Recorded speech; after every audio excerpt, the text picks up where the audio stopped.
All right, and we are live.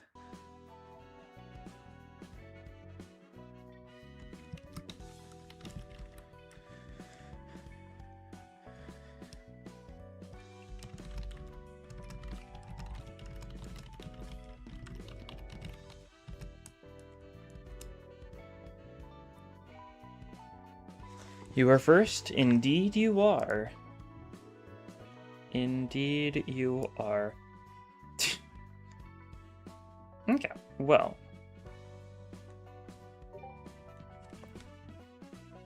Exciting stuff ahead. This interval is going to be very interesting. It's one that's very much seems to be following up on Canto 9. Curious how that's going to go. Ring stuff's going to be cool to see. Like, there's a lot of things that they've, like, teased at, like, referencing somehow. I'm curious how it's all going to come together, right? Stuff like the Mark of Cain, Roach Emperor, the whole, like, stuff with, like, Araya. A lot to happen here. And we'll see how it goes. Kira's going to be in a battle. That's pretty likely, yeah. Kira as an assist unit. They do love their assist units lately. I would not be surprised at all.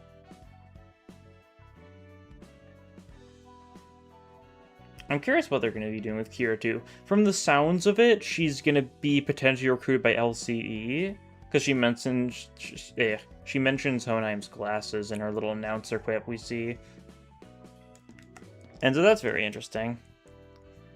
Definitely for the best. Like, there's a whole speculation going on for a while, like, oh, is Kira gonna join the LCD or the LCE? And, LCE definitely seems like it's a better fit. It needs more people. We only have, like, 2 living LCE members right now. Just, Hohenheim and Alyssa, since, you know, Martin and Ravi are the only others we knew of and they died. And, like, it's... Even, like, bringing up Ravi at all feels like I'm, like, overhyping him. Distortion Detective gang already got, you know, some new people with Ungdu and Kim. And they seem like they're going to be getting folks in the second Intervallo to some degree. That's going to be exciting. Bamboo-hatted Kim ID 2. We'll have to see exactly what that ends up entailing. I don't know. That'll probably be in, like, what, 2 months? Yeah, we'll have to see how the banner order, like, goes on, like, from here on out, but, like, my predictions is, after this update, 2 weeks' time, we're gonna get Thumb stuff, then 2 weeks after that, we're gonna get the, Nocturnal Sweeping rerun, and whatever that comes with it, and then 2 weeks later, we'll probably end up getting, like, new Railway, and Railway could be a good time to give us, like, Matthias Otis, would make sense. Then, like, 2 weeks later... I mean, then would it just be, like, Capstone Ryoshu ID by, like, time? Might be. I don't know, yeah, that would make sense. Like, a little bit later, we get, like, New Bakgak, or, not New Bakgak, second Intervallo, and then, like, Railway 2 Bakgak, and that sort of stuff, and then probably, like, a filler banner or 2 before we get into Canto 10 itself. Seems like that'll probably be, like, the rough sign of things.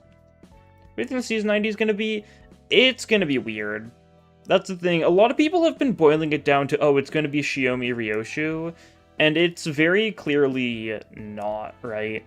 They talk about, like, the whole idea of the ID being something to do with, like, the whole after images thing, which means it's going to be paralleling Araya much more than Shiomi, with the whole time entanglement thing.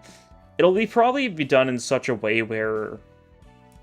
It's, like, I could see it being, like, some sort of weird, like, Ryoshu Araya, like, hybrid type thing going on. It's definitely going to be weird, that's for sure. I don't think it's going to be a very simple one. We'll have to see, though.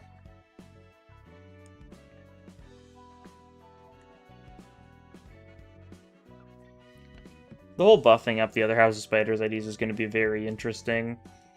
Unlike something like Lord Honglu, which is very clearly like designed around being able to be potentially supported like infinitely, since we can just keep winning a new high show. If it is set up so Ryoshu only synergizes with specifically the House of Spiders IDs, then there is kind of like a cap to how strong she will get. Which definitely makes more sense. It's very possible she just buffs finger stuff in general, though. If so, it would be interesting. But it sounds like it's going to focus mostly on the House of Spiders stuff. Right, in existence, she stayed in the House of Spiders. Yeah, the silhouette they showed of the ID back during the anniversary livestream, the silhouette was very similar to that of the Pinky Nurse Father silhouette, which is why a lot of people were, like, very quick to say, like, oh, it's just Xiaomi.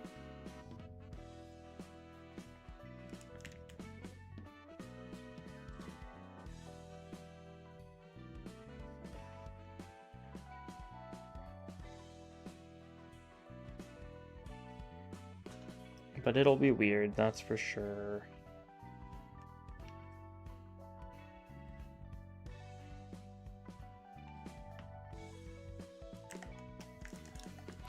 The stream started yet? 9 more minutes till the update comes out. So it's just gonna be chilling until that happens.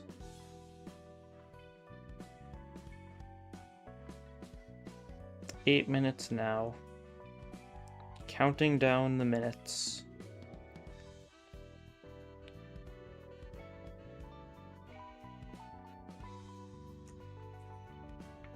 I guess another interesting thing they teased in the trailer for this event that I'm curious in what direction it's going to go in is they showed what I believe is supposed to be like a maestro of the Falvists, like the guy who had like the giant like antlers and stuff, and he definitely seems like is like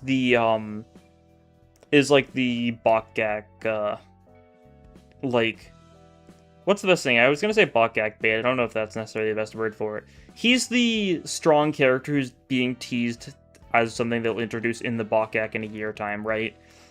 It's similar to stuff like how like it felt like ever since we've started getting the Bakgaks, there's been a couple of times where it's definitely felt like there's a reason why they're not giving us a certain ID for a major character in that Bakgak, or in the Intervallo, and that's because they're saving for the Bakgak. Like, Hohenheim's kind of like the big example of that. Like, Night Drifter 2. Nocturnal Sweeping didn't exactly have something like that, but for this Intervallo, I think there's a very good chance that the Favist Maestro is going to be who we're going to be getting in a year's time when we get the Bakgak for this Intervallo.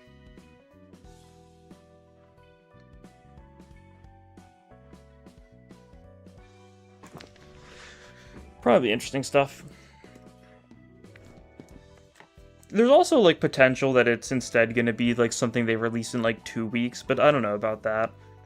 The only time they've ever, like, dropped, like, something random, like, adjacent to an Intervallo afterwards has pretty much just been, like, when they did the T-Corp IDs, like, as the banner after, we got the Eurodivi stuff with Time Killing Time. So it's not out of the question. There's also, like, a lot of potential for random antics. Who knows, we can get, like, random Season 0 IDs. I'd enjoy to get more random Season 0 IDs, although it is cool getting all these, actually relevant IDs. We're due for quite a few of the associations at this point in some of their branches.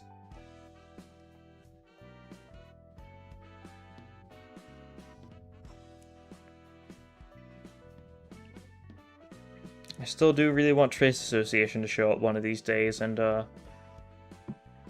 who knows, maybe it will. She Association? Yeah, they're, like, surely next Walp is gonna be Yujin. Surely. We're gonna be getting another Ruina Walp, and it's gonna have to, like, follow up from... Like, there's no way it's not Yujin this time, surely. It's where they're gonna, like, throw a big twist and, like, yeah, it's gonna be, like, Ye and Irina. Yeah, it's moral general reception stuff. No, it'll probably be Yujin. It makes the most sense. There's a couple other, like, Ruina thingies that would be very funny for them to do from the rough point in the game. Like, I do think 8 o'clock circus stuff would be really cool, but I'd honestly rather them get their own Intervallo. Which Abner are you most excited for in WALP? I don't know. That's a good question. There's a lot of Abnos that I think will be super cool. I think the Our Galaxy ego in Ruina looks incredible, and I think it would be very cool to see it in Limbus. It's just like this huge, like, galaxy-like dress. Like, it's very funny looking, and it would be cool to see it there. And that's one that we'll probably get, honestly, soonish, right? We've been slowly working through a lot of the earlier floors' egos, and I could see that being something that we get relatively soon to Net's Abno. That's something new. Blue Star is like my favorite Abno. I think Sound of a Star is very cool. That, however, is not going to be for quite a while, I think. Something you need to tell me? Oh.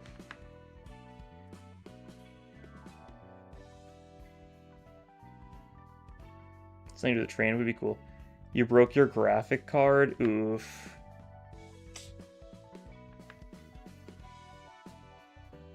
Very unfortunate.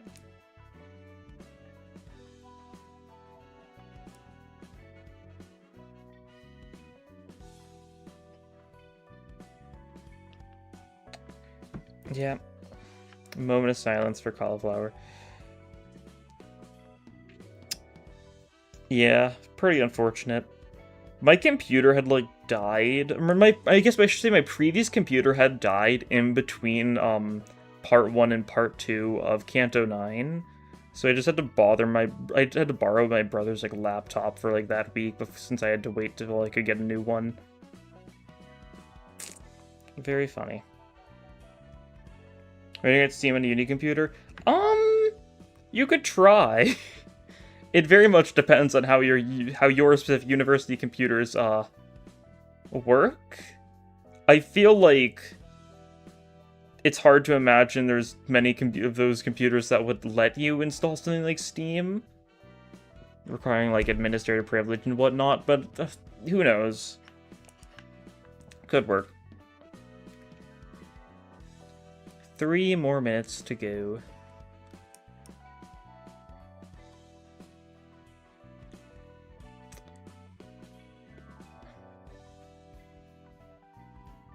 Putting her leftover hot chocolate knocked over by a dog.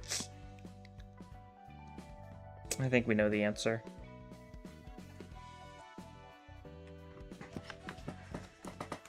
Tragic stuff.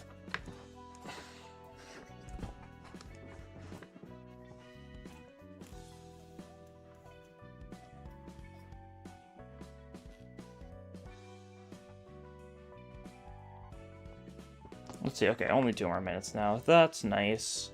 I might do a few pulls for Rodion, but I'm not going to be super concerned about getting her. The nice thing is, the event rewards works in such a way where if you run all 4 of the previous ring IDs and ring Merceau, you get the maximum multiplier.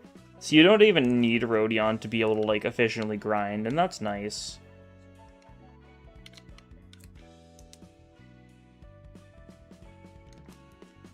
We'll see, though. I still like to do a few pulls because it'd be cool to get her, but I'm not going to be too concerned. I'll probably be running, like, ring stuff beyond that, but 20% for every of the non-Falvist ring IDs is a good multiplier. Good Markiplier.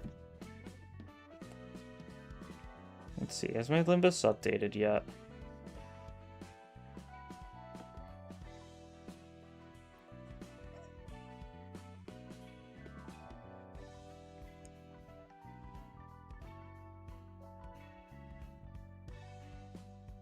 Tip now, farewell, enjoy the Intervallo.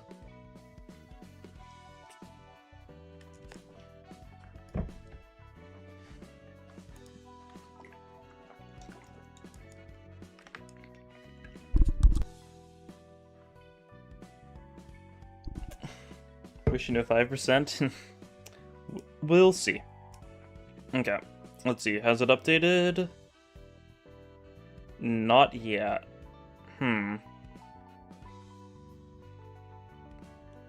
Well, This is the part where I just keep on exiting and relaunching Steam until Limbus actually updates.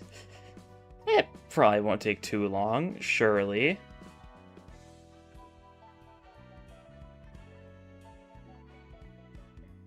Smile.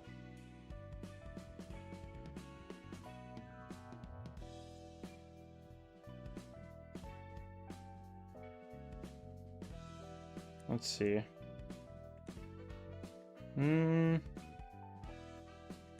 Haven't gotten an update yet, still. I mean, I guess I should launch the game to, like, see, but I don't think it's gone through yet. Yeah, okay. That's, Game Plan up to, yeah, okay. Well then, hopefully we're not about to have another, 40-minute late start to an update kind of day. Because that'd be unfortunate.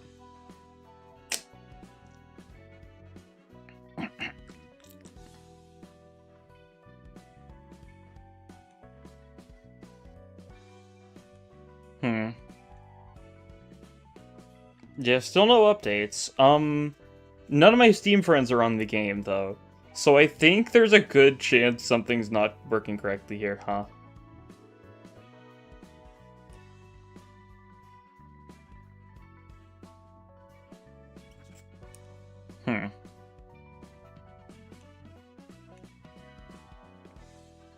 Yeah, still nothing. Okay.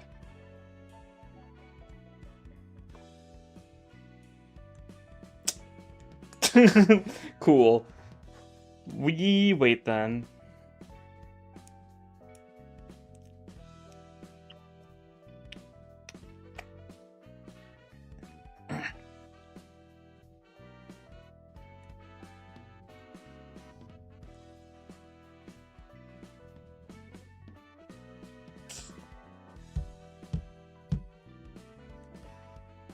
Okay.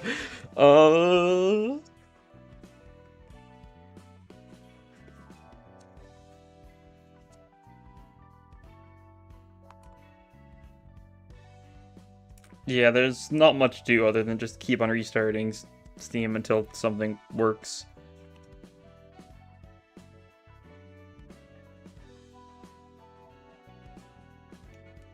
Oh, I saw something about it apparently being out. Let's see if one more Steam restart is what it takes. Is it like what it is? Is it just like a 3-minute late update? Like, that's fine. It's just how it goes. Okay, updates, cool.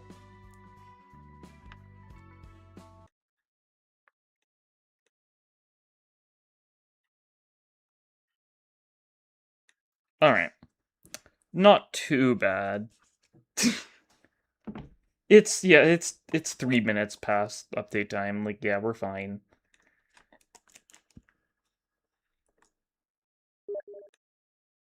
I just got a Steam notification.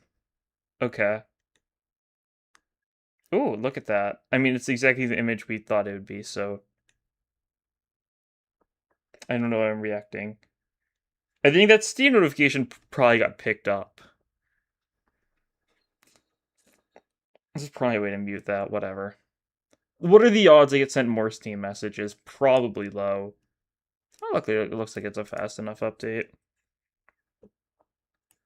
It was like, what, half a gig, I think it said? Like 450 or megabytes or something? Easy enough.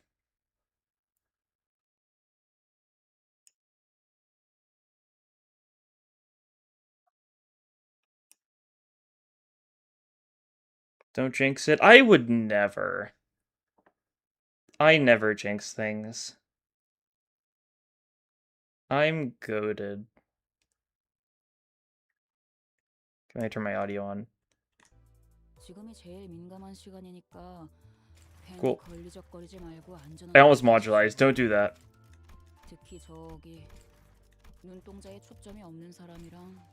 Okay.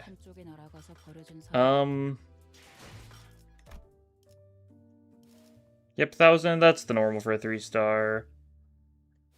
Okay, I won't look too much at the banner or anything. It doesn't look like there's anything spoilery. But we gamble. The Gambler. It would be cool to get the Kier Announcer. I guess I should do some polls just for the Kier Announcer if nothing else, right? I think that's reasonable enough. I'll do like 30 polls or something. Ooh! That's something. That is... something? Do announcers look different now? I was looking at that and I was like, that's not gold. It was like kind of like a weird brownish, wasn't it? Or am I losing my mind? Like that was... I think that was a different color.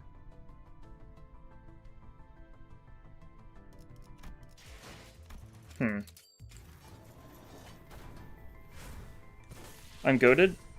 That's another... Yeah, you see this? Like, it's very clearly not, like, gold. It's, like, a weird brownie. Because, like, this is the 2-star. This is the... I got a gold thing here for this, but it's... Is it just another announcer? Is it a... Okay, it is. Okay, so the announcers now have, like, a little different appearance thingy. Steam won't update for you? Yeah, bronze. It's probably the best way. I'll do one more 10 pull just for the bit, because I said 30. Bunch of 2-stars. Okay, that's fine. I got the announcer. That's... Honestly, that is what matters more in the long run. Since announcers are annoying to get. We'll send just Kira. It's always been like... Has it always been bronze for announcers? Oh, maybe it has, actually. I've never pulled an announcer before that's not a Wallop announcer, have I? No, I think I... Did I pull one of these? I think I got one of these from a single pull, actually, huh? Yeah, because I got Lei Hang through Ideality, and I guess I've only ever, like, paid attention to pulling announcers during Walpurgis. That's probably why. Because Walpurgis, it is, like, still green, but I guess that makes sense. Makes sense why I wouldn't know that.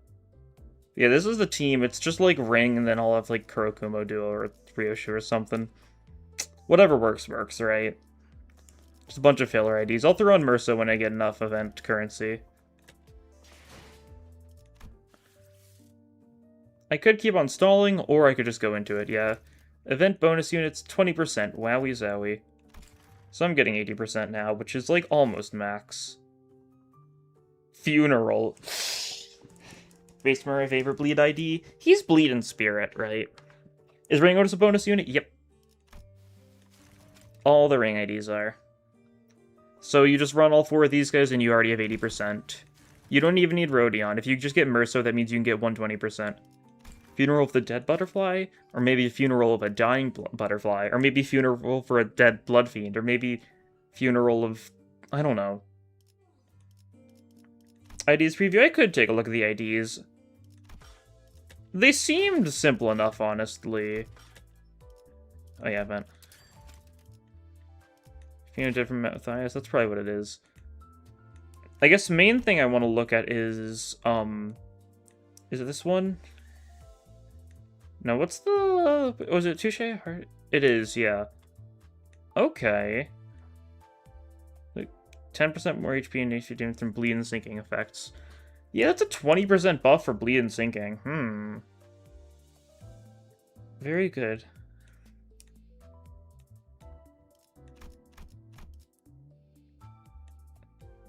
Yeah.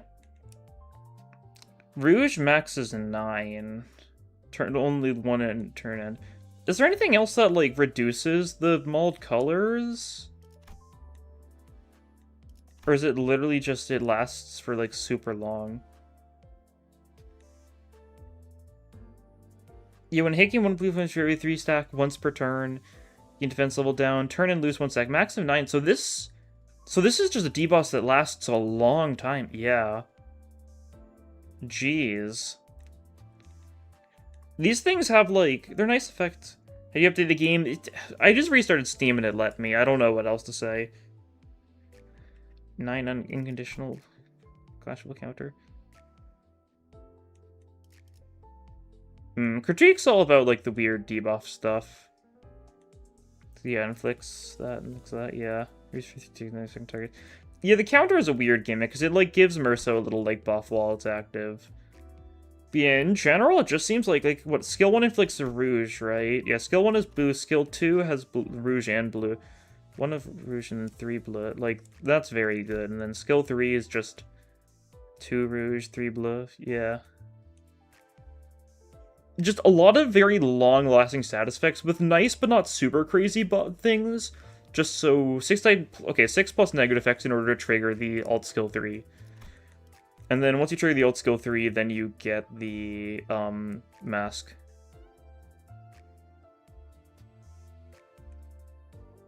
It definitely seems cool. Very good for just stacking debuffs, which is very nice. I could look at Murtu. I'll take a brief look, but I can't imagine he's got too much to look at here. It's more the same. He's got, like... He doesn't have any mod color on skill 1 or skill 2. His skill 3 has 1 of rouge. I don't think he had any blue at all, did he? Yeah, he, how's his, like, bleed and sinking numbers? I mean, skill 1 is... Okay. Skill 2 is... Okay. Then, yeah, I mean... And what buffs does he get from the mask? More bleed and sinking potency. Forwarding with a base skill, if target doesn't have bleed, inflict +2 bleed count on target. I mean, I guess. Is he fast enough to, like, hit early? I guess not particularly. Yeah, I mean, he'll be nice to have, right? If we can do more damage, heals SP whenever Rodian's doing her funny counter bit. Are these gonna inflict one else? Okay. Let's go do an interesting. Yeah, he's, it's the classic bit of, like, this would have been the 2-star had it been, you know, 2 years ago. I'm sure he's still good. His numbers seem, like, fine. Mod color is... I mean, more mod color is nice, even if his infliction isn't great. But he does have, yeah. He inflicts 1 mod color on every attack with base skills. So he can actually get a lot of it going on, so that's good for debuffs. Then I'm gonna get further ahead of you. I am gonna actually get started now, though. There's not too much to look at. The good thing about not getting the new IDs is it means that I don't have to read the uptie stories. Because I don't want to skip uptie stories because then I need to read them later, but like I kind of want to upgrade the units. So it's a whole thing. Let's see. We can get a funny narration thingy first. A funeral was held for Martin and the LC researchers today. Yeah, that makes the most sense. Is that like incinerators, or... It's like, yeah, it reminds me of like... that sort of thing. I thought I'd seen my fair share of deaths throughout my journey with the sinners.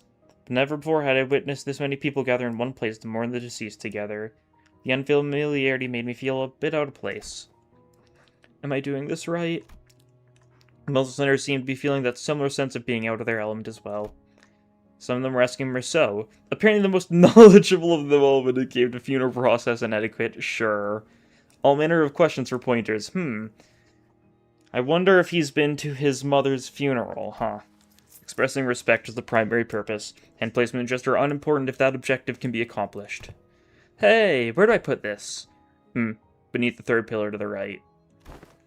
Can't any of you quit chattering for 1 second? Have you all forgotten the instruction to carry yourselves with solemn propriety that befits the occasion? Cut me some slack. I haven't been to funerals all that much. I mean, I did tell you to read the manual. Thank you for the funeral manual, Ishmael. I've underlined all the important parts for you. Sorry, Ishi. The wall of text was just too much for me. The focus started fizzling out from page 30 onwards. You at least read 30 of the pages, if that's true. That's something. That's pretty good. Hadn't I seen her here attended a funeral before? Back when we set foot in that grim manor in T-Corp? That wasn't a real funeral. She was still alive. Thou speakest of the funeral held in young Heathcliff's manor, dost thou not? Ooh, the one bereft of the dead. But they don't know whose funeral it was, huh? Do they? So they might as well. Bereft of the dead, I mean, someone had to have died, because there wouldn't have been a property dispute big enough to involve the Ufi Association's notarization otherwise. It is actually interesting to be bringing up the Ufi, since those guys were, you know, actually just ring people in disguise. So this time and time again, but it was just an internal anonymity to prevent family strife. Intentional anonymity, is it? If the situation was indeed as thou sayest, then there was no helping it, forsooth. Yet 'tis a pity that the dead wasn't named at their own funeral. The name of the deceased was... It was Catherine's funeral. She was very dear to Heathcliff. I have thoroughly reviewed the past 5 years' worth of the local newspapers pertaining to the matter, yet no such name relevant to the case was identified, manager. It's fine, Clockhead. At least you remember. That's good enough, innit?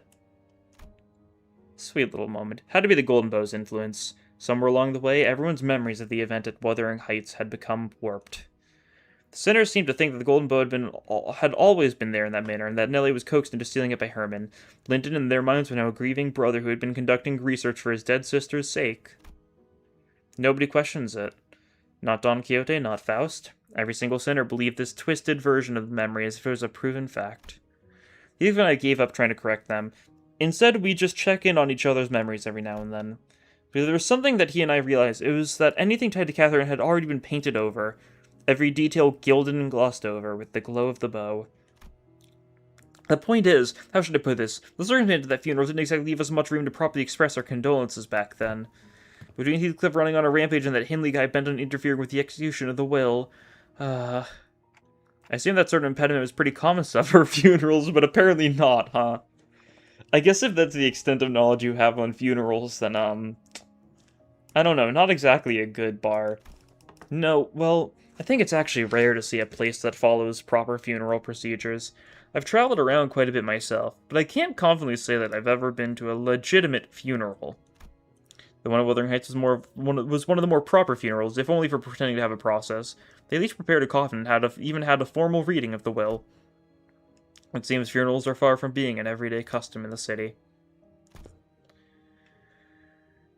Funerals are considered a rather extravagant practice here as well.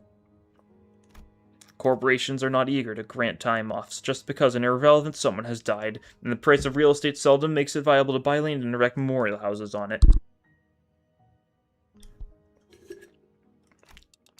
Then, what other options do people usually have? There was a very interesting distortion fairly early on in Distortion Detective, and it was all about a photographer who would, like, kind of photograph people, and then all of their relatives would forget they ever existed. It was an interesting, like, thing. Like, I forget some of the specifics because it's been a while, but it was about funerals there, too. And the real, like, kicker about, like, that thing is, like, after they dealt with the distortion, everyone who had been photographed, like, came back, joined their families, and there's, like, a line about how, like, the families considered them to have been better off with them forgotten. And it led to it just being a very interesting distortion in general. A lot of parallels, I suppose. I don't know. We used to just leave them where they died, and after one night's sleep, the bodies were gone, like sweepers, I assume, just like that. Better than paying loads of money to bury them somewhere just to have that stir up a load of daft rumors, eh? Rumors? You know, rumors about there being valuables buried with the bodies, or an arm being some fancy prosthesis, all that rot.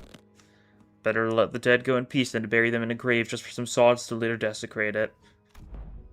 And hung you on, people tend to set up graves if they have enough room to spare. Of course, there wasn't a guarantee they wouldn't lose the burial room by the next restructuring day. Hohenheim scoffed and hung his head. Otiose foolishness, all of it. Comforting the soul of the departed, another mendacity. All those funds so carelessly squandered, all for the purpose of furnishing the living with a fragile excuse to cling on. Are those words from his heart, or just something said to convince himself? Whichever was the truth, I couldn't see the look on his face with his head tucked so low. The funeral didn't last long. It was just a brief moment of silence, followed by a few quick goodbyes that were shorter still. The ceremony came to a close once Alyssa, who was still in recovery, came to pay her final respects. The flames devoured the coffins of Martin and the other researchers, announcing the end of their existence with a crackle of firewood. So, I suppose you'll be leaving now. Oh. We're staying until Gregor's stable enough to travel. Dante says we'll remain here until Gregor's condition settles. Ah. Gregor came to senses again a few days after his unforeseen metamorphosis in the battle against the Thumb Nurse Father. He's given a checkup, and Hohenheim said there is no cause for concern. You sure? Physically, that is. Yeah, okay. The psychological assessment turned out disastrous, to say the least. Gary was declared unfit for combat deployment for the time being. So you won't be leaving just yet. Good to know. Then I assumed you'll be okay with us borrowing Sinclair for a while? Me? Yes, you. The LCA wants to look into the sign you manifested, Sinclair.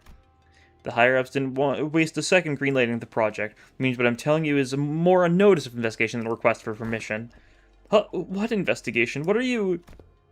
It's just a rather rudimentary instance of human experimentation. Calm yourself. The sign is very interesting, since it is, the sign can only be seen by those with the sign, right? It's very possible Dante saw it and then, like, said something about the sign, and therefore the higher-ups took action, having some degree of knowledge on it. We don't really know much about the sign in general. It's a very mystical power. All we know is that they hold a lot of power and that they each are to their own. Dante can see it too, though. Yeah, Dante has the sign. Like, it's what, like, the two dots are. Like, Dante's head, at least originally, was, like, designed, like, this, with the hands and, like, the two dots in mind. It had, like, the same sort of, like, basic gesture as the original Mark of Cain before they made some changes to it to be a bit more distinctive, but it still matches up pretty well with, like, Sinclair's. Human experimentation. Did you really have to put it like that, boss? Not to worry, Sinclair. A swipe or two on your skin and maybe some talk therapy. That's all there is to it. Of course, if we had your consent, the avenues of research could be vastly... No, I'm not giving you my consent! For your reference, the other departments have also submitted some quite enthusiastic requests for research and observational purposes. Oh, you have no idea. We had to get Boss to fend off the LCA's Mirror World Observatorium Department and their hissy fits. We know of this department because we have a few lines from, like, a couple of people from this observatorium, because if you look at the descriptions for a lot of the special, like, ID tickets and whatnot, it'll have, like, quotes from them. They want to be the first ones to get your hands on you and spearhead the research, you see. And had we allowed them, they'd have kept you for a good few months before letting you go. So the least you could do is thank us and to... the least you could do to thank us is to be a good boy and cooperate. Ah, just in time. Our researchers are here. Let's wave to the researchers who were filling out the funeral hall after paying their respects. Wasn't long before Sinclair found himself surrounded on all sides. What if they're going to introduce more named LCE characters? Oh, wait, I'm perfectly capable of walking there on my own, so just don't run any painful tests on me. Of course. Stay strong, Sinclair. All I could do was offer an unspoken encouragement to Sinclair, who sounded ready to collapse into full-blown panic at any minute. What about you? You're not going with them? Oh, it's back to the long-term recovery ward for me. I always thought scientific research was the one thing that flamed my passion, but the recent events having introduced me to the merits of paid sick leave, or is that time off beats research projects in my book. Marginally. Enjoy it while it lasts. I expect that every strict PTO submitted by our department will be rejected for the rest of the year. Well, it's true your average corporation doesn't give more than a week off a year. As soon as Alyssa trudged off with her dragging steps, the researchers seized Sinclair and carried really him away. Alright, we should get going too. Oh, do you all have somewhere else to be? Well, I thought I'd go visit Gregor. I'm worried about him. Got something I said I'd help with. Gotta be there for it. I'm going with Sinclair to get some rest. Also to keep an eye on the research and stop them if they try anything fishy with the experiments. Let me know later if you need anything, Dante. The Senators fanned out in different directions. They seem to have their own errands to run during our stay at the LC. Everyone's busy with their own thing. The only one to keep me company now were Ryoshu, who had been filling the air around thick with cigarette smoke, and Don Quixote, who was sniffing and asking around at every corner for Vespa in a valiant quest for the new color fix's whereabouts. Faust was still here too, staring blankly into the air. I guess we don't really know where, like, the LCD, like, seems to, like, office, right? Because, I don't know. It's hard to say where LCD's, like, base of operations is. It could be in, like, the big Limbus headquarters somewhere. It probably is to some degree, but it's probably separated from LCE to some degree. Is she accessing the Gesellschaft? You seem to have some time to spare, manager.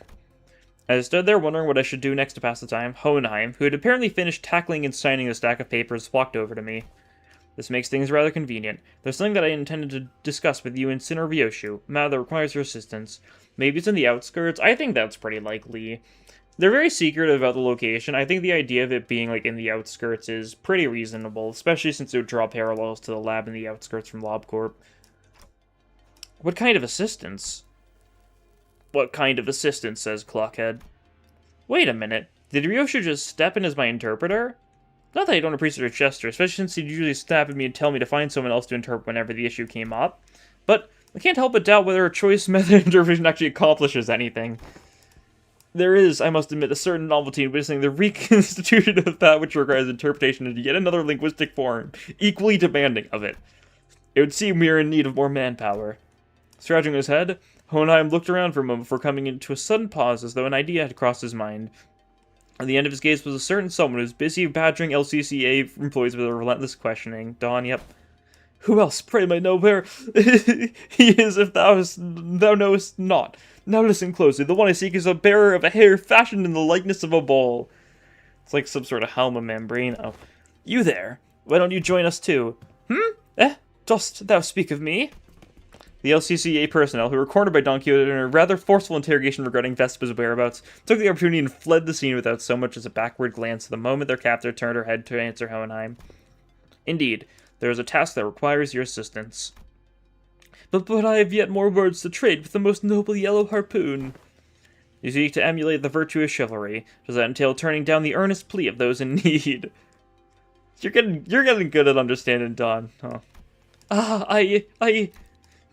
For the sake and clarity and distinction, it would be prudent to assign you a different identity from that of my assistant. You are to be number 2. That is, assistant number 2. I have not yet concluded mine exchange with the yellow harpoon, but no true knight would abandon those who call for aid. Pray, speak thy quest. How may I be of service to thee? Delegating the interpretation of the manager's speech, Sinner number 4 has proven to be counterproductive. As such, your task will be to report to me what the manager says. Oh, that is indeed a simple task. However, this WKOA eludeth my understanding as well. Prithee, allow me but a little time to uncover its mystery. Relay the manager's words, not Sinner Ryoshu's. They're asking you what kind of assistance you need. The request for interpretation is not directed to you, but I cannot deny that your meddling in the present circumstance is a welcome one. It was simply that the irrationality and inefficiency of your suboptimal staffing choice and workflow have become sufficiently unbearable. Faust hopes that there's not some guileful scheme devised to elicit Faust's cooperation. Ha! In any case, manager, this request of mine concerns an investigation into the back doors located in the House of Spiders. I deem that the two of you should be the most familiar with the structure and layout of the house. After all, you are the one monitoring the entirety of the 5-pronged assault operation, and Sinner number 4's familiarity does not bear repeating. Do we go to the House of Spiders right away? House of Spiders right away? You have assisted enough. Perhaps you could help, Faust. Sure. Although not word for word, Faust relayed my information to Hohenheim, who responded by shaking his head. Not immediately, no. There's one more member you should bring along. One more member? Kira? Seeing me tilting my head, Hohenheim pushed up his glasses. Are we gonna be, like, sending it with, like, exclusively Don, Ryoshu, and Faust? Because that's certainly a team and a half, huh? The apprentice who was captured alive in the House of Spiders. Kira. She has regained consciousness. Yeah, apprentice who has been... Yeah, apprentice who was captured alive, singular. Pretty solidly confirming that, or I should say deconfirming people's theories that the other apprentices would survive too. Oh, that's where the cutscene ends. Okay. Let's see, will we get a fight note, or it might just be more stories? Survivor. This is a big map, huh? I guess we're going back to the House of Spiders. It's honestly probably just reusing some of that sort of thing. Oh! Mephi's there. BM says making fights where you can't use all the sinners. It lets you do some different team building stuff. It creates a bit of variety. I think it's fine enough. I wonder if this is where, like, we're gonna end the Canto or something. Or the Intervallo. Like, we're gonna, like, go on a big loop around, we're gonna come back, and then this will be, like, a final story node. This is also, like, the first time we've gotten an Intervallo after they've changed it so you can't actually see how many stages are, like, here. So who knows how long it is. It's gonna be, like, 14. It's always, like, 14, but... Could be a little more, could be a little less. Who knows? I guess we don't know if there's a dungeon or not, do we?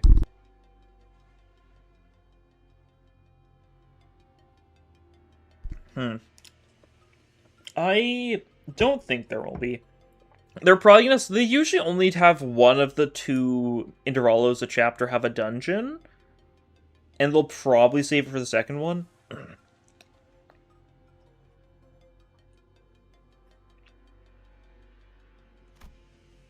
But every single medical equipment installed around seemed to be state-of-the-art. This place looks well equipped. Probably a direct order from upper management. Although technologies to restore lost body parts are common enough in the city, a facility of this kind is required to preserve the original form of her lower body in the reconstruction process while keeping the cost reasonable. Happened in every Intervallo since Xmas? Probably.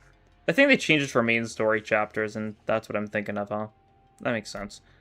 Reasonable, huh? Do you want to ask how expensive the other options are if this counts as reasonable?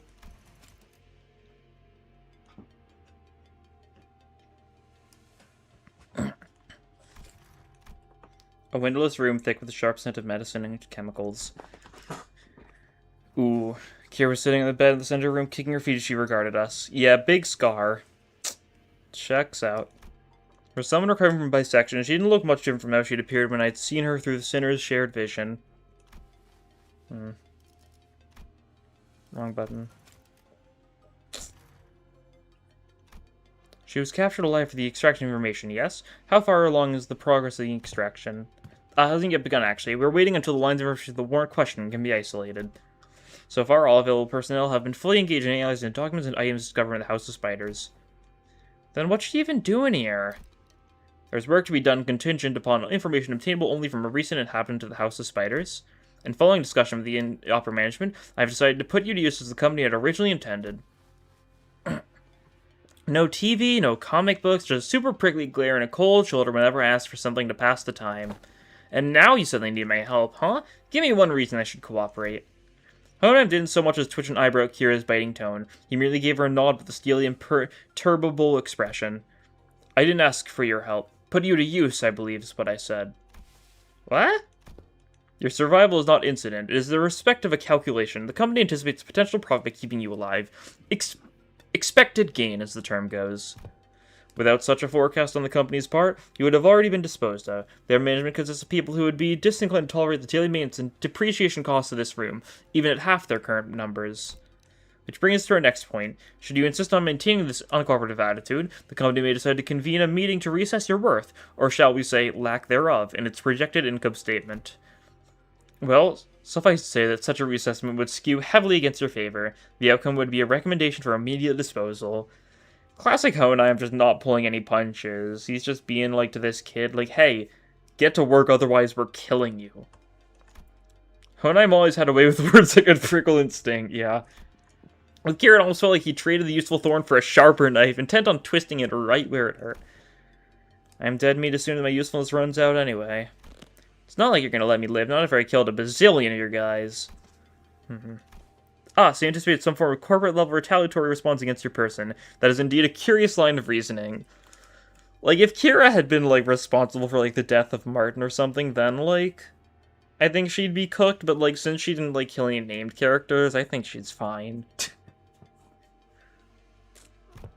Then I must tell you that, unlike your typical backstreet syndicates up to the middle, corporate entities tend to avoid choices that may incur losses.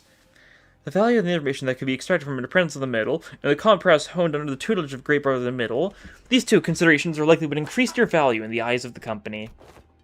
Ha! You got zero self-respect, huh? You should consider yourself fortunate. Huh? Heck are you on about? Other companies would not solicit your cooperation by means of a verbal exchange. Your interrogator would simply open your cranium, harvest your brain, and extract any and all necessary information without going through intermediary steps such as this. Even when there were certain such methods, the range of available means to compel the disclosure of information is practically limitless. Truth serums, hypnotic suggestions, electrical shocks, and stimulations. I wonder where those electrical shocks would come from, huh? And, of course, procedures utilizing distortions and abnormalities. That being said, the LCA department prefers to distance itself from such uncivilized approaches that may entail complications and after effects. I do hope that we share a similar predilection. You're so freaking annoying, you know that, mister? The feeling is entirely mutual. Honheim is the kind of guy to beef with like an 18-year-old. Leaving the biting chill of his threats to sink in, Honheim turned toward the exit. Give her some push and bring her along. I don't quite seem to be myself today. No, disregard that. That too was a rather foolish thing to say. I will defer this matter to you, manager. Work of this sort likely falls more within your capabilities than my own. And with that, Honheim stepped out of the room, leaving me to deal with Kira. His reaction was understandable. The LC had only just finished laying its set of researchers to rest. Kira was probably the last person anyone would want to face right now, much less speak to. What should I even say to persuade her? I was still caught in thought when someone, quite unexpectedly, made her way to Kira. Yoshihide? You. Heard you got stabbed in the back by Matthias. That's not true. Pa wasn't landing a fatal blow unless he cut through me too. That's why he did exactly that, to aim for the enemy's head. And did he hit the enemy's head, pray tell? Besides, he made the right choice. A little sacrifice ain't a thing in a family.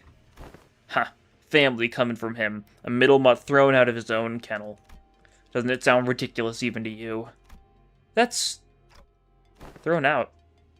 Matthias was a great brother only by technicality. Messed up badly. He was still family by name, but underneath it everyone hoped he'd disappear quietly on his own. He was that family member nobody wanted around. Same treatment for me, being his brat. Not surprising it's the same thing for the bowl cut, too.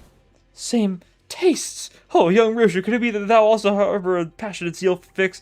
I quickly clapped a hand over Don Quixote's mouth as she smoothly chimed into the conversation. So what exactly is your point? The point is you're taking too long. If you can't decide whether you want to live or die, I can shorten the hesitation. CQ, or I'll sink right this instant. What does that mean? Cooperate quietly, or I'll snap your neck completely right this instant. Sink isn't such a bad way to go if you're keen on taking that loyalty act straight to the grave. Huh, this is so crappy. Whatever, I get it okay. I'll talk if that's what you want so bad. That actually worked? Fixers who go out in a blaze of glory aren't actually the strong ones. It's the ones who survive.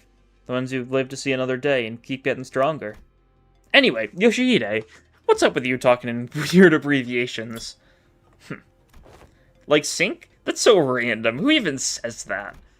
Yoshi didn't bother replying and simply chewed on the mouth end of her cigarette.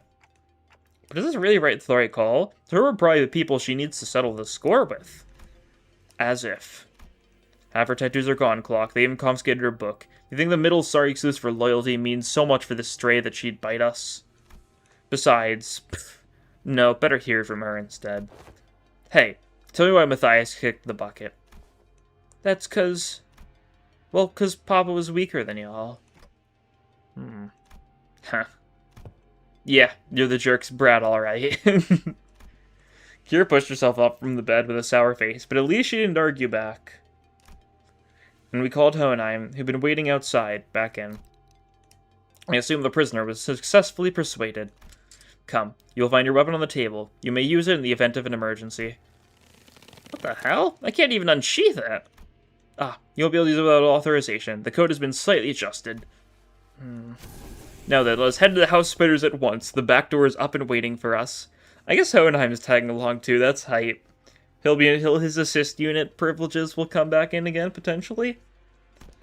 We made our way to the House of Spiders with Kira trailing behind us, looking like she was smelling something particularly fishy on us.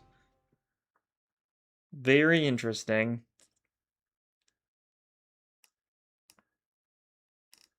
We don't have any particularly new information on Matthias, just kind of confirmation of what we were assuming. Wayfarer! We're just gonna see Wayfarer Corp here. Oh, we get 11, actually. Okay, so we, like, gather everyone together. It's not actually just gonna send us in with only a few people. That's nice.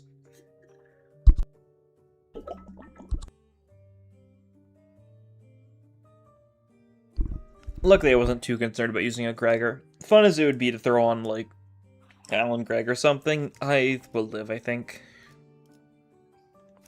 Actually, I should probably have Curious here for the bit. Yeah. You're fitting. I'll throw on, like, all the ring people, of course. And then who else? You and then Ryo should probably be here for the bit. I think that's a reasonable enough team. And, like, we've got you guys in the back.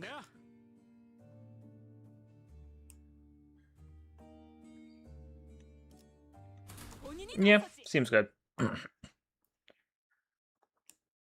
Immediately going into fighting, it seems. Ooh.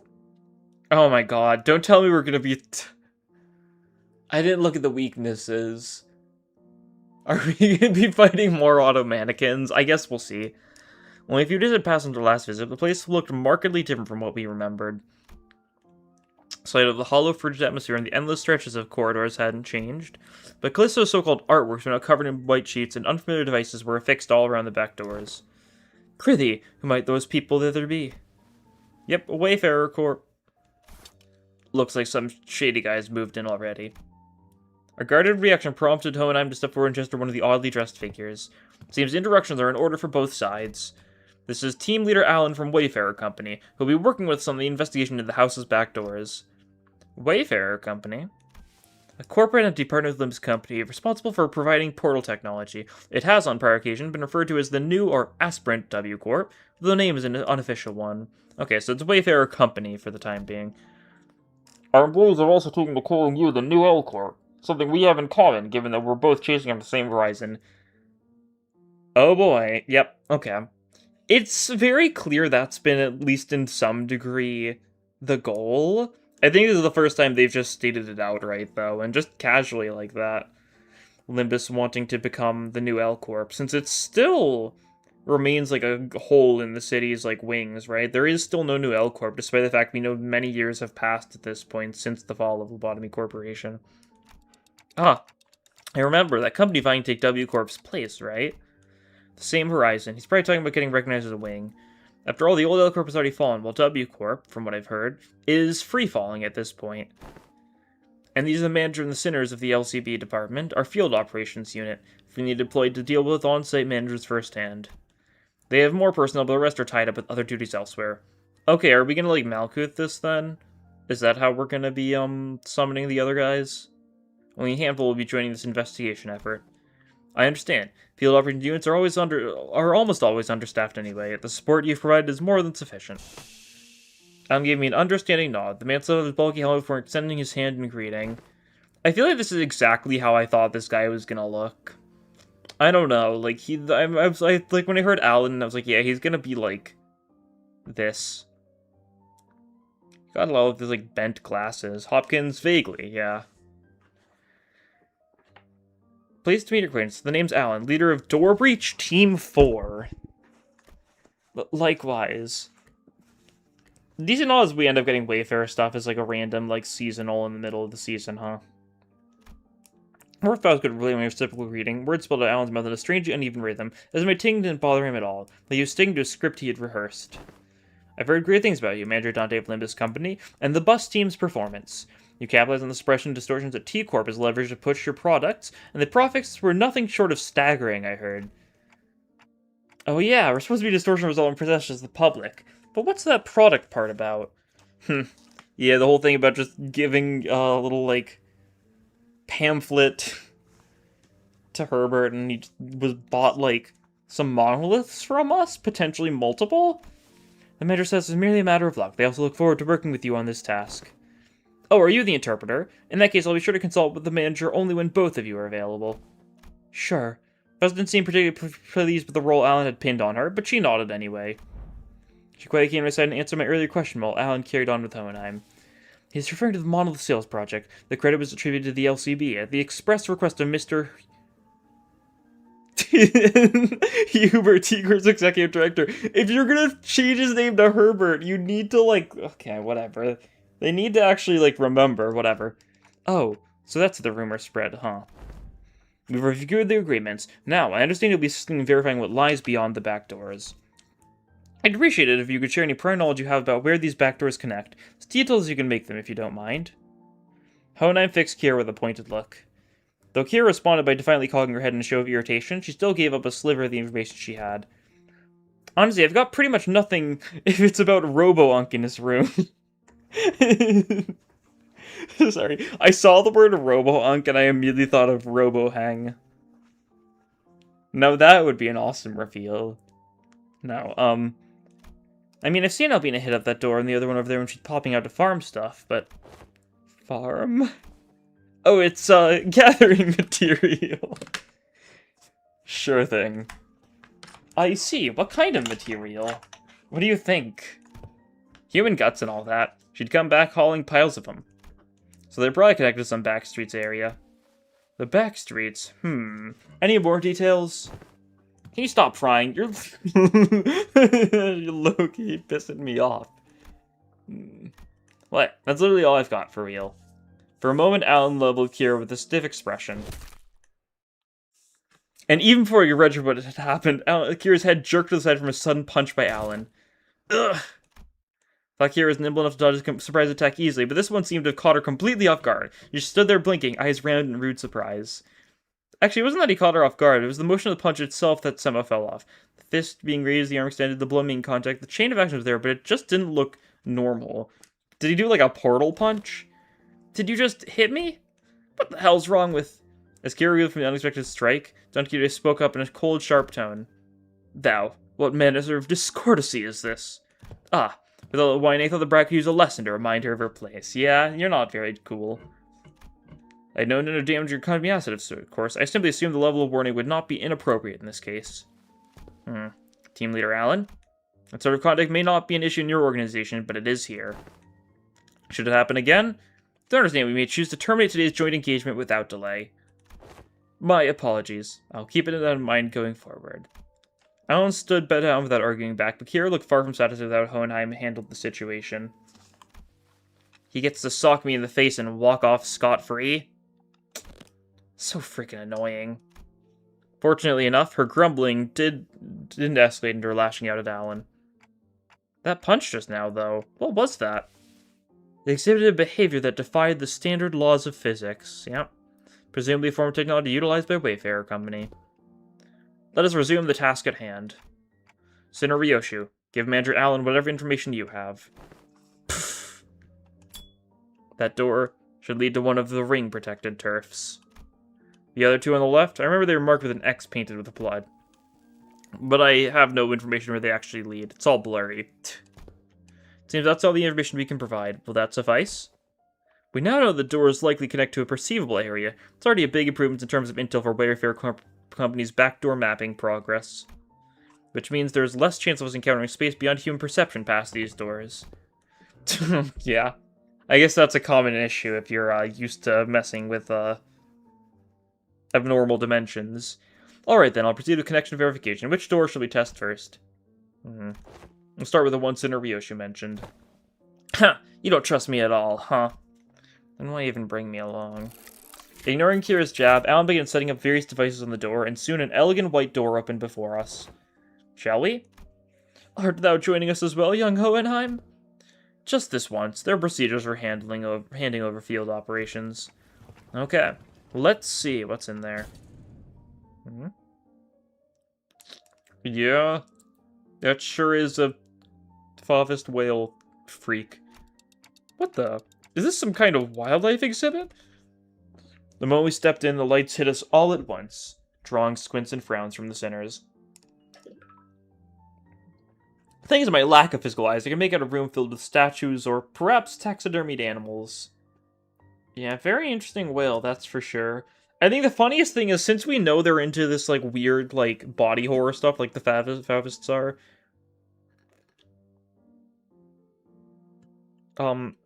we don't know how much of this is what, this whale originally looked like, and how much of it is them messing with it.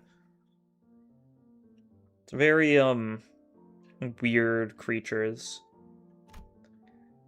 Felt like a gallery of sorts, but it was so quiet the air itself seemed to carry a strange, somber weight. After a moment, someone shouted the silence, but it wasn't Don Quixote, our usual suspect.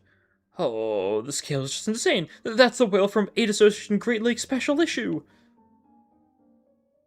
Okay, more connection with Aid Association in the lake, right?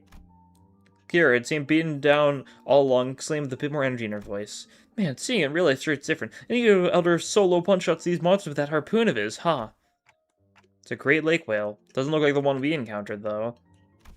Organisms of various sorts can be identified here. Singularity modified, outskirts born. They look almost alive. They're not, right?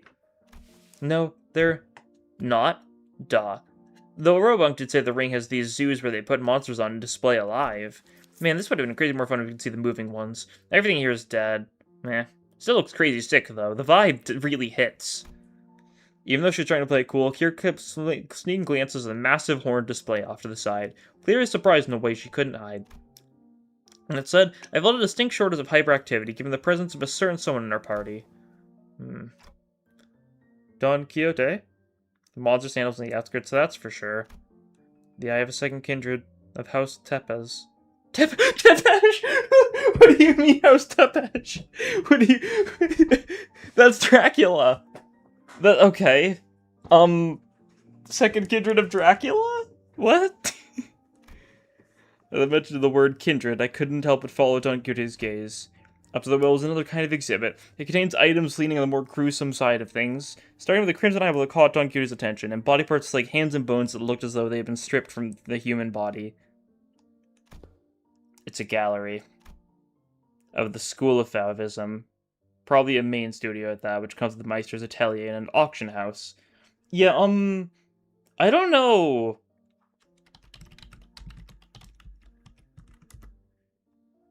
Yeah, okay.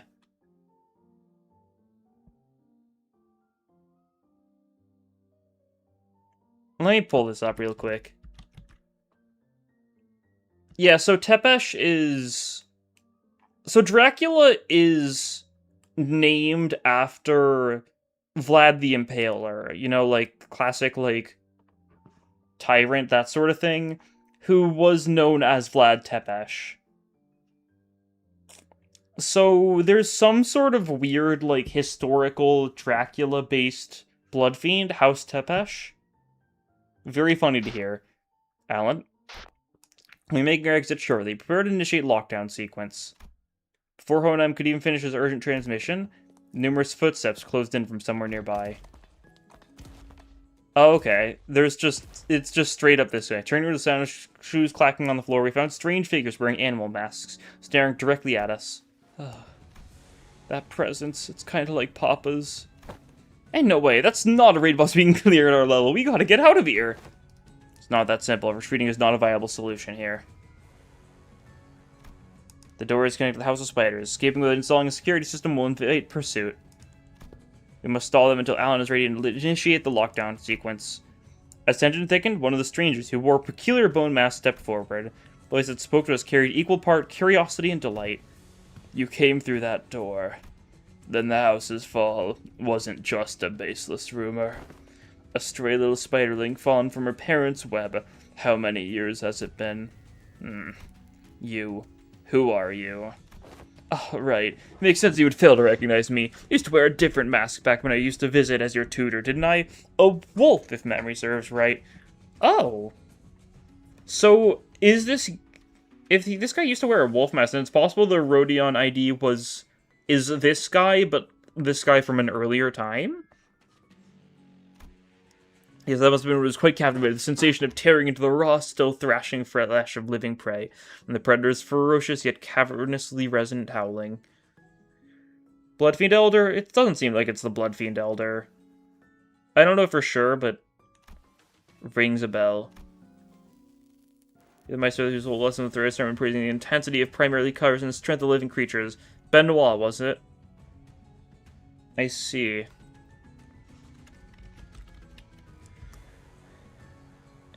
Yeah. Don't know the origin of that. I think it's just a name. That's right. Emile... Okay, this is definitely a reference. Emile Benoit. Canadian fiddler from Newfoundland. I don't think this is right. I don't think this guy is named after a fiddler from Newfoundland. I don't know. Maybe I'm, underselling it, but that, I don't know what this is a reference to then. Looks like that mind of yours is to sly as a raven, unlike your nurse for others. Don't presume. I only remember you because you're the tactility of hides and guts, made for a passable artwork. At first glance, I looked like Risha was casually taking a trip down the memory lane with the maestro. But I had a feeling she was, in fact, dragging this out on purpose to buy us time. That lockdown sequence thing, how much longer till it's ready? Young Ho and I am the lockdown sequence. Don Quixote have been shooting the ring members an incensed glare sparked by the discovery of a kindred's eye, so as to relay my words to Hohenheim without even a hint of her earlier shenanigans. I'm afraid the process to be the lockdown sequence lies in Alan's hands, not mine. It is, by its nature, a time-consuming work. We cannot expect haste. Perhaps that doesn't make this a suitable juncture to try out Plan A. Plan A? Any citizens that involve Don Quixote to remove her shoes will not be dignified with a serious discussion. Instead, maybe what Hohenheim had in mind had nothing to do with Don Quixote's shoes, because he opened his mouth as though he were about to retort to Faust's categorical rejection. Then when he found Faust's eyes and saw what she was looking at, he quietly shuts his mouth and said nothing further. Faith in potentiality is not something I dislike. As for this, however, this seems more like grasping at straws. At the end of her gaze was Ryoshu's blade, a Rayashiki. I was going to try using it anyway. So I've long wanted to see if a Meister's death is any different. Telling him that we were just leaving won't work, will it? No, it won't. Every individual present here would be quite the fascinating specimen to the artists of the ring. We are practically a windfall of inspiration material that is so conveniently been delivered to them, it is improbable that it would allow us to return unharmed.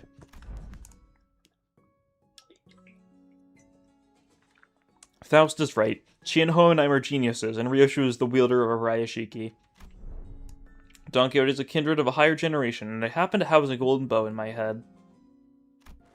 I have no idea how much information the ring has on us, but even if they knew nothing, they won't let us go so easily.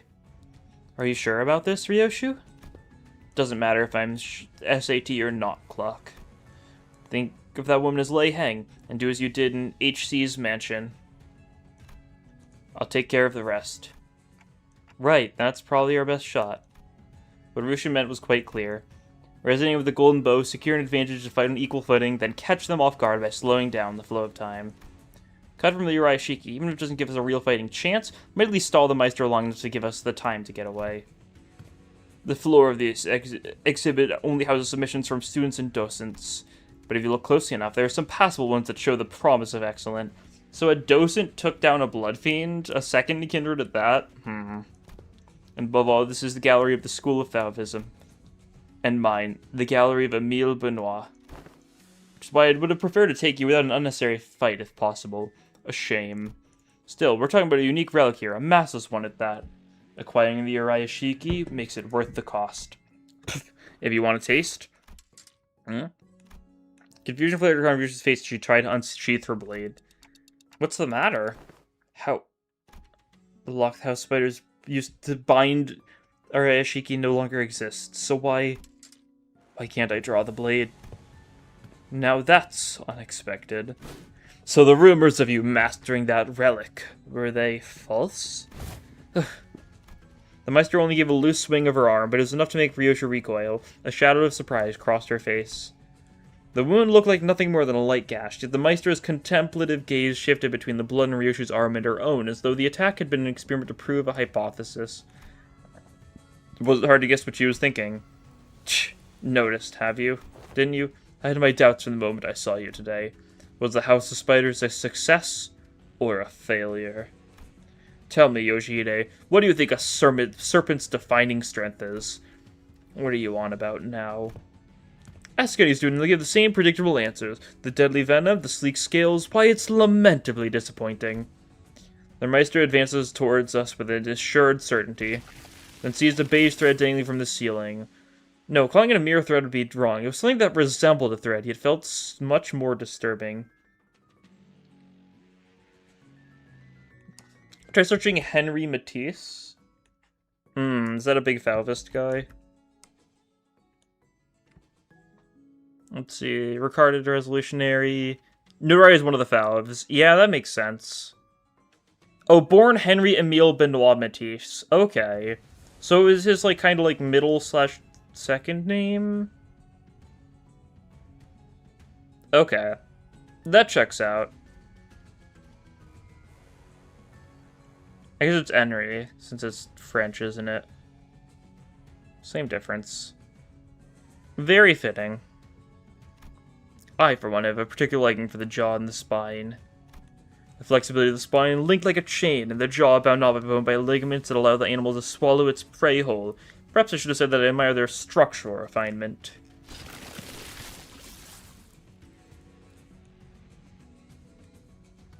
The thrice-coiled ring on her ring finger gave off a cold glint, and the walls and the ceiling suddenly began to echo with a sickening squelch and crack of flesh and bones assembling. But what the hell is that? Which brings me to ask, what better way to claim this delivery of promising material with a single bite than a work of art fashioned from a snake? The Meister plunged her arm into the long serpentine body of a monster. Her sheer presence radiated pressure was oppressive that of the murderous fathers, only more primal and untempered. Consider it a privilege. This is the first time this piece has ever been exhibited to an outsider. Honheim, is the lockdown sequence still not ready? 1 minute to go. Step aside. Attack from the Eogear. Honheim had hastily brandished didn't even last a moment. The weapon was knocked from his hand. As scrambled equipped the center of the right entity, something abruptly stopped the beast like appendage midway through its hurtling motion. Jeez. Yeah, that's a big snake. Oh, it's Kira. And the one who intercepted the blow. Ha! Yeah, jeez. Was Kira, shutting the pushback in the serpentine arm with her still sealed blades. Kira? Did you suddenly have a change of heart I wasn't aware of? This wasn't the plan at all. Obviously not. She couldn't have changed her mind that quickly. So looking at her face couldn't be anything other than that of utter regret. The middle, For someone who doesn't seem to be a problem member, you've inked quite the quantity of tattoos onto yourself. Ah, you must be the new kit Matthias took in. Why do you stand in my way? I'm already regretting it, alright? They're gonna ditch me here, why did I even... Must be instinct taking over. Couldn't fully shake off the opponent's killing intent, so the body chose to clash head-on. So the behavior facet so you can be controlled with suitable training. Unexpected data, but useful to be sure. Shut it, mister! Quit yapping and let me use my blades. Authorized and ready. Lifting locks now. Kira's thermal weapons emerged from their sheaths with a metallic clang. She used the recoil of the motion to skid back and assume a defensive stance. Naturally, that broke Benoit's arm from the deadlock as well. The Meister lashed out again with that monstrous limb, but... Huh? 'Tis a foul injustice to strike up against an unopposed opponent in a duel. Behold, for I shall allow the eclipse of the battlestorm that only the most renowned affixes are displayed through the ages. Seeing an opening, Don Quixote slammed into the arm with her full might, knocking it off its trajectory. Predictably, however, the sheer force of the Meister's attack instantly reduced her to a red sludge of flesh and bone, sending her remains crashing into the door. Ready to initiate lockdown sequence. I will seal the door immediately upon your exit. Everyone to the door. Faust, retrieve the organic remnants of Sinner number 3. As Faust made her exit with was once Don Quixote, the standards of the ring surrounded Kira, barring her way out. The hollow chuckle slipped out of her lips. Haha, called it for real. This is exactly why I didn't want to get involved. Taking Kira back with us would mean having a sizable force of the ring trail right behind her through the door. Kira, too, seemed to have realized the risk that no one in the right mind would want to take. She lowered her head in defeat as though she knew full well that the fate that awaited her. Such a dumbass. What was I thinking diving in like that? You, don't just stand there, get over here now. Huh? But these guys are gonna come flooding in if I...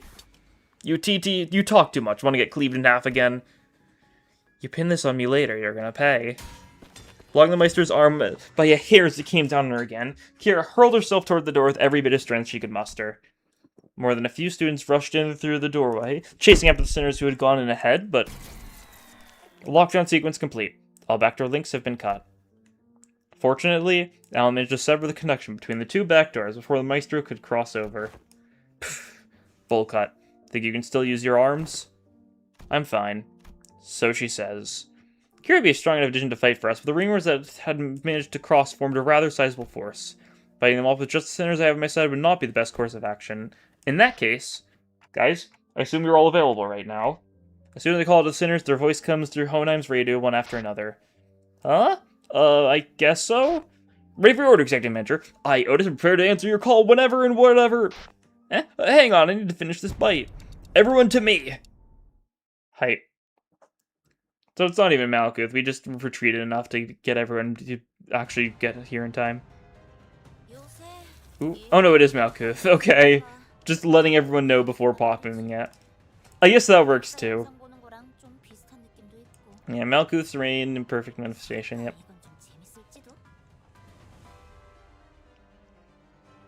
We're gonna get some funny music this Intervallo, aren't we? Just the one wave. Yeah, we've got Kira, wowie.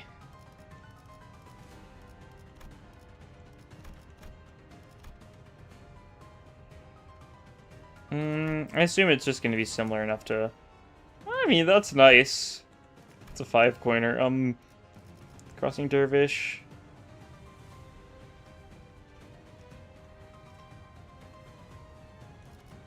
When do you Dervish? Oh, you might just be able to do either. Is it something like that?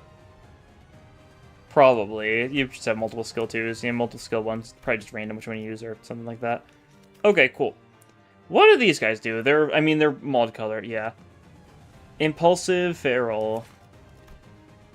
Never bleed, inflict bleed, mod color rouge, attack power for inflicted. Okay.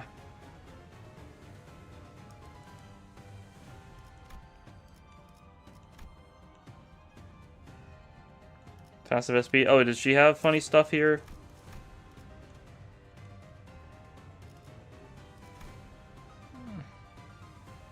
Fervor height. I mean, it looks simple enough. Yeah, what are you doing? Yeah. Inflict multiple vision random enemies. Yeah. Attack power up against inflicting it. Yeah. Just don't want them to inflict too much Mald Rouge because they get buffs. Seems simple enough. Target does not have Mauled Color, gain Clash Power. Okay, so we might get hit a bit, but once we get a little bit of Mauled Color, it lasts for a super long time. Less than half HP of target's effect with Mauled Color, use coin 3 to strength curl coins and breakable coins. I see. Quest lose damage does not stagger or trigger sinking. Okay. And then what do? You look like you've got some like blue on you. It has haste, additional haste.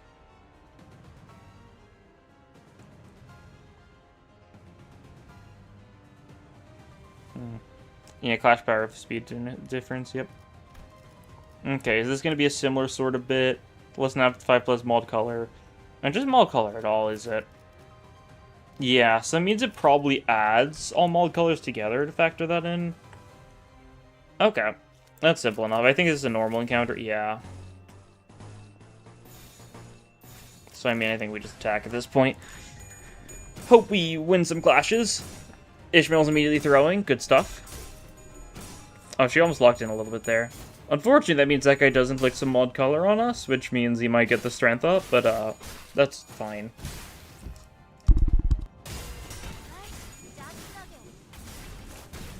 Bro, seriously, hype. At least they've got some stuff voiced, it seems like, with those.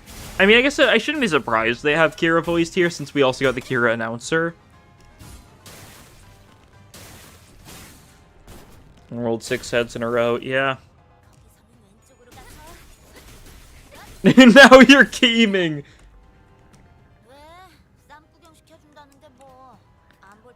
That's awesome. That's neutral, that's fine enough. I gotta take some risks, you know. Dawn's not doing too well. I mean, I am running middle Dawn, so I shouldn't be that surprised. Probably actually pay attention to these guys' gimmick, huh? Yeah, I'll have to save that. Got some Lust Res for you. Yeah, sure. Yeah, Dawn might take some damage here, but that's, like, fine. We could theoretically try getting Envy Res, like, with Kira. Don't think it works like that. It's a thought that counts, though.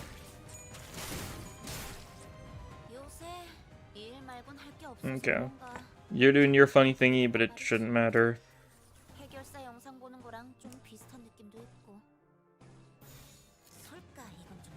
Yeah.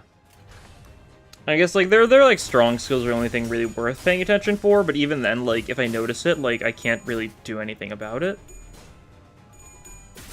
Season 380 for Season 9. Yeah, she's doing her best, okay? And that's what matters.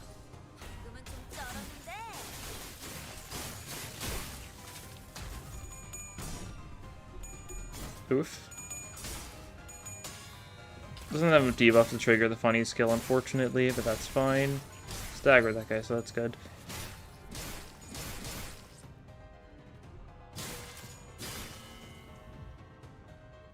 Okay.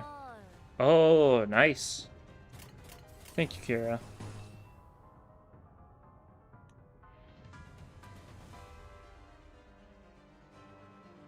Okay, that'll work, yeah. Cool. And Tableau... Yeah, okay. Next turn we get Funny Skill, and we're gonna kill a lot of them here, so that should... I mean, it should make for a very good skill, right? Very good closing time.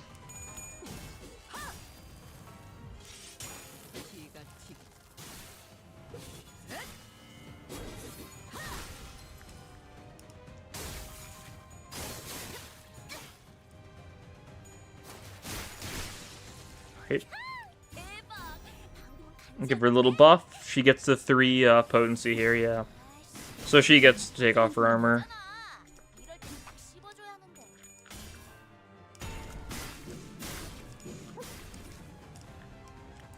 We still have a lot of attacks that have gone through, huh? I think there's gonna be too much of issues. I guess at this point, like, we've been introduced to, like, the main conflict, but, like, if we do manage to successfully seal away the door, I'm very curious as to what our motivation is gonna be to keep on pressing on, right? Yeah, there's your armor. And there's that. That should be a little good.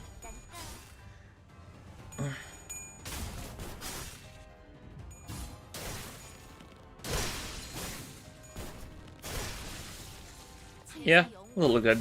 Actually didn't hit too many of them because they've got so many skill slots at this point in the fight, huh? Whatever. We still kill most of these guys this turn. Okay. Isha's throwing. She's been having more trouble than Dawn has.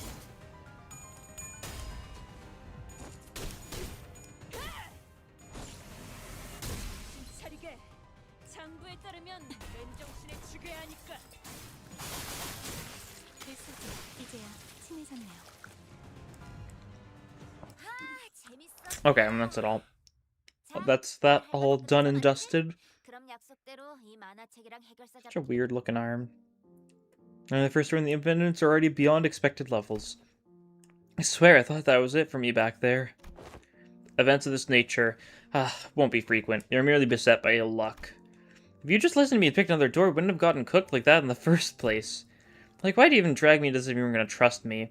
Weirdos. We'd have opened them all by the end of the day. SD. SD? What's that? Same difference.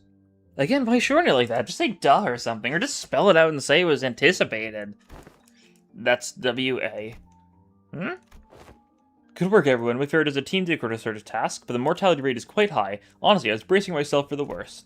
The odds of completing the first door of an expedition without any casualties are under 15%. This, by all measures, counts as a flawless expedition. Tapping away at his device, Alan addresses us with an amicable smile. He seemed totally different from the same man who had manhandled Kira with a fist to her face. As Faust won't be able to cross over anymore, the door completely locked down, right? That cannot be asserted with certainty. Yeah, that's the conflict, isn't it? Are you saying more might come? Corridors and back doors have always been the ring's turf clock, and those Valvis beasts have endured as a long-standing faction within the ring. If they've got that much history, they must know many back doors, both the origin and destination points. Alan clarified what Ryoshu was hinting at.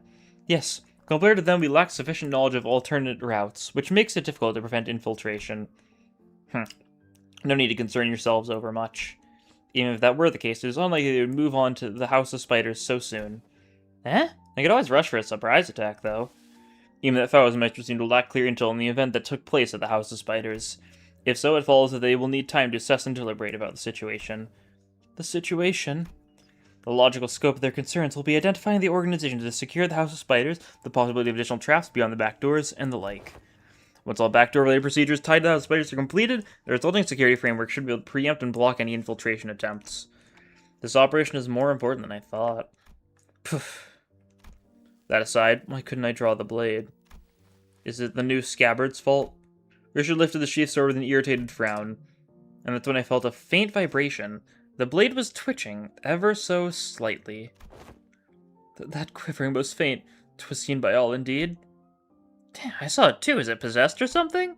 Looks like I was the only one who saw this. The sword twitching as though it wasn't pleased at all with how Ryosha was talking about the scabbard. Ryosha's gaze lingered on the sword before slowly shifting toward the back doors. Could it be that seeing the scabbard brought back some memory of Araya? Ryoshu, do you... Is it an SS?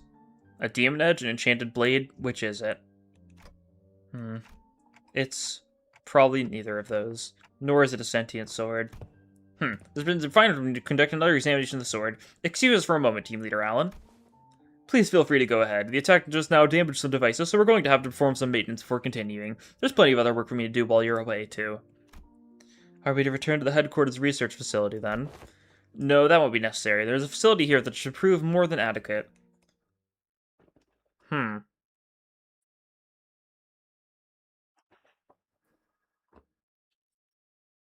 Are we just gonna head to, like, the Pinky area or something? I don't know. I'm trying to think of, like, what in the House of Spiders would be adequate, and, like, I can't imagine much. Relics in the sign. Okay. I mean, it looks like we're heading back. I guess maybe we're gonna switch to... actually give me the docent vibes. Yeah! He's definitely weird, right? Very, weird vibes from him. Don't particularly trust him, but, like, I think that's to be expected. Whenever you see a character like that who's, like, very, like, chipper, but in such a fake way, like, it feels too obvious.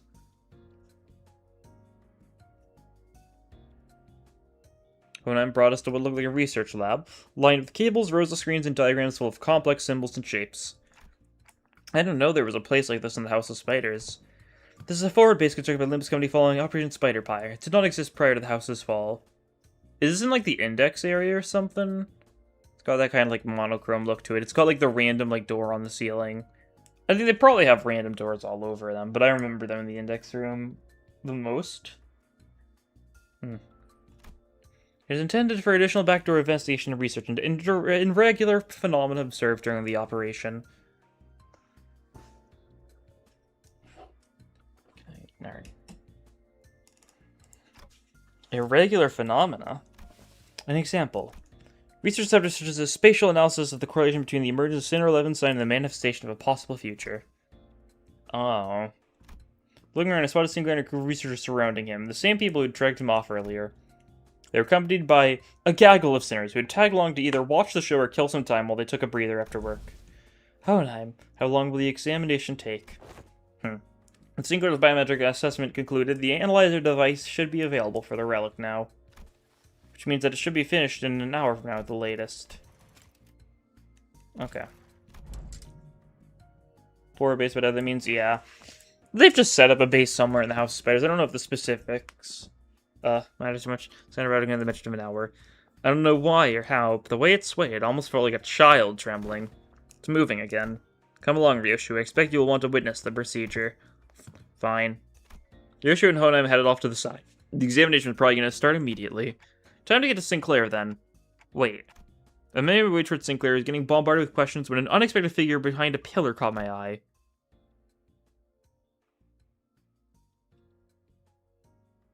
Okay, he's just peeking around a pillar, sure. It was Vespa Crabro, with a big piece of paper covered in crooked handwriting taped on his back. Snack thief? Also, it's so funny how Vespa's, like, last name is mentioned so much. Like, there's not a lot of characters' last names are said too much other than the characters where it, like, matters for, right?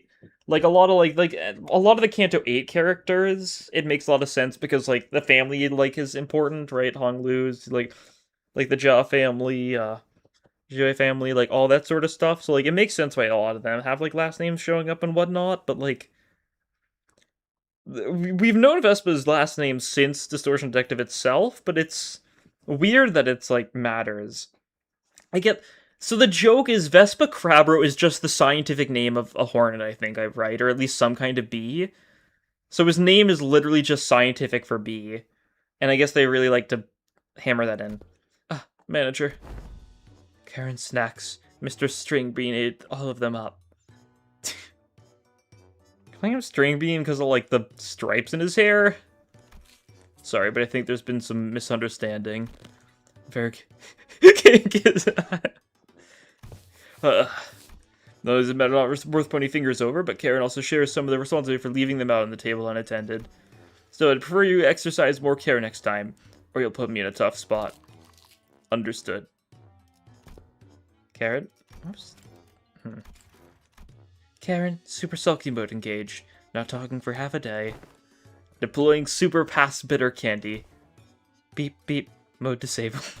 I'm not sure if it's an appropriate request. May remove a paper from my back now. It's a little inconvenient for me. Karen, forgive this time. Next time, no mercy. Best make sure she doesn't listen to that radio channel again. Vergais looked on with an inscrutable expression as Karen peeled the snack thief sign off Esteba's back.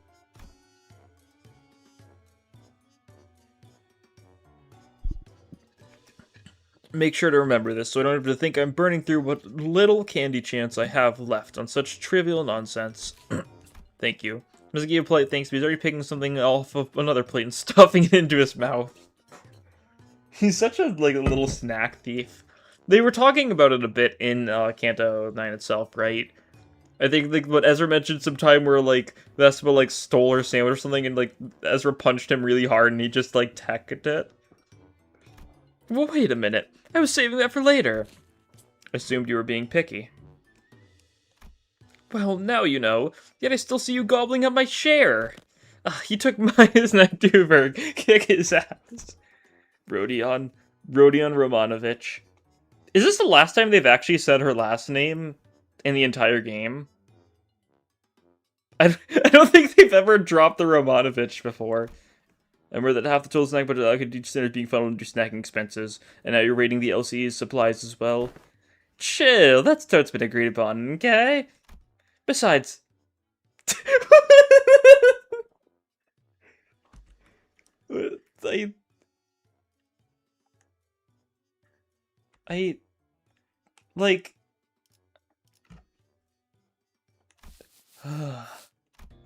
Lines on Vergais's brow look deeper than usual today.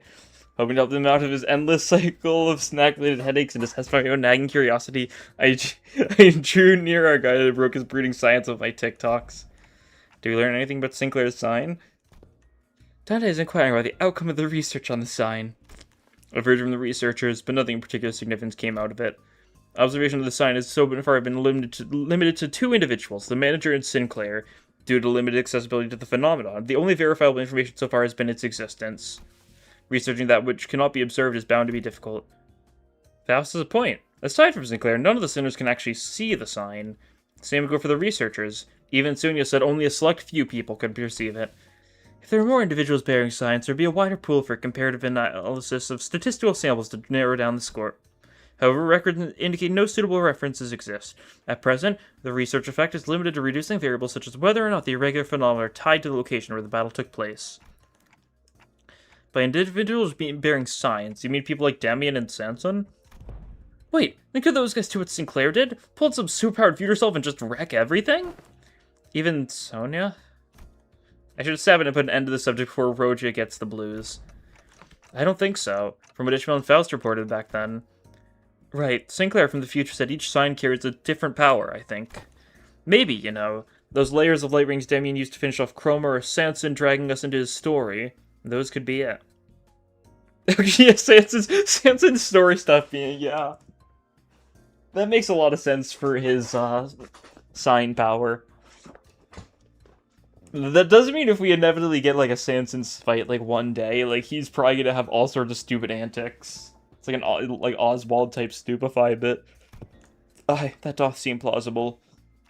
So none of that is information we can confirm yet. Correct. As you have stated, any discussion of this subject would not venture beyond the realm of wild speculation.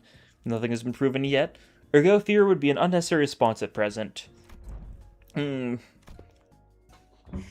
This is, at best, grounded in supposition, but it seemed that the researchers are coaxing forward the hypothesis from the vestiges left in the wake of Sinclair's future self. I'm misclicking everything, height. Oh, that bit about the sign maybe being some singularity or whatever, yeah? The precise position of the hypothesis was that the fundamental principles of the sign's working may be equivalent to those of singularities or relics. Yeah. But as no actionable evidence was obtained from Sinclair, there is presently no means by which this hypothesis may be validated. I see. Then nothing came out of them dragging Sinclair off for that research. Interesting indeed. Oh, you also thought I was being dragged off, but still it happened anyway? No, I mean... Haha, I'm just kidding. Thought I tried going along with the mood. The old Sinclair wouldn't have even thought to joke around like that. He's really changed lately, for the better, I think. So, did anything happen that we should worry about? Stuck close to him just in case, nothing serious came up. Just took some blood, a small skin sample. Oh, and they were also checking if the sign reacts to electrical stimulation. Yeah, and, I'd fill out some questionnaires, too. Things like, please describe what you remember from the battle exactly as it happened, or list the sensations you felt when you regained consciousness. And your memories of that moment have yet to return? No. I don't know if they'll ever come back, actually. Faust said they only exist within my future self, so... Wait, but for my future self to even have those memories, shouldn't I carry them in the first place? Which comes first? A paradox, it would seem. In such a case. That Sinclair is merely one branch among many possible futures. If the future unfurls into boundless branches by means of ceaseless bifurcation, the body of information that constitutes a certain future would scatter into grains more fleeting than dust, too diminished to ever reverse their course and trace their path back to the self that now exists. Is that the theory suggested? Not a certainty, but a plausible interpretation. Here you go again, more of that nonsense only you lot understand. Oi, memory or not, that future guy still came out of him. Didn't he? Then some part of him's gotta be left in there, yeah? Like muscle memory or whatever. Perhaps you can still pull some of those tricks from back then. Tricks from back then? Heard you kicked off proper out there. Even pulled out that trick you pulled up from that plastered old geezer, right? Yeah, the, what's it called? I don't even remember the name of the attack. But, certain Sinclair finishes off Callisto using the funny technique that, Z-chan also learned from Night Drifter. Not just that, he was using that Maying technique quite effortlessly, too. What? That glowing ring thing? Yep, the glowing ring thing. He had two of them coiled around his weapon. I used the glowing ring thing? This is the first time I'm hearing anything about it. Alright, so what exactly is that glowing ring thing? Anyone? Possibly I'm reading something. Yeah. Maybe so technically enhances physical capability? I mean, I guess that flash arrow that makes you real tough's one part of it. But there's gotta be more, right? Dunno. Could be a secret finger thing they passed down to their members. Technique, gear, something like that. Look at him, that Black Coney leader, that Lei brick, and the nurse fathers we fought. Whole lot of them's finger, ain't they?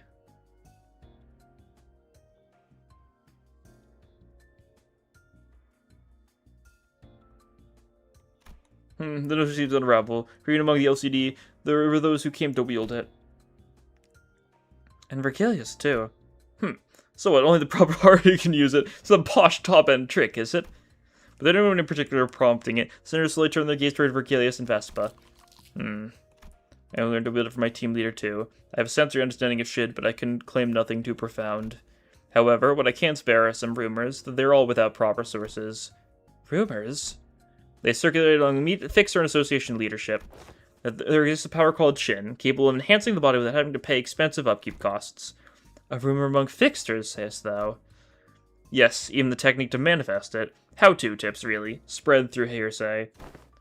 Oh yeah, that tracks. That super column in the latest mag bonus video? Bro is really popping off with it. Straight up RF arm with a shiny Maying wrapped around the weapon. Huh? Must be that mine eyes are yet to be privy to seeing such a marvel in video. Wait, are you serious? It's in the latest video. Literally on the videotape in the back. Maybe you missed it. Video... tape? Alas, for many a week having been stranded from Methy, relieving me of a chance to read not only the prior chronicle, but the latest one as well. Woe is me, when I return I shall feast through the night upon those noble exploits of adventuring fixers.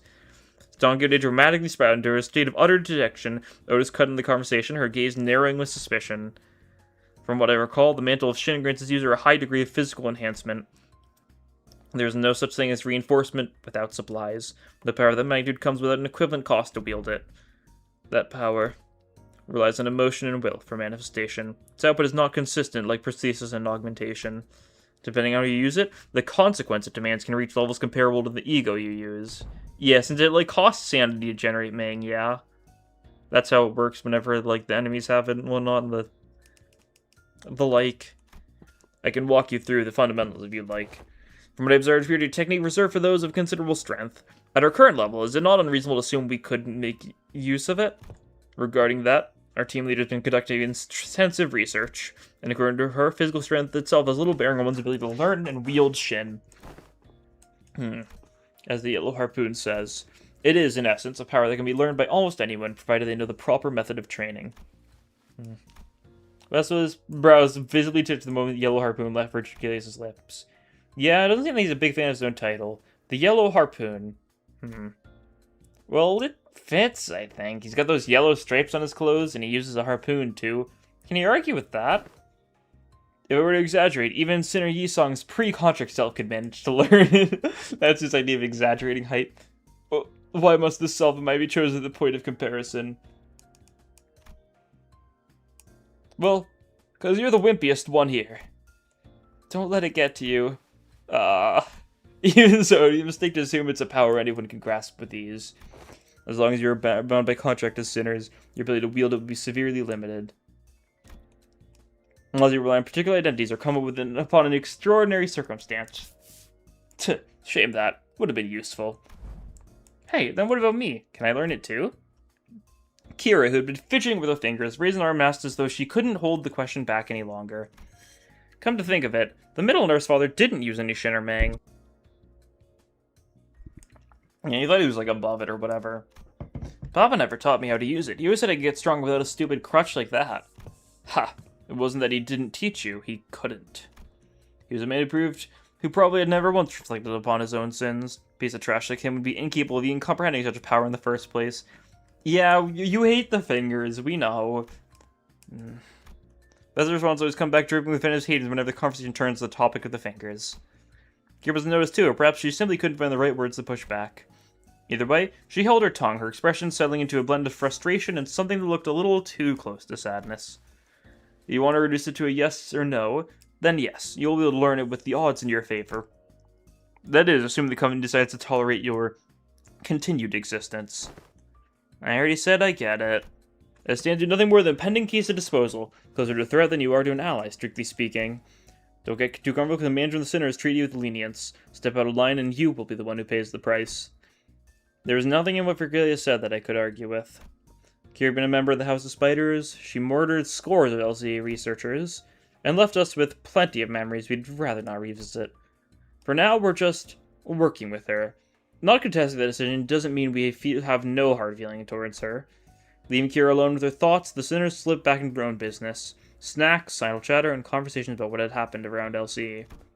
The examination is concluded. So it won't be an issue to let you hear the results together. And before we knew it, Honai and Ryoshu returned. Oh boy. Is it going to be just another story node? It might be.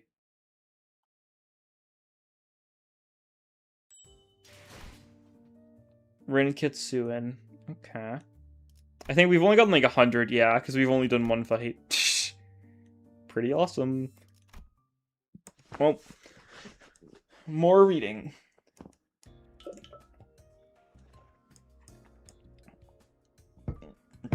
So present the conclusion first. No, the notion of the sword being a sentient one is incorrect. The locus of the will is not the blade, but the scabbard. An ego formed in rather paradoxical nature. Yes, that would be the most appropriate description. Not a sentient sword, huh? Roshi described me dismissal made the scabbard quiver almost as if it had taken offense. Somehow I felt like I could understand what Honai meant by will now. It was a reunion of sorts, one that gave both a tinge of sadness and hope. If scabbard has its own will, does it mean the owner of that will can be resurrected? It is too premature to deliberate on the matter. The state of existence under question is not one that may be defined as death in the moment. I assume they asked whether they're going to be revived or brought back to life, so to speak.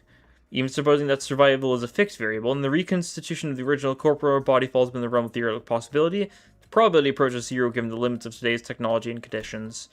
We researchers are inclined to entertain even infinitesimal chances, but in the terminology of the lay people like yourself, such prospect would be labeled impossible, wouldn't it? And there is no need to fixate on the impossibilities of the present, Manager Dante. Such matters are reserved for us scientists to hold on to. Right. Ah, but we may have uncovered a thread, something that could lead to restoring Tsunoryoshi's memories. Though, again, that too is merely a possibility. A far more practical avenue for you to pursue at the moment, nevertheless. And to that end, yes. Further analysis on the scabbard itself would be necessary. Coordinate with Alan for your next duty. He should still be in the Spring Nurse Father's quarters. That will be all. Hohenheim cut himself off there, clamping his mouth shut as any further exchange made scatter and mess up the theories he'd constructed in our conversation. Alright then. Before we go, anyone want to tag along? We're munching on food, averting their gaze. Sinners were pretending they weren't interested at all, but going by the way their forks had long since stopped moving, it was pretty clear to me that they'd been intently listening in on our conversation. Where are we to go? Ah, right. Sorry, for all the rest of you who weren't there with us earlier. Faust, Don Quixote, Ryoshu, and I have been checking where each back door leads. Oh, and Kira, too. The prisoner of war executive manager. We talking about me? Yeah, I guess. I'm working with them, too, yeah. Best remember to tread carefully. Should you even cause the slightest harm to the executive manager, you will be held accountable without exception. Yeah, sure, whatevs. Kira needled at us with a mocking pout, but oddly enough, she didn't appear particularly irritated. Anyway, I think it'd be better if we had a few more people just to be safe. One of those doors we went into earlier led straight to the rings corridor. That was a close call. Otis and his hand shot up the moment I finished speaking. I would very much like to accompany you, Executive Manager. I know I could rely on you, Otis. Heh, you recognize my loyalty honors me, Executive Manager. I, Otis, understand better than anyone you're concerned about the peril of working with a prisoner of war so liable to betray. To have your indispensable self proceed with only a handful of soldiers under your command, this cannot stand. I'm afraid I won't be able to focus on other duties without personally seeing to your safety. I get it, Otis. You've made your point clear enough. Lucky on how I just keel over the moment you summon me. Feels a bit dodgy, that. Better I stick by your side and scrap it out myself. Probably need to come along, then. I guess you can just summon the rest of us like you did earlier. It's a fan. A research yet unfinished holds my efforts. I shall join you once it has found closure. Ha, I don't think I can be much help where you're going. I'll pass. I will follow if that is your order, Manager. No, it's fine. Just get some rest. It'll probably be okay. I can always summon them again if things get too dangerous. For now, I should go see Alan again. Okay. Short story node.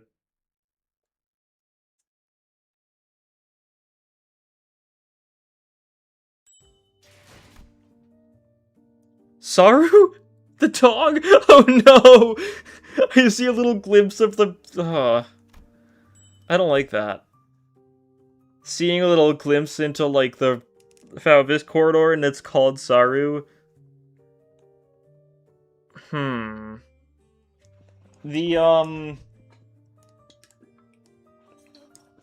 might make for an interesting piece of artwork, I believe, if this is going where I think it's going. Yeah, the team I've got seems fine enough, yeah.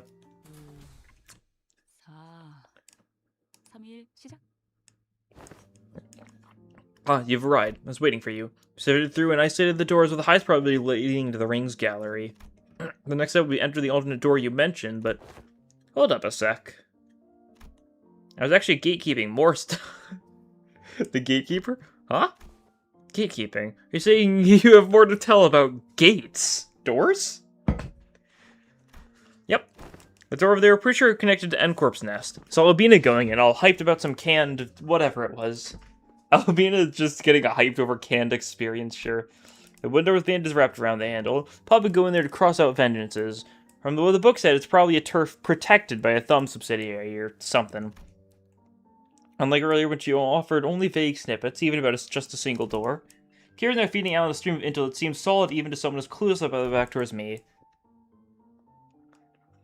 Albina part of N-Corp. Actually, it's kind of surprising that Albina would be willing to go into N-Corp so easy. I guess, like, their whole prejudice thing seems to be... It's not, like, a super widespread thing. Like, if you go in there with a prosthetic, you're not shot at immediately.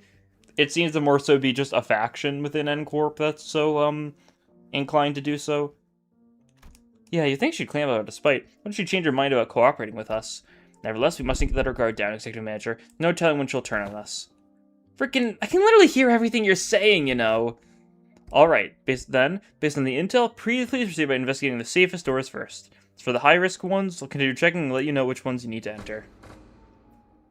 Alan tinkered with the devices around him and flashed a couple of doors with blue light. Guess that means we start with those. Where do you guys want to go first? They all look about the same, just start with the closest one. Well, Alan did say these are the safest ones, so it shouldn't matter which one. As I reached for the nearest doors he told me to, Ryoshu suddenly veered off, stopping in front of another one that stood a few steps apart. This door. It feels familiar. You recognize that door? I think I passed through it a few times when I was little. Hardly ever stopped seeing when a fragmented memory, painted over in parts, slipped into my mind. Sorry. It hurt a lot, didn't it? I should have finished my homework faster. Oh, I know, let's go for a walk. Pfft, but I don't recall much about it. The memory just now, could it be tied to Araya? Let's start with that door. Okay, this one, yeah? Here we go.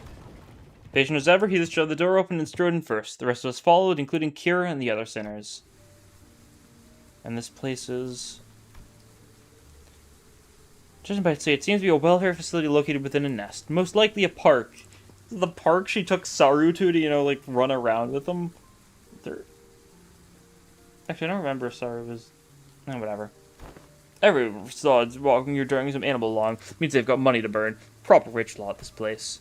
The walk this place Ryoshu mentioned in her memory, and the sight of people fussing over their pets. Pieces clicked together, and I voiced the other memory I saw back at the House of Spiders. You know what, this is,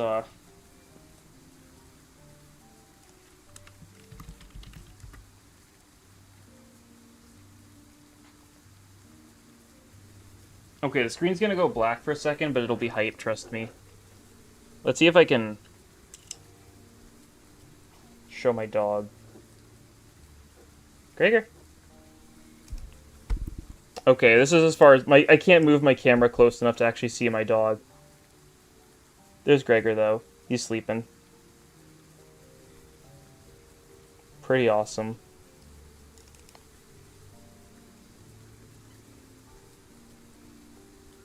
He's hidden. Okay. Dog moved over. I need to get a better camera.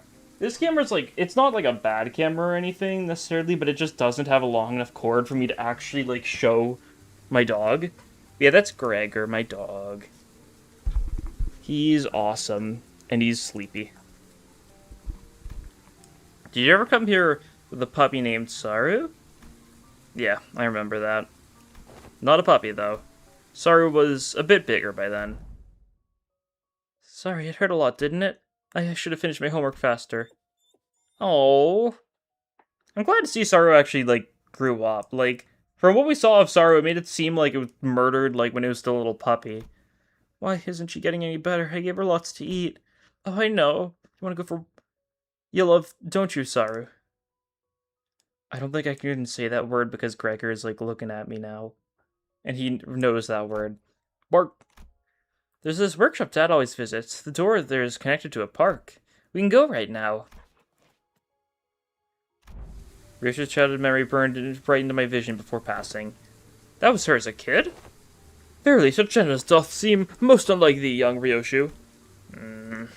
Hey, Clock. Who said you could show them my memories willy-nilly? No, come on. You know it's not something I can control. Tuh. GG. Back at the House of Spiders, I was the only one who could see into the vision of Ryoshu's past. This time, though, her memories seemed to manifest for everyone around, just like what we experienced in H-Corp with Honglu. Which probably means... Why are you staring at me? That's so random, what the hell? Did you not see that just now? Huh. See what, you guys zoning out together? Interesting. Because the thing is, we know it's not only the sinners that can see the memories, because, like, Lindayu was also seeing the memories back in Canto 8. But I guess there's, like, some sort of connection needed, potentially. Some kind of twining threads. Because it doesn't apply to Kira. Then again, unlike how it was between Lindayu and Honglu, Kira doesn't have any direct connection to Ryoshu. I guess it makes sense. Was that adorable hound thy companion to fold, young Ryoshu? Indeed, my one and only best friend. And because of that, Saru would be locked away in the vault every time I had to depart on an assignment, with spiral driven through her. First ever leash. Looking back, might have been a kinder fate had she died sooner. To inflict such cruelty upon a voiceless animal, how could such wickedness be born? What happened to Saru in the end? She died before her time. I don't recall why, There was a day when Saru wouldn't stop whimpering in pain, and I shut myself in my room, crying.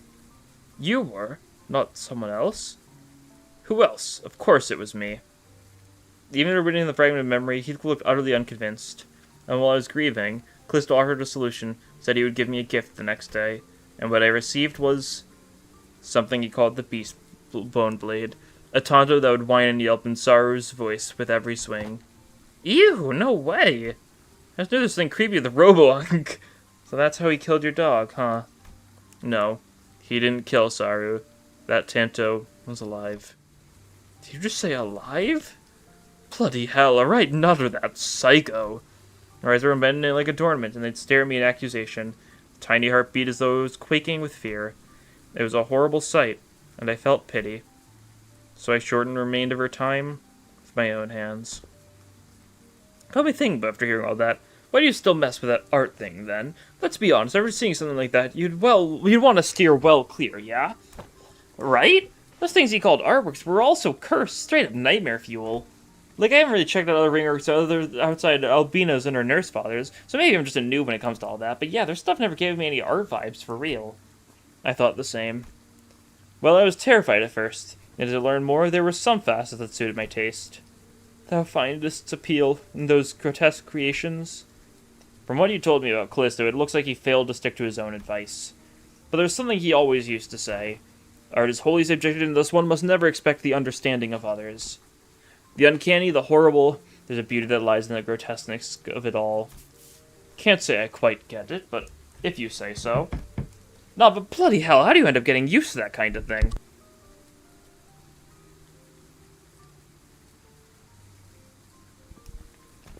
Why do you need to understand? You're not an artist. I got used to it, but that Callisto's installation artworks caused night terrors and nightmares for... Rattle. The scatter moved and Risha came to a pause. It trembled, but there was once a strange liveliness to it, though it quivered between fear and anticipation. Night terrors, crying from nightmares, from the house of spiders. There's actually someone who got scared of ring stuff back in your day. I need to check something. We've been here, and we've seen enough here. Let's go back. Yeah, let's. Nothing else worth checking around here anyway. With the inspection complete, we quickly followed Ryoshu back. She stood in front of the artworks covered in sheets of cloth, lost in thought. Right here. There used to be a huge artwork displayed here. I don't know what kind of impulse struck him, but the one about fussing, saying he needed practice so he wouldn't lose his touch. Mommy. What's wrong? Over there. I told you to keep the exhibition in your room. Oh, is that the big ring that Callisto Honglu uses? Ah, you returned, Yoshihide. I decided to attempt installation art of a somewhat large scale this time, but I ran out of space in my gallery. Mommy, people were screaming. Tears, Yoshihide. Her eyes reached an age where she may be interested to the world of aesthetics. Surely this wouldn't be a problem. It would. You liking and me acquiring the taste doesn't mean Araya will. Let's get you back to our room. I was hugging something in my arms. I was crying. Saru? No, too big to be Saru. Last day memories can never be made whole again, no matter how many fragments are glued together. We could tell Ryoshu everything we knew about Araya, but it'd never truly reach her. I see. This hollow void. This must be Araya. The sensation and emotion for what's been emptied began to entangle with Ryoshu's memories. It makes it possible for us to reminisce about Araya together. The soft rattle Araya gave seemed to show how pleased she was with this small step. Alright, time to check out the next door. We entered several more back doors that Alan pointed out, but unfortunately none of the places we ended up at stirred Ryoshu's memories any further. Pretty much nothing here. I think we're done. What the? How'd they get in here? Startled, Kira pointed ahead, where figures wearing animal masks were hauling what looks like massive lumps of flesh hidden behind a tent of sorts. Those rank assailants from before. Didst thou not say that thou hast sealed the door earlier? How then do those villains come to stand before us once more? I've probably amputated via another separate route entirely from another back door. As you can see, their objective appears to be the retrieval of the ring artwork, Nurse Father's artworks. Get on with it! We need to move as many pieces as we can before we pull out. Hey, but I thought Robo-Unk was washed. He's got so many fanboys and fangirls here. Does art possess value in and of itself? Or is it just a case of posthumous premium of death effect? Think about it. Some of the pieces have already been taken. Of course, they are of little value to both our companies. Watching us sweating and starting to drag those mediocre pieces with them. Pretty funny. But many of those pieces will be labeled with some pathetic notions of heritage connected to my name on their description plaques. Pretty unsavory. They may be occupied with transporting these objects for now, but they will likely soon find cause to harm the Wayfarer and LCA personnel stationed here, Executive Manager. We prudent to eliminate them without delay, considering the ring's reputation. Ours was right. Better to wipe them out before they try anything stupid. Guys, look like we've got another job to do. Lend me a hand. We didn't buzz the Sinnoh's replies this time, but it should be fine. Yeah, they know it was happening sooner or later. They knew we wouldn't be able to do all this without encountering some degree of trouble. Okay.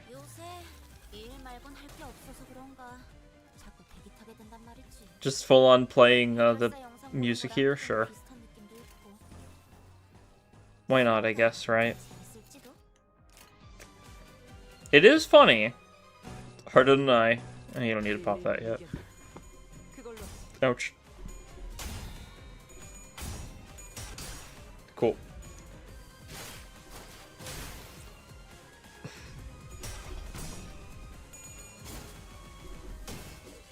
Sure.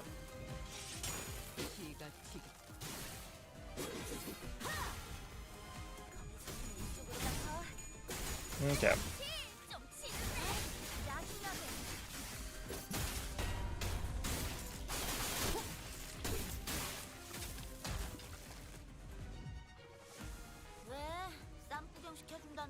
You're doing this attack. That shouldn't make a difference here, though. Yeah, it's too early for it to be anything noteworthy. Stand back at this point? Because they can, right? That's the thing. It is a very useful ability. Hard to deny.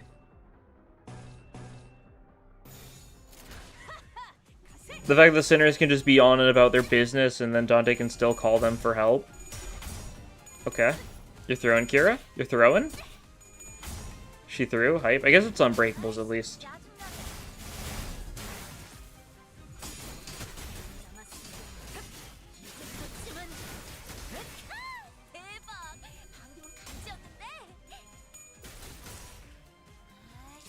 You didn't get me popcorn for a show like this? Thank you, Kira.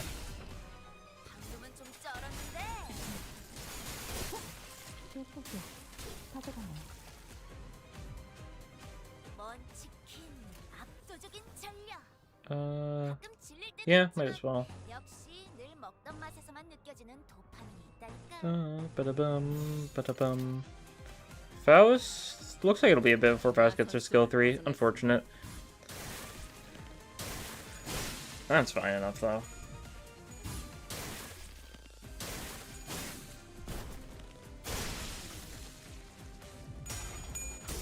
I think we don't get a next turn closing time, but the turn after that closing time, I think, which is, like, fine.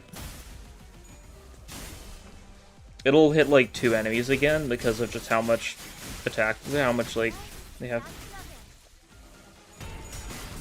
5 seconds are boring, yeah. That's fine enough.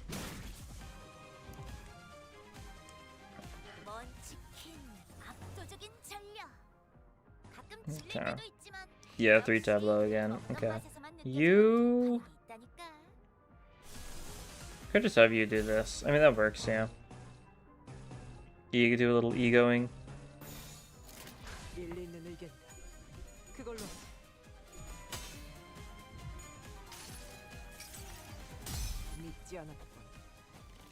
I do appreciate the filler fights. It helps a lot because, like, otherwise I'm just it helps my voice. That's, like, the main thing. Give me a little bit of downtime to where I don't need to be reading something.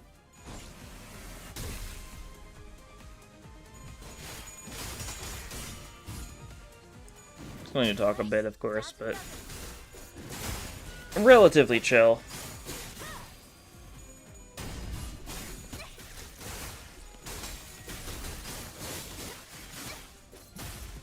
And, you know, as long as there's no more of, like, the corporate auto mannequins, you know, I think there's no issue.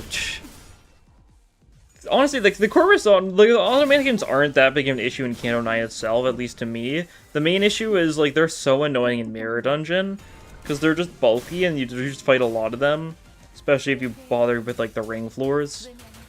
Okay, this closing time is gonna hit, like, 2 people and they're gonna be already... Yeah, it's gonna hit... No, okay, Albina deals with that guy at least. Okay, closing time's gonna hit those 2. Sure.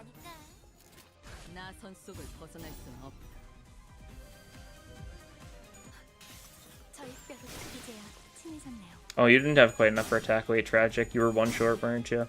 Oh, wow.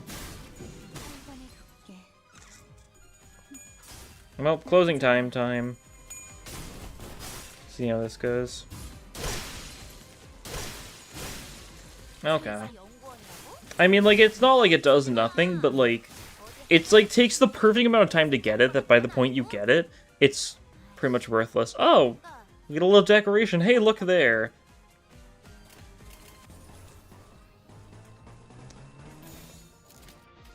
Like, this, like, student's gonna be so busy looking at, like, the big, like, Omega ring that, Faust's just gonna, like, steal his liver.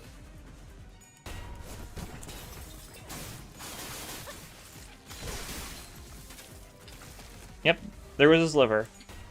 Okay, and steal more organs while you're at it. Yeah, there goes, I don't know, another organ. There was this, like, lung or something.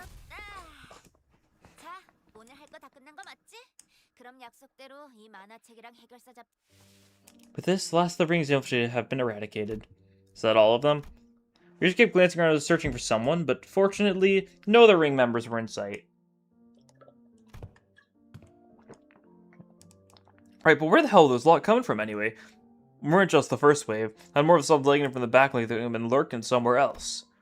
According to the tracking logs recorded by the surveillance licenses in here, they appeared to have crossed over from another corridor. Another corridor? What precisely does the designation another corridor refer to?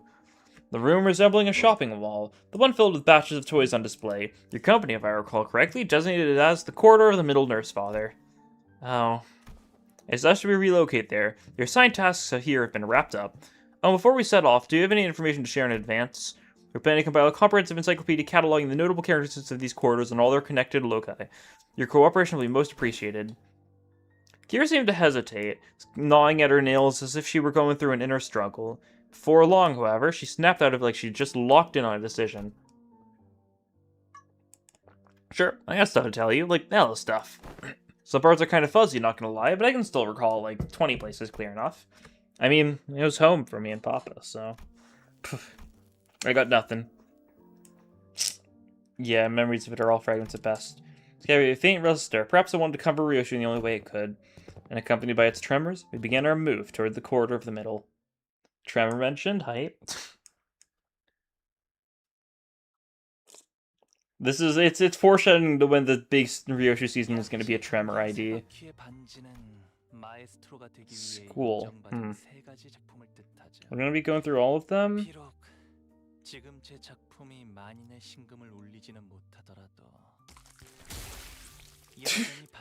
Stupid loud sound effect.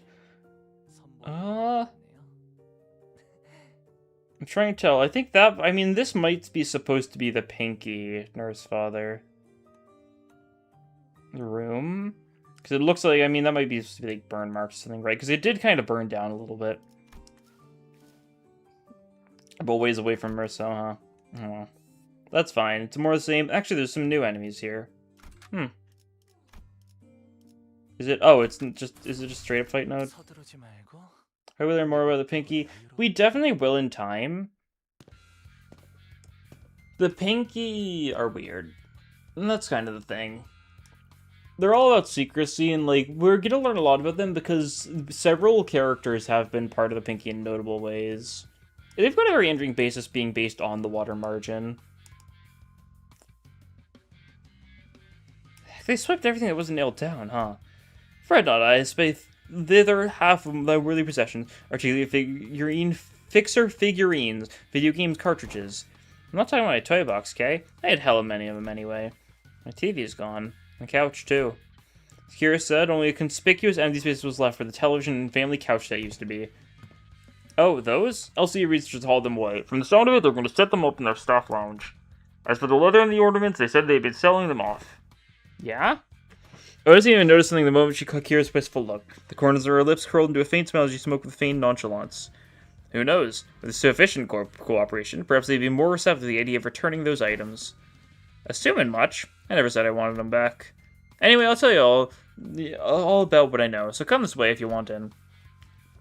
These two doors here made from paper and wood that connect to S Corp. Ooh, Salpipio Agro Industries mentioned. Hype. And that one room for steel, that one leads to the V Corp back streets where... And live here and made frequent use of the doors herself. Kira was clearly the right person for the job, pretending where each doorway fair company had asked us to explore led.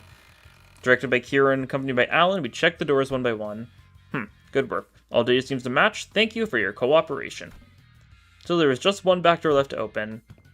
I know this ain't anything new, but I've gotta say, those back doors are just too bloody convenient. Them portals, too. It ain't doing anything shady like the warp trains either, is it? They're as simple as turning the knob and entering. Seems to me you'll outpace your business arrival in no time.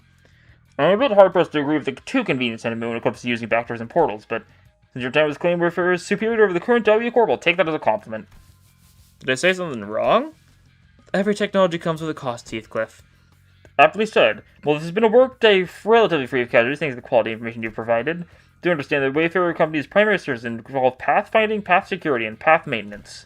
Each of the services is fraught with life and dangers for most of our employees. Some never return after embarking on a pathfinding journey, some are killed while battling monstrous entities whose exact natures haven't been encountered yet, that appear in the liminal spaces between paths. It also costs a pretty penny to keep the secured path, well, secured. I'd say our operating cost is on the rather steep side, especially considering that we are also trying to prevent our rivals from taking this corner of the market. Thinking back, I don't think I've ever seen Alan enter a door to a new location with his helmet off. It must just be one of his precautions, just in case. Maybe his dry smell and unsettling lack of reaction to anything are hints that he's simply seen too much to be fazed by most horrors. Still, our work's going to considerably easier for this job thanks to help from everyone here.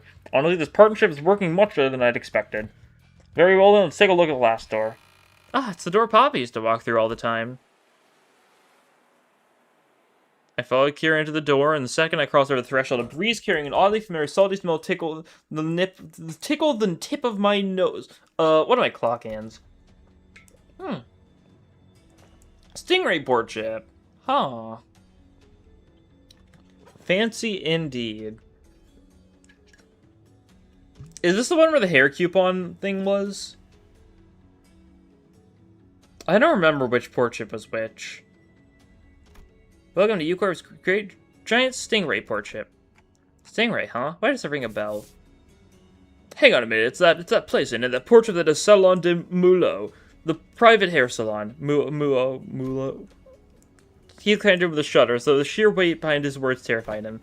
Oh, doesn't signify that the shiny thing made audience young Edith and his hairdo most luscious. Quit with all that luscious nonsense, Lash. Why encourage me now when you were so cavalier about blasting my villainous arse back the lake? Indeed, alas, it is true that prodigy wrought upon our merry band hath severely outweighed the crime. Wouldst thou not agree, young Heathcliff, that to put the coupon to use would remedy thy pain a smidge? Ah, bugger it. I ain't even got anyone to spruce up for anymore. Sweet, then, can I use them? We were regulars at that Mulot place, Papa and me, but I would ask the middleman for a favor, and he'd bring loads of coupons back home. They give away a haircut for every 10 minutes, you see, so I... Why am I even yapping about all excited? Kira, who'd seemed ready to launch into a cheerful rant, came to an abrupt pause, like a bike tripping over a ledge. Her face fell as she lowered her gaze and scuffed a pebble away. Looking back, I guess Papa did hella care for me, so why... But I know it's also true these guys went out of the ways to get me out of there, even though they didn't know me so well. Why has it got to be so complicated? Let's give you that unaesthetic BC bowl cut. Heck's a BC bowl cut. Bro, listen. Like I said, it's not how you shorten these things. For some reason, Rishi almost seemed also most gleeful to hear Kira correcting her acronym. It was reminiscent of that self-satisfied look she'd get after confusing us with these acronyms, especially during the early days of our bus journey. Thinking back, ever since those translations became reliable enough, the sinners had less reason to voice their frustration with the Ryoshi's acronyms, which in turn gave her fewer causes to snicker about. I'm not sure why, but something tells me she may make her acronyms ridiculously incomprehensible on purpose. Your conjecture is correct, Executive Manager. She has one tasteless sense of humor. From what I recall, the toys and games he was into were pretty retro. Must have been annoying to play along. At first, the more I played along, the more I got into it. So corny and juvenile, though. I know aught of that conflict within thee. Trifling and apocryphal they may be, yet we are still all compelled to peer inwards to the interests of the family. Yeah. Yeah, I wanted what Papa was into to really get what he was talking about. So I need to know these things. I want to chat him up and talk about a mutual subject, so... Poof. You tell me all about the time of year, Yoshihide. Now, they went by on them saying stuff like, Yoshihide learned this in 2 days, or, yo, this was Yoshihide's fave, you know? Too bad I wasn't here to tell you that his words weren't worth anything. Once thought of him the same as you did now. Good man, at least among the nurse fathers. Caring enough to bring me gifts. Then one day, I said he'd never understand things I really cared about, even his life had depended on it. One day, thou sayest. Pray tell, was there aught that had changed thy perception of that man? That... I don't remember why or when or why. That just that it happened. Okay. So something with Araya, then. Wait, I might know this. Wasn't it something that happened at school? Papa told me that things started getting awkward between you and him ever since you quit school. Pff, I've never been to school. Never even thought about wanting to go to school. I've been talking again. Huh? No way, bro. I even saw a clip of it. What? I showed my video where he was teaching me how to use his doors. I even saw baby you going, I'm off to school, Dad, in that video, so I'm pretty dang sure. But I don't... As Kira went on, Ryoshi's confidence from her initial retort seemed to slip away. Couldn't blame her. So much of her memory had been mutilated. Very possible it was a clip of, Araya, potentially, because they do look similar, especially when they were little. It didn't sound like she was dying it out of hand, though. She seemed to mean it when she said she'd never been to school and had never even wanted to. And I want to glimpse that fragment of memory that made her say that. The moment I willed it, the scene from her past suddenly flashed across my eyes. Very well, Yoshihide. A registered institution that is not entirely dissimilar from school. There is a subsidiary of the ring. What is this? This isn't school. It's something of art, probably. Academy. Academy of Art? Oh, you sure it's a school, not like an art academy or something like it? Wait, that kind of makes sense. Yeah, it must have been an academy, not a school. Academy of Art. Huh. She muttered a few words as though they were pieces of puzzle she was assembling. Then, for a brief moment, she turned toward me with an astounded scoff and a look of mild irritation. Clock, you deserve a smack. Ah! The lady smacking you off the head with her scabbard. What was that for? Memory sucks, Clock. I would have been just fine without it. At least I can remember the incident that changed my perspective on Matthias. Dad, how do I go to a school? School, Yoshihide? Well, I don't see why you would wish, let alone need, to go to such an institution when we nurse fathers are here to provide you with all the education you require. You would later find our unique style of homeschooling to have been much more enlightening than trudging through any of the nest's formulaic education systems. But, Dad, I saw him in a picture book, and I don't have any friends here. Oh, Rhiannon, it is pointless. But it is true that there are qualities that can only be learned through group erudition that engenders competition. Very well, Yoshihide. I will register you in an institution that is not entirely dissimilar from school. Really? I intend to send Yoshihide to an academy as part of my educational curriculum. There's an Academy of Art, a subsidiary of the Ring. Companionship with other talented children of approximately their age will nourish the spirit of inspiration that will guide Yoshihide's growth. The prescript approves. But Callisto, I'll tell you now that you might be making a mistake. And how are you so certain of that? Do elaborate if you can, and pop into the prescripts by whom every aspect of existence is articulated. What do you even know of choice? Of what is right or wrong? And off they went. Perhaps a little more situationist would have prevented what is to come. Callisto had found me a rather decent academy. The artworks that used to scare me when I wasn't alone weren't so bad when I was with other kids. No, that's not it. Even more accurate to say that I start to understand people's perspective on beauty. Of course I would, when all we did was nod along to lectures and spout purple prose, all the while making pincushions out of people's bodies like it was nothing. Yeah, they just sent, like, the 6-year-old to, like, the murdering people art school. I would say we'll first focus on corporist techniques. Huh. Interesting. It talked about how, like, Callisto, like, kind of, like, spearheaded, like, corporism, so it made it sound like he was, like, kind of the extent of it. Then, take a good look at the diagram here, and the mannequins before you. We have the blood vessels in the same pattern as the diagram, and no, I even learned about corporate stuff in this day and age. I don't get the point of this log is trying to shape blood with the color that a drop of ink could do better. I read that in a book. Ugh. I'm more excited to learn about Cubist technique than this. I mean, we'll just watch a movie and part of the curriculum. It's just boring, shallow gore stuff. No, it's gory, but it's boring and shallow only because you guys are bad at it.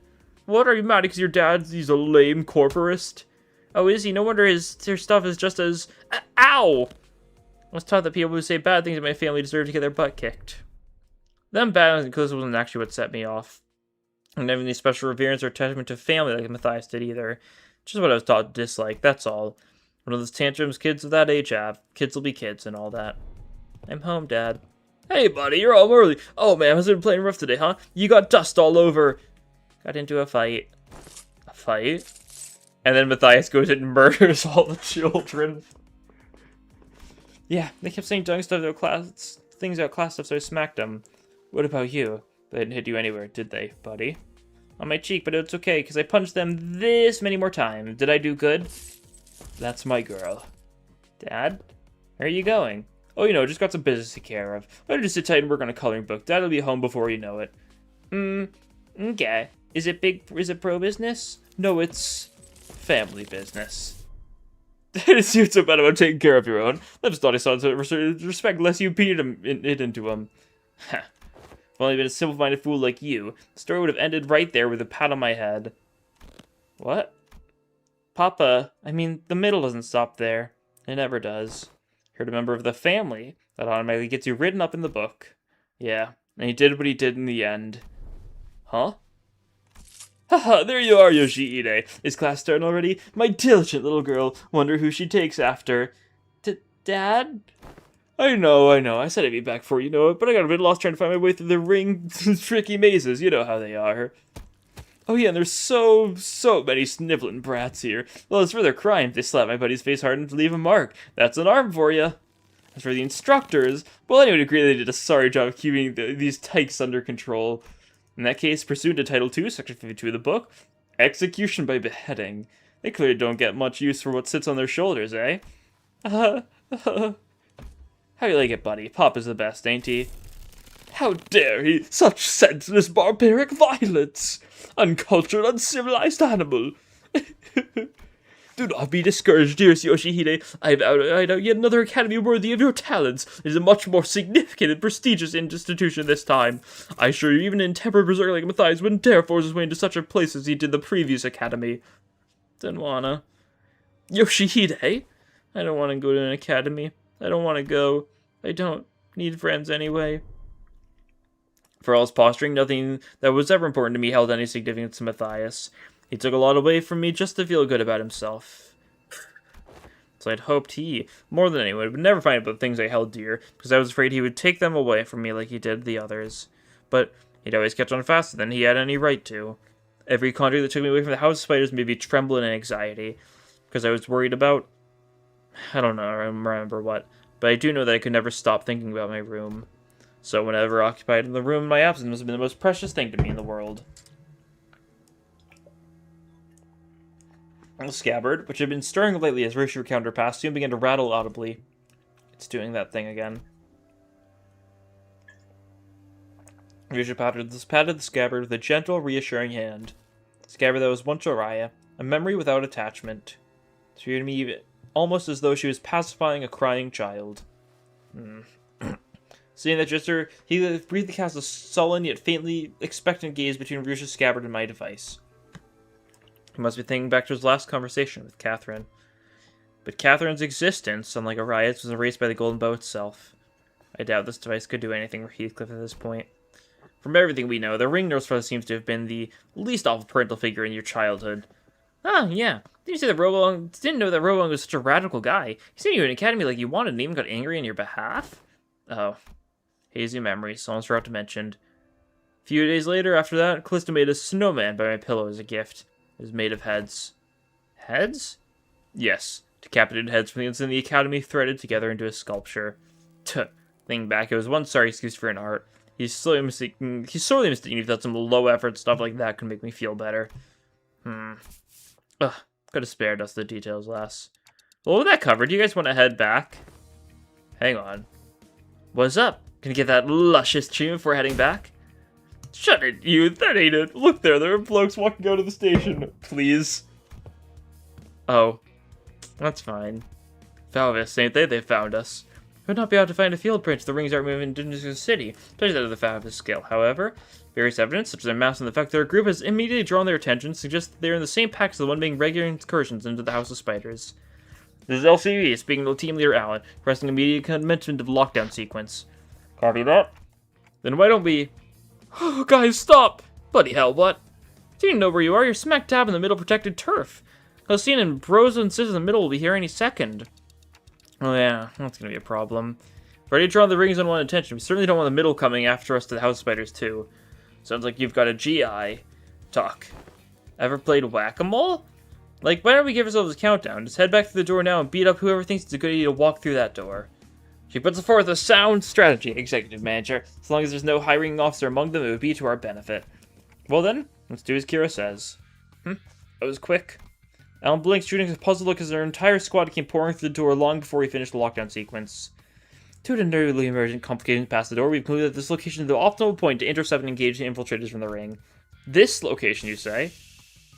Oh, wait, that door leads to a zone under a syndicate or a wing's protection, doesn't it? Better idea to fight here, then. Having to work with someone quick on the uptake. Wasn't long before the Falvis began rushing in through the open door. I don't want to summon them while they're relaxing, but, well, it can't be helped. And I summoned the sinners back to work. It did say there's new enemies, because there was 2 new enemies shown. It was 4 total, so there's... It's just recolors, okay. Spontaneous, instinctive. Anything new? Doesn't really look like it.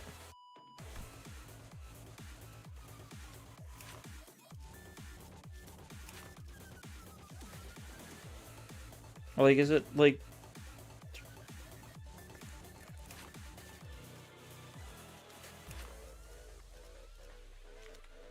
They're just... They seem to just be identical in, like, every possible way. Whatever. That's fine. As funny as it would have been for, like, the middle to show up, The whole strategy they just put was to make the middle to prevent the middle from coming after them. So it makes sense. It's just more Falvists. That now is kind of cracked. Cardo show up. We'll see. It would have been a good time for it, but who knows? He still could show up, right? He could just pop in. Wouldn't be that weird for Ricardo.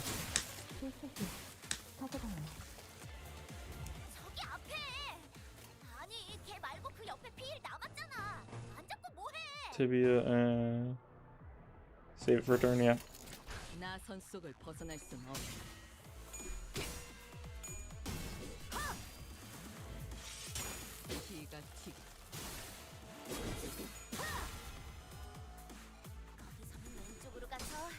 I'll just keep going in it. The general pattern so far, it seems to be, we go into the door, we deal with whatever, like, comes from it, and then we seal the door and we move on to the next one. So I'd assume it's the end of the middle stuff. I guess, I don't know. We'll see.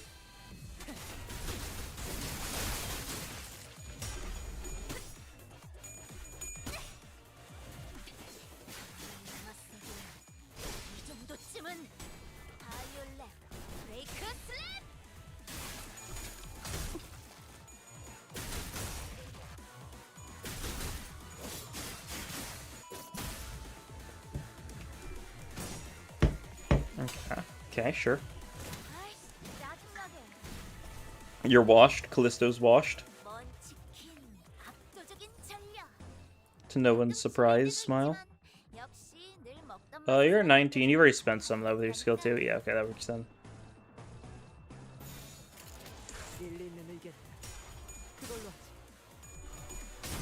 The Ringmeister seems to be the boss. Yeah.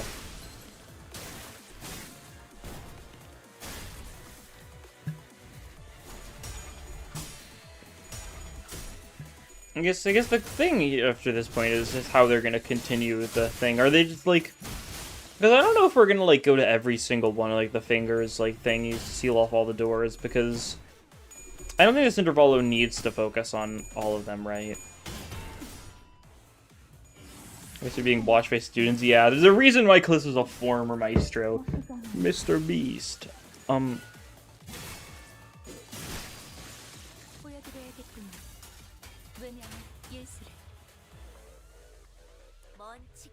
Okay. But one more turn? Yeah, one more turn and we'll get funny attack.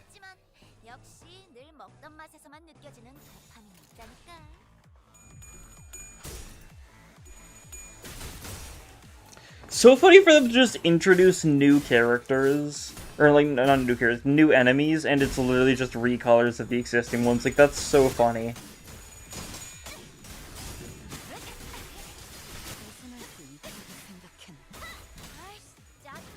Like, they looked identical. I'm not sure if there's any differences, like, at all. Like, my quick glance, it seemed to be, like, exactly the same. Who knows, maybe there's some slight number differences? I don't know. Well, we get our, closing time now, so that's good. We can go for Lust Res here.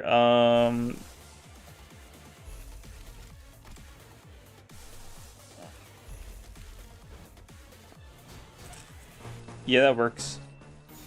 Actually, we can have you do this instead. The rings are uncreative. Yep.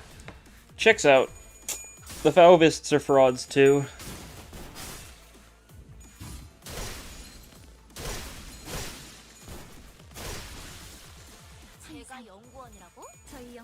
Hit barely any of them, whatever. It hits some of them, that's what matters.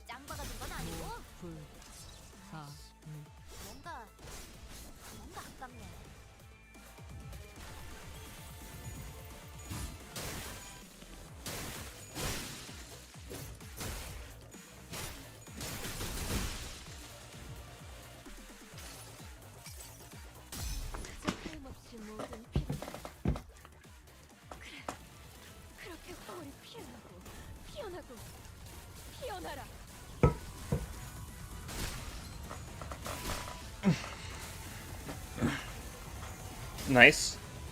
137 damage, Millarca. Or Merkala. Millarca's okay. Cool. Was there any more? Yeah, there's one more again. Envy Res? Oh, I can't get a good Envy Res, can I? Darn. Like, I, like, almost could, right? But, unfortunately, you're a nuisance.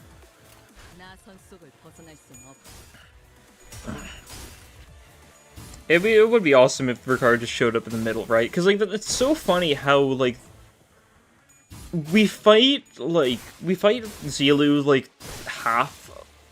Like, we do, like, half of a Zeelu fight, and then Ricardo just showed up. Like, they could just do that again.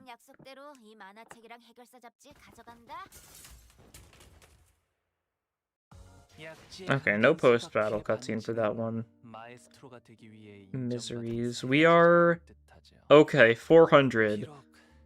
It's something. Alright. Give me a few minutes, though. I'm gonna take a quick break, I think. Let me put on some, like, really low-quality BRB text on the screen. There we go. Give me, like, 3 minutes, and then I'll be back.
right back.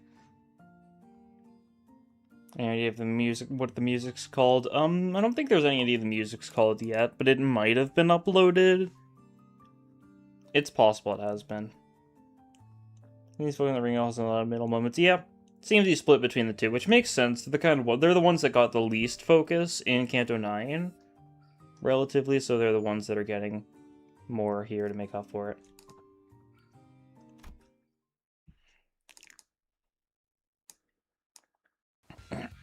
Okay, and that about wraps up the middles corridor.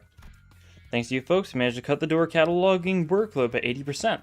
Really appreciate everyone going the extra mile to check each and every door too. Made my life a whole lot easier. It's all thanks to the manager's excellent strategization. Did any of the most folks in Canto 9? I mean, Index or Pinky, right? And Thumb got a decent bit. They're the ones, so those three are the ones that Ryoshu actually got to interact with the Nurse Fathers for at least a bit, right? I think that's the main thing. Index and Middle, or like Index and Thumb didn't need too much focus anyways because they got a lot in Ruina, right? Especially Index, but Index still got a lot here. And Pinky is weird because Pinky's gotten a very little but a lot of the same time just by having several major characters be Pinky related, like Lei Hang, and you've got like Kong Chu and like Zilu and Zigong. And like Ryoshu is also kind of a Pinky member. I wonder if they're going to touch that at all. I'd hope so. I guess we'll see. Index got 2 million songs, yep. They're the favorite child. Next up, the Thumbs Corridor. We actually found a lot of intel lying around there, so we just need you to check some of the doors in its basement. Tiansha Star, yep. Intel? The manager expects his interest in aforementioned intel. Ah, that. In the Thumbs Corridor, we came across a bundle of papers detailing the comings and goings of Thumbs members and the orders they were carrying. Whoever wrote the longest has been diligent in keeping them updated. The last entry was written not so long ago. While the contents of the notes weren't all that interesting, they helped us get an idea of where each door in that corridor leads to. Valenciana's scrap papers. Keeping us with the useful stuff the whole time, huh? Remter didn't search for a thread to cling to. Lucio, please come back. It's over. I'm sorry. It's the truth. Found one of her backup ticket hordes. Marketing doors that need work with a drone. There should be about 3 or 4 of them. While you guys do that, I've got some leftover work to take care of over here, so... Been noticing this throughout our interactions. But whenever anything irrelevant to his work came up, Alan seems to have a way of unhearing and maneuvering right past it, though he didn't even register what was said. Conversation with Cesara back at P-Corp, that deeply uncurious indifference might just be one of the essential personality traits to go on as a corporate employee in the city. Yeah, we're getting some Thumb stuff after all, so... This one's long. Yeah, seems like it. Understood, we explore the areas past the marked doors and return here. Thanks a ton. Well then, without returning to where the other Wayfair company employees were huddled around, we decided to follow the corridor to the left. Hey, there's someone in there. More of the ring, maybe? Going with the silhouettes, they're unlikely to be members of the ring. Come on, lady, get out of my way so I can see. It's a detective, some stubbly guy I don't know, and that annoyingly airy dude. Sounds like Moses, Gregor, and Hong Liu, respectively? True, the conversation grew clear the closer I approached them. Gregor, you're doing better. You okay, fella? You bumped your head earlier. Haha, fine as a fiddle. It was just a minor fall. This is the 3rd time it's occurred.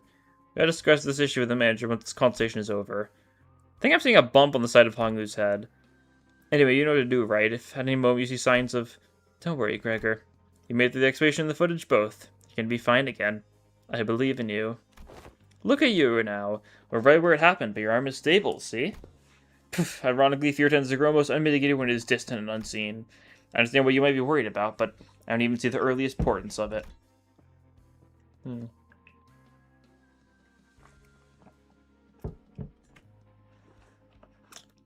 I guess she says that, like, Moses,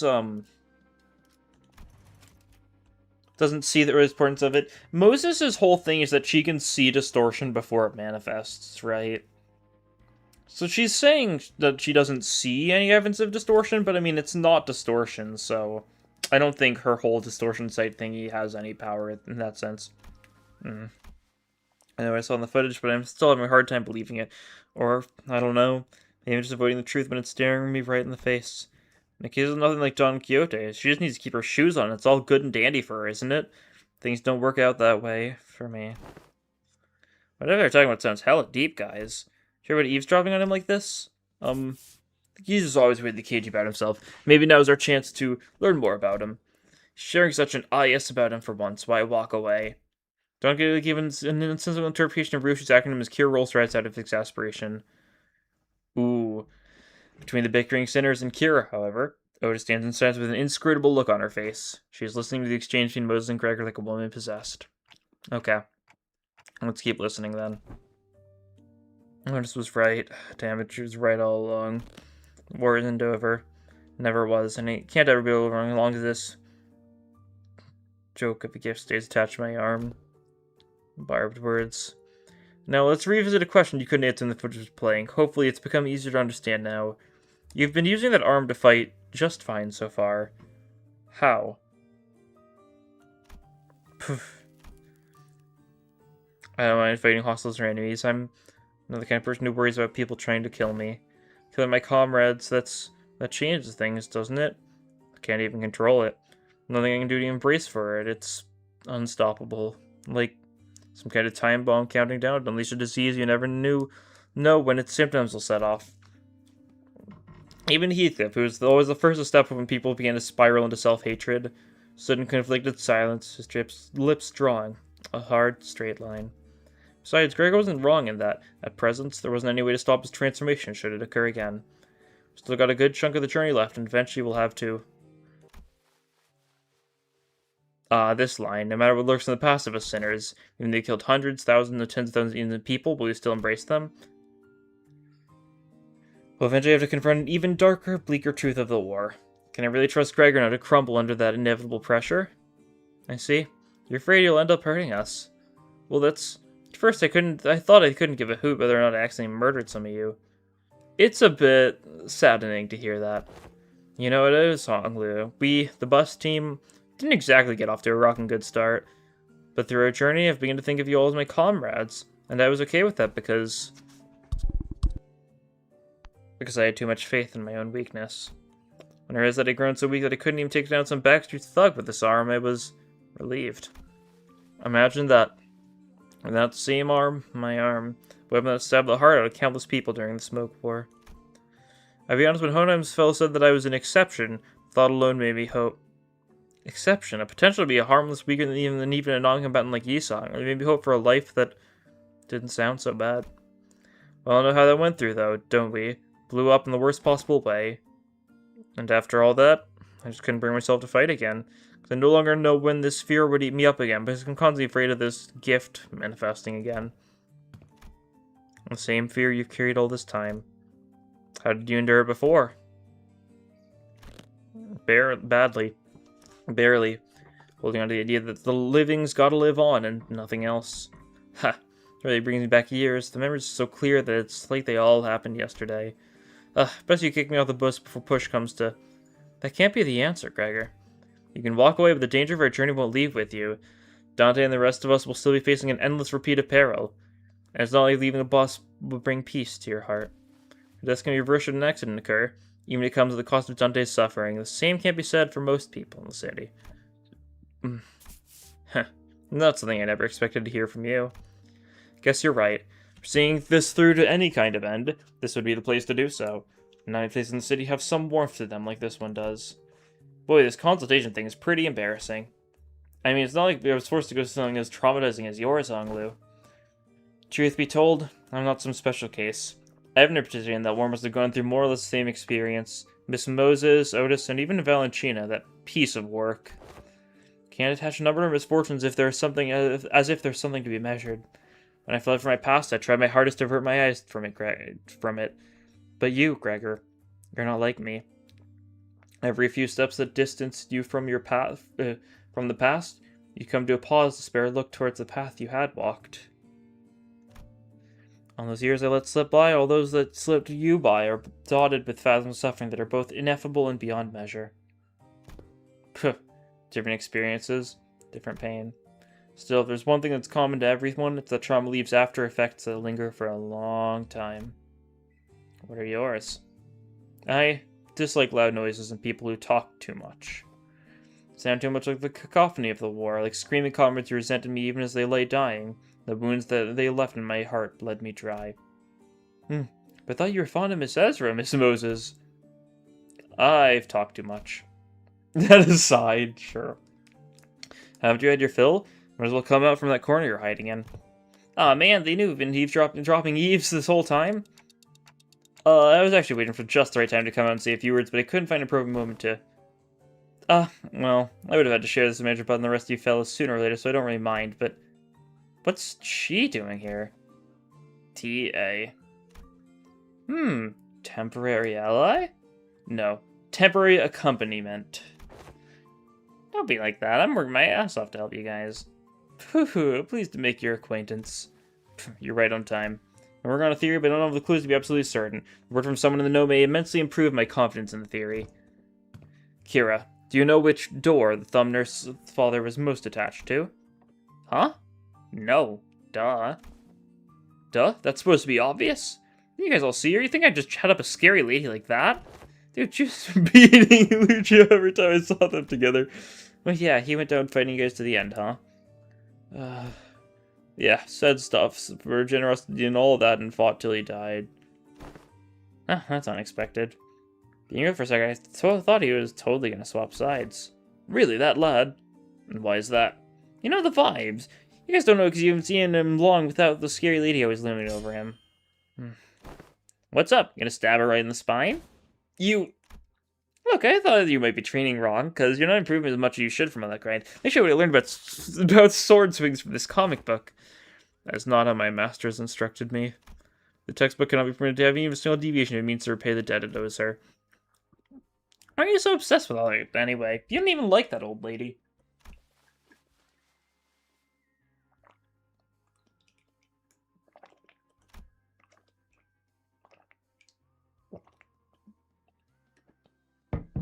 But you're not so different from me in that regard, are you? But bro, the heck you talking about? I love my papa. Seriously, things were crash and burn before Yoshi even came home. So his textbook and I had that in common. If someone doesn't know, then let me redirect that question towards you, Senator Yoshu. Hopefully this touches upon one of your more intact memories. Do you know which of these doors the thumb nurse's father showed particular attachment to? The door she used most often? Why ask me? Fine. Yes, I do remember. Don't even need clocks to help to piece it back together. So that one. There were metal pieces dangling from it. It was tied out there. Where the G-Corp even drive those pests from? Mom, are you okay? Do I look okay to you, Ticket? No, not really. I'm fine. You know I don't break easy. Should have been there to see me tear the head off that G-Corp vermin, Ticket. But Mom, your leg's bleeding a lot. Here comes another mission. Boy, they really can't do anything without me, huh? So much for a break. What's this? But bandages for you. Kid, seriously? I got truckloads of extended treatments on them ready to patch me up the moment I get back to the field. Well, okay, never mind that. Hey, this works. Mom? So tight don't start in trouble. I'll teach her some sword techniques once I'm back. Must have been her years in the smoke war. Yeah, fighting the war took a lot out of her and left her perpetually exhausted. She marched to every battle with a smile. Stopped drinking. Stopped beating me, too. The bliss lady forgot that she was still neck deep in the escapable pit called the House of Spiders. Well, the ironic peace didn't last. The time of the war ended, someone she called the Consigliere of the Thumb visited the House of Spiders as a tutor. That's when she went right back to drinking herself into a stupor day after day. The beatings returned, and so did the edge in her profanities. Spiders wasn't Smoke Warrior? Yeah. I think it's, I think they briefly mentioned it. I think, what was it? Was it like Ren Sinclair uptight story where it kind of like revealed the fact that, like the war was like mid House of Spiders and not like beforehand like some people thought? I think there was something like, it's not like a new development. I think one of the ideas or something seemed to have at least hinted at like the fact that that's how it worked out timeline-wise. Hold on, why though? Sure, I was on the losing side. Wasn't Valentino on the winning side? A war hero at that. He doesn't know. I heard the radiation prevents smoke participants from moving into I-Corp and K-Corp nests. Common thread between those post-war rules is they make a lot of the lives of veterans difficult. Dubious rules that don't discriminate between the winners and losers. I see. Must have been things going on behind the scenes there, too. Doesn't that mean the back door drops into a trench they dug during the war? Yes, and Gregor will be the one to open it. Wait, me? Yes. Others can do it for you? But what would be the point? Sure, this won't end up giving him more nightmares. I don't see how this helps him in any way. We do not have any means to treat whatever it is that slumbers within his arm. However, I would surmise the underlying cause of sudden transformation wasn't the arm itself. Then, what? It's trauma. His arm took control after his psyche was crushed by the weight of the unspeakable memories coming back to haunt him. It's not because the arm went berserk that he started reliving his painful past. It's the other way around. Isn't that so? If you can come to understand that the war is really over, and that what others say, no matter how closely they echo the past, is not necessarily aimed at you, you may be able to loosen your grip on the fear and anxiety that your arm could metamorphose at any moment. Resistance may seem blunt is one of the basic treatment principles of M-Corp psychotherapy centers. Fine. Then, guess I'll open it up. Carter walked up to the door, grabbed its handle, then paused, taking slow, deep breaths. With one arm, he gently opened the door.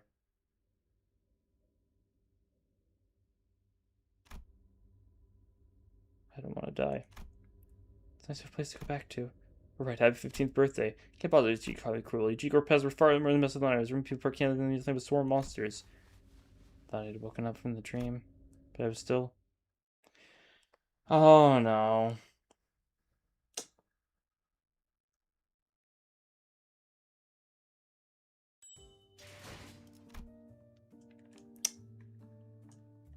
Memories? Okay, we're fine. Oh, fixed member needed. Oh, that's nice. I can throw on Alan. You're getting benched on. Sorry, not sorry.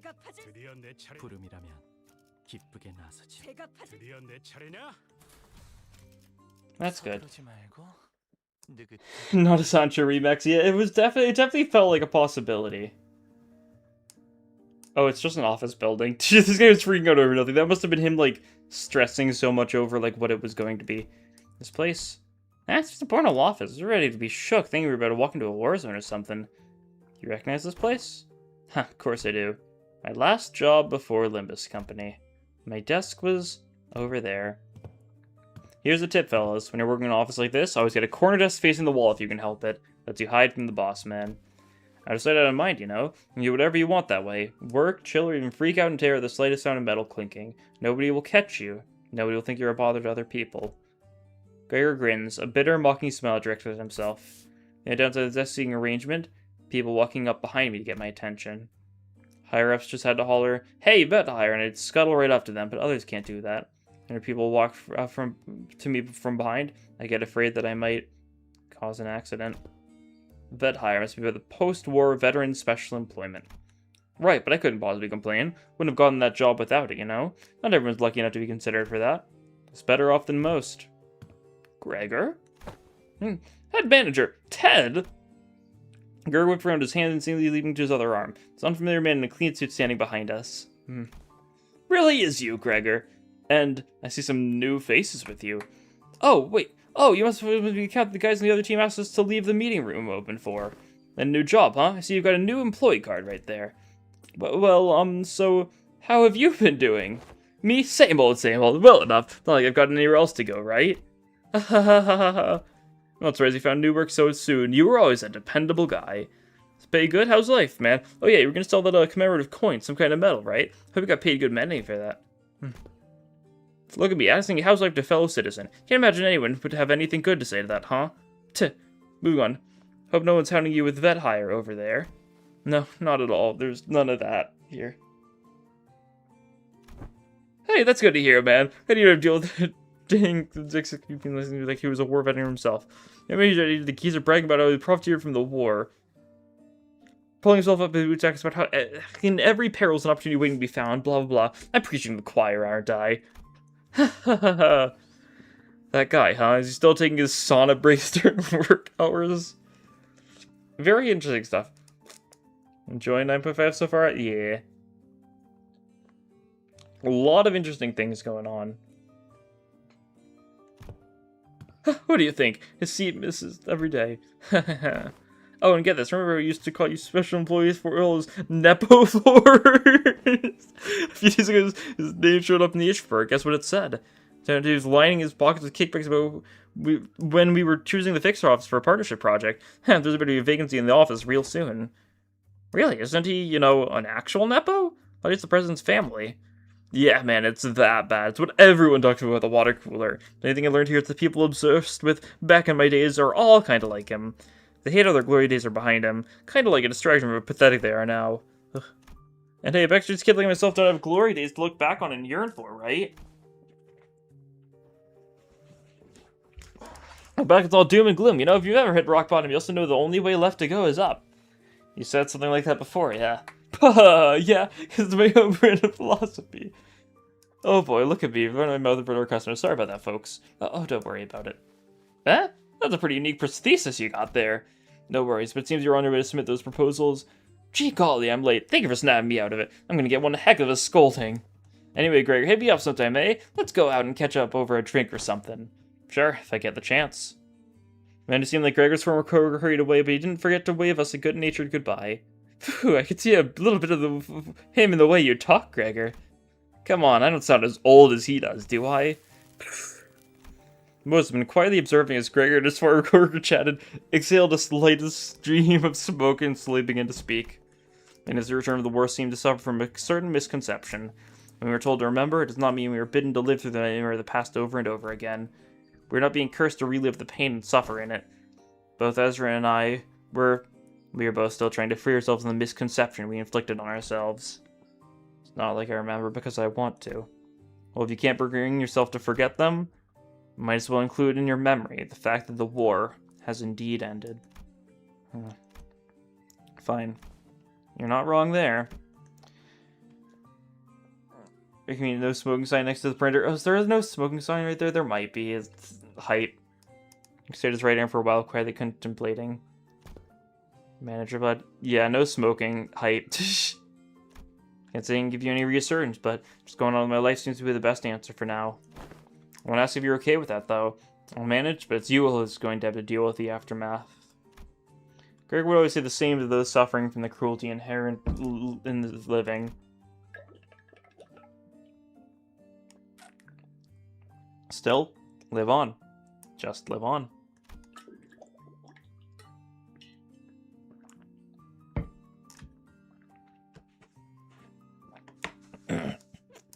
Yet even as his lips smoked those words, his eyes would take on a desperate and unfocused look shaded beneath despair. Today, the gloomy gray seemed to give way to just a hint of the blue sky beyond. Maybe no more than a single ray of the sun peering through the dark clouds that have lifted, long suffocated the sky. Probably take much more than this for the shadows to be fully lifted, but don't you worry. I'll be fine. The biggest step forward for him to have addressed even a little bit of that persistent anxiety from his past. When we emerged from the door, we saw Otis facing away from us, her weapon drawn. We don't even think she followed us through the door. Huh? Were you here the entire time? Yes, I was told by that island figure that someone had to stay behind and watch the door during these operations. What a Project Moon HQ looks like? Probably, like, similar. So I stayed and... Valvists. Oh man, it's those guys again. Weird, the court is not a place for these newbies to be roaming around on their own. As you can see, a few uninvited guests have decided to visit us through a different door. I look past Otis just in time to see more Falvis pouring into the corridor through a different back door. Be trying to find a way to get to the ring nurse father's corridor. Well, we just can't just let them through, can we? Kill them all! Sure. Do we have everyone with us now? Because we didn't bother Malku thing, or is it just implied at this point? Yeah, it's just implied at this point, fair enough.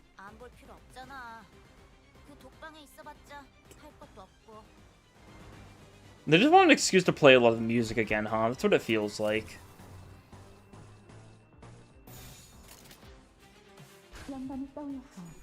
Yeah.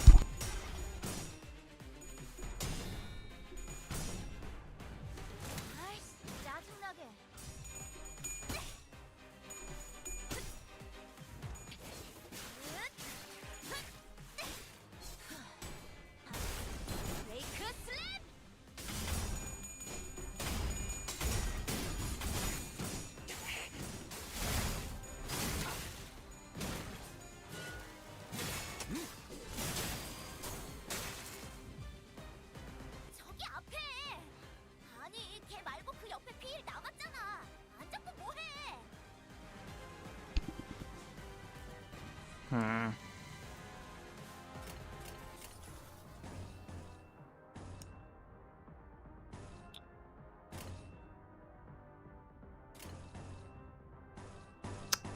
Bad clashes. That's fine. Who's my favorite character so far?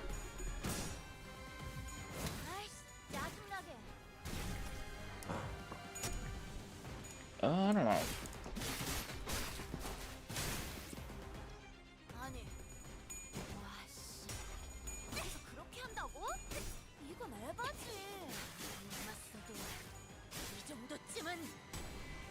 Banger theme, truly.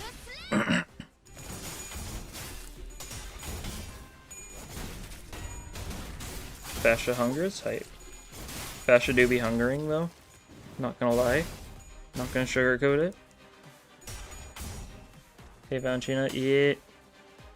You're supposed to.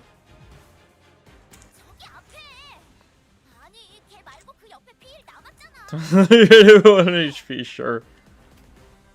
Why are you throwing so hard? It happens. Like, the good thing is, like, we can throw as much as we want and, like, we'll be fine. These guys aren't very threatening.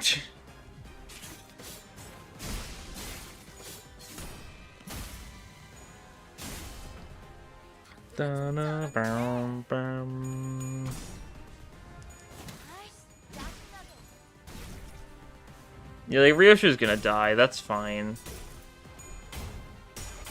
Ryoshi can throw if she wants to. Yeah, Ishmael can throw if she wants to. Yeah, that's whatever. I'm not bothered at all. I'm not miffed. I am in control of my own destiny or whatever.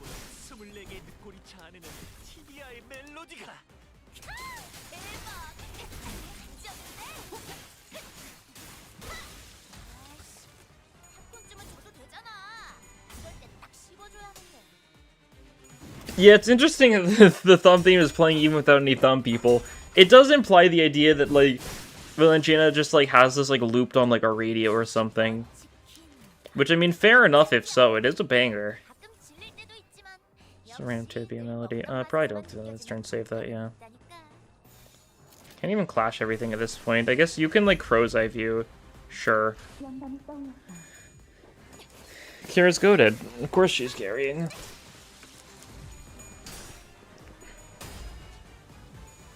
Okay. We get the haste from this, that's nice.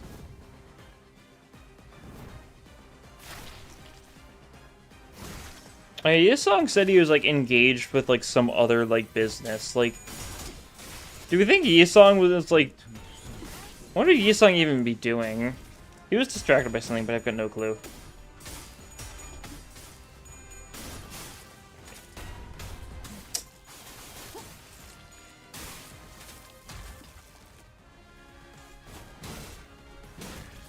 Not nice.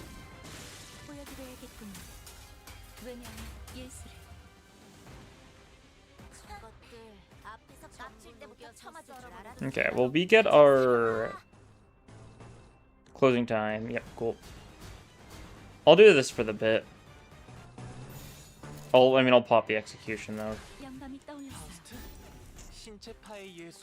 Which theme would Index use? I guess that's true. They don't, like, there's no... You know, the Index might have 2 melee themes, but, like, there's no normal battle theme for Index. I mean, I guess there's the Sora one, right? But that's, like, reusing a different one. Yeah, I guess the Sora one's... that's literally the only, like, normal battle theme the Index has, huh?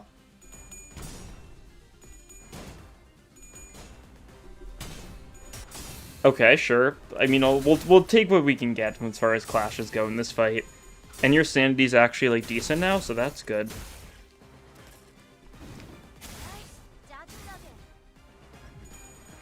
Closing time. Bam, bam.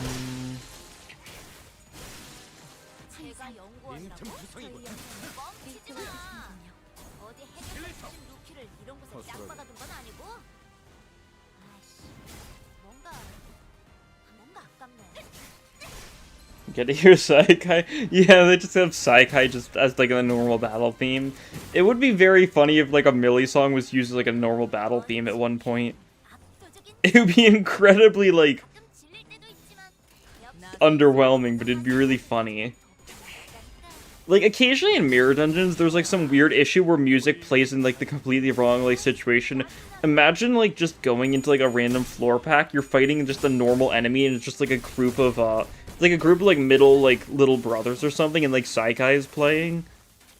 Like, imagine how awesome that would be.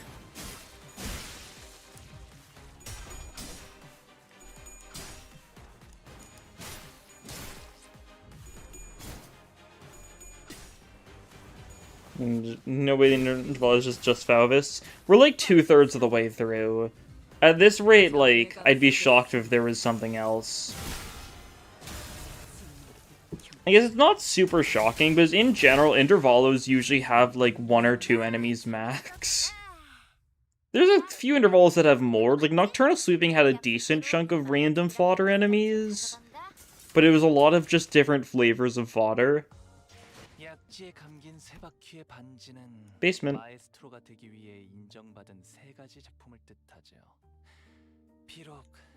Okay, and we are still ways away. Yep.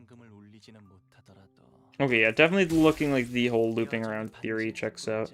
Is this Index room? Oh, this is Index, isn't it? Yeah, it's got the weird cubes and stuff.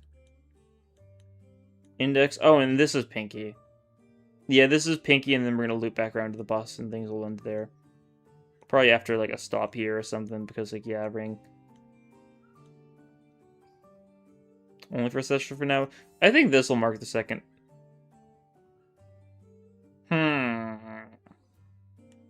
Something's strange about this one. I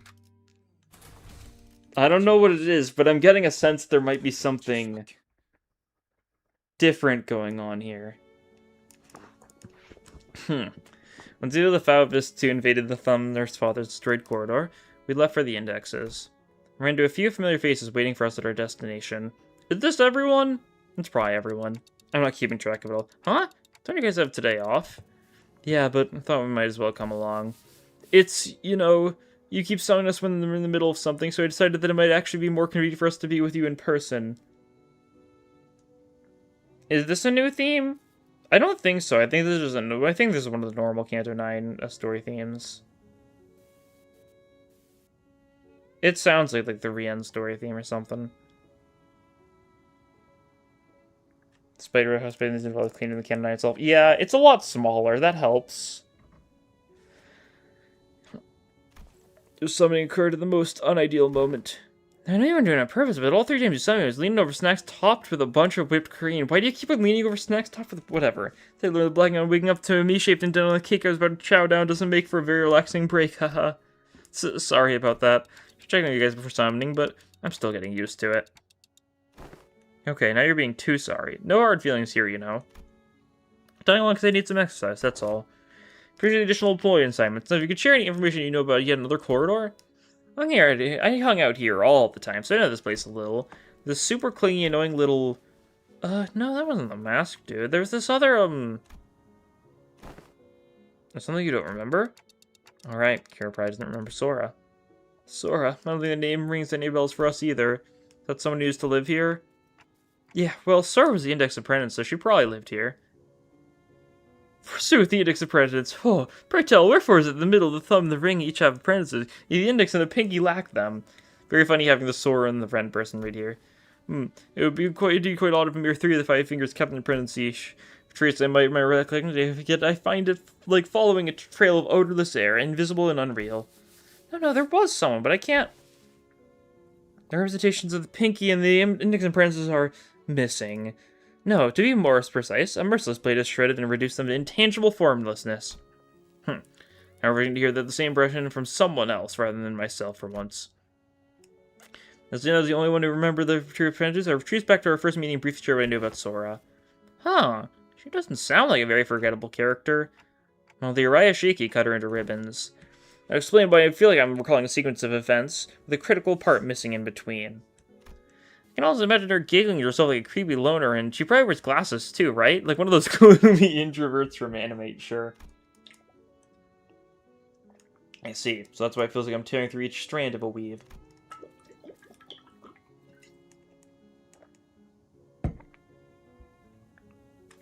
Yoshu? I'd say the world's made of strings or threads, Clock.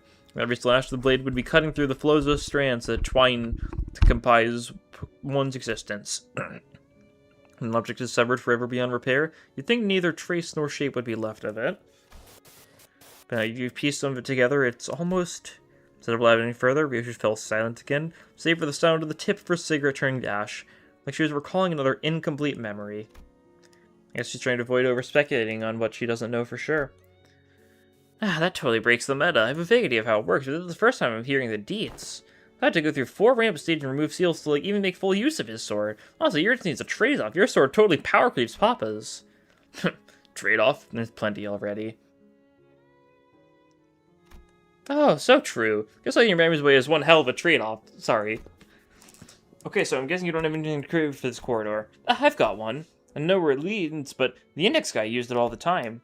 COVID drops into an army of indexes. What are the odds we're gonna be fighting against an army of indexes, huh? TPU. They rarely gather in big groups. She said that's pretty unlikely. Ow, what was that for, Ryoshu? You just hit me with that sword handle? Huh? I didn't do anything. Height? Araya just felt like hitting Sinclair. So Ryoshu scabbed at Araya, suddenly jerking aside, prodding Sinclair like it was annoyed by something. And once STS. I'll SYLC until you can barely lock. I swear this isn't a slander or whatever. Look, you poked me so hard I left a mark my arm here. Well, I don't want to read too much into it, but Scabbard was probably like he was irritated by something. Stop interpreting for her. This is why she won't stop making up these nonsense acronyms. He's making your words. I'm gonna stop him from translating for her somehow. Araya? Wait, that voice now. It just sounded a lot like Araya's. Dante, you saw that too, right? Riff didn't do anything. Wait, really? It wasn't her? Nope. Heh, then it's decided. To be fair to Sinclair, no one else but I saw in full details how the Scabbard came to be. Maybe he couldn't imagine his wildest dreams the Scabbard poked him with its own volition. Doesn't seem like any sinners with the voice too either. You guys bully him a lot, huh? Well, a lot's been longer due for a little smack upside his noggin.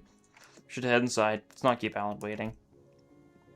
He directed us towards an almost disturbingly normal wooden door, so featureless that it could have been mistaken for any of the other dozens of doors we'd walk past in other nests. Greeted by a whiff of stale, musty air the moment we walked through the door.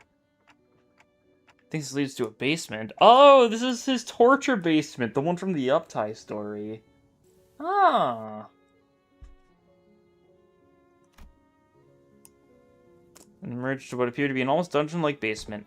Whenever the masks on Peeper rang, you'd walk through this door. So who are they?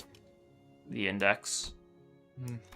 Signs of life. There are people living down here just up until a few hours ago. Why are you here, paper slips? We were only executing the prescript. I've had these prescripts, though at least yours don't make annoying beeps. Basement's stocked up with shelf-stable and non-perishable food. And the cells were all completely empty, save for what looked like a makeshift bathroom in each of them. It is likely this dungeon was used to improvise individuals of varying features that may be required to complete a prescript. Seriously? The term seems to be used for something worse than simple incarceration. Among Faust's conjectures, the captions were conditioned and body and mind in various ways to match the prescript's liking. Ugh, sounds like that guy was just as crazy as the rest of them. Wait, that staircase right there leads up. Let's check out what's... Friggin' annoying, man. The heck are you doing? You cannot enter through this door. Oh, I see. Another griefer body blocking in the doorway. Kira just always has something to say. Something so unique. That's the best way to put it. She's got a very unique sense of, she's got a very unique word choice a lot of the times. And I mean a lot of the times. Move, I need to see something. The prescript forbids you. Oh, it's like the card. You cannot enter through the door. What do we do?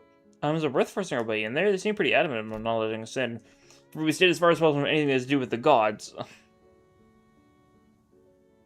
Raising eye? Yeah? Is it so? I mean, prescript. Nothing is basically giving me any indication as to where this door connects to. Notice is right. We're gonna have to get upstairs somehow if we want to get an idea of where this door leads. Brienne's been using this basement, then. I'd like to see what's upstairs. Honestly, the way this door connects to some basement is more than enough info to cross it off the list. Still, if it does anything to do with Ryosh's memories...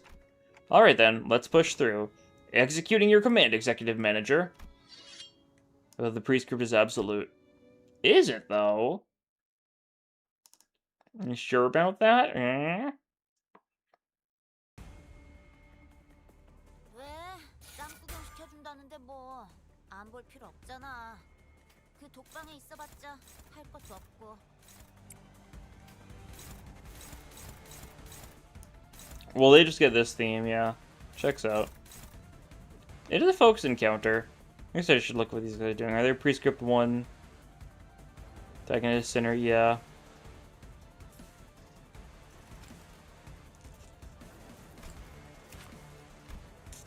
I mean, I think they're just gonna follow the prescripts, yeah. Who's the target? Ryoshu. Then you should not clash. I think that is a very reasonable assessment. Ba-da-ba-da-bum. Ba-da-ba-da-bum.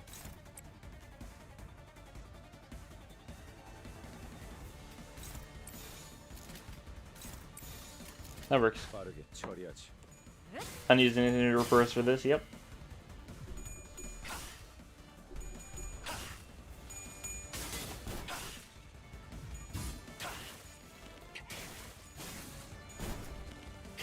Makes sense to make this into a focused encounter, just simply because otherwise you kind of can't interact with index gimmicks at all.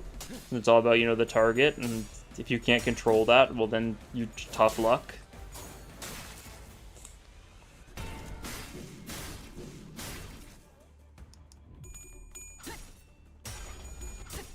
They're really not doing anything too scary here. But yeah, because these index enemies leaked a long time ago, back when a bunch of random stuff leaked, and they just hadn't showed up until now. Everyone thought they were going to show up in Canto 9, but they just didn't. Who's it this time? You? That's fine.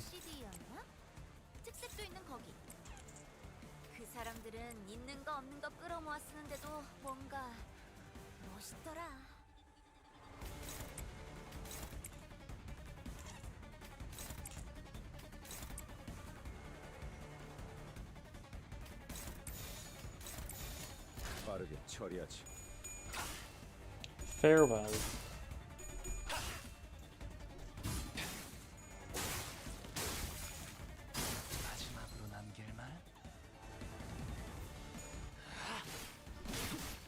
Okay, this doesn't kill, unfortunately, but that's fine. Fraudsolites. Sounds like just a normal index to me. Smile.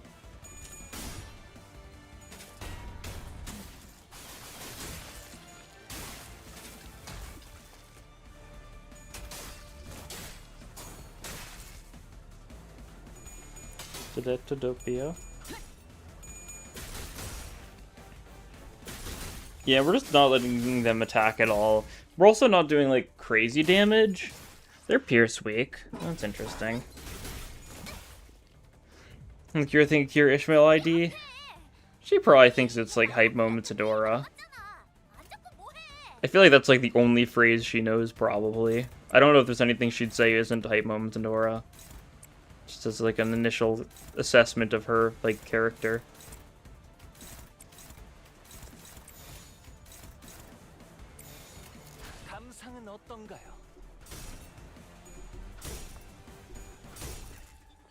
And that clash was very much just like a complete gamble, and I shouldn't have gone for it because it was a neutral when I had so many better options. But I mean, it works out, so we've all.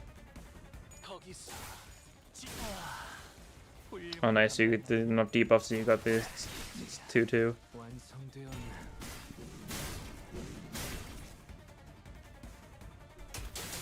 Cool. Killed. I was gonna say you killed almost all of them. No, we did kill almost all of them. Yeah, that one lives. Tragic. 4 tableau? Yeah. Okay. You this turn, okay. You two just be on finishing that guy duty.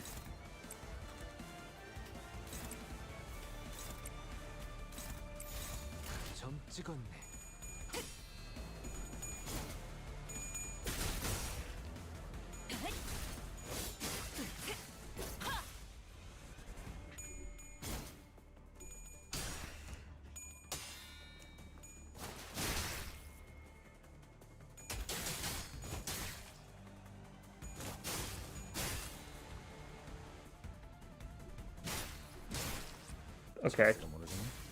Okay. They tried so hard to kill that one random person, they just couldn't. That was really sad. Luckily, because these guys only have like one slot each, like we can actually get decent closing times off, so that's good.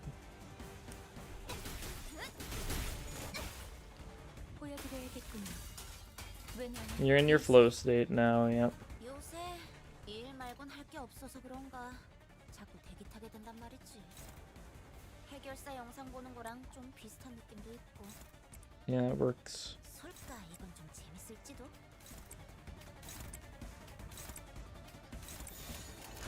Go for that. Closing time.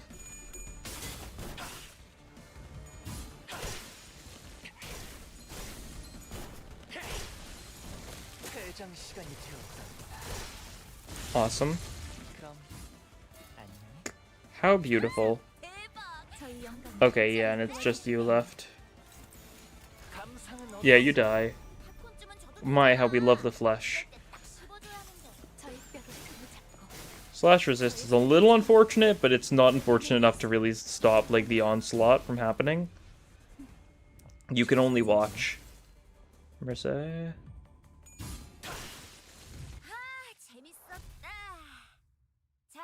Okay, cool. Indexed out. What's up there?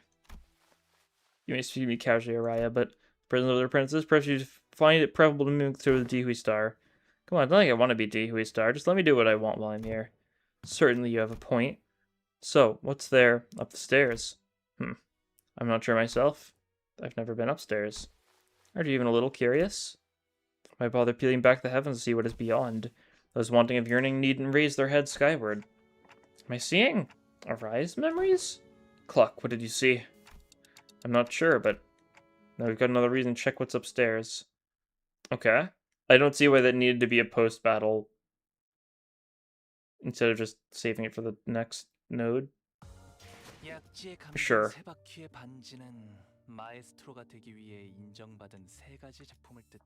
Yeah, more index. Checks out. We are another 2/3 of the way there, so that means it'll probably be 15 in total, yeah. Love the loud flesh noises. My, how we love the flesh. Yeah, this team's fine. Grow up.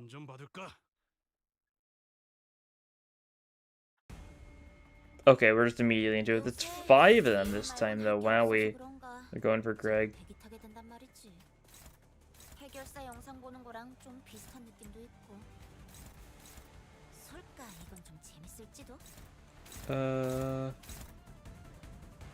We can't redirect everyone, can we? Well, that's fine. We'll just have to actually clash with one of them. That's, like, livable. Kind of popping a lot of strong stuff immediately here. Maybe not the best play, but it's probably fine. My, how we love the true. That's true. They get to Yasod emoji.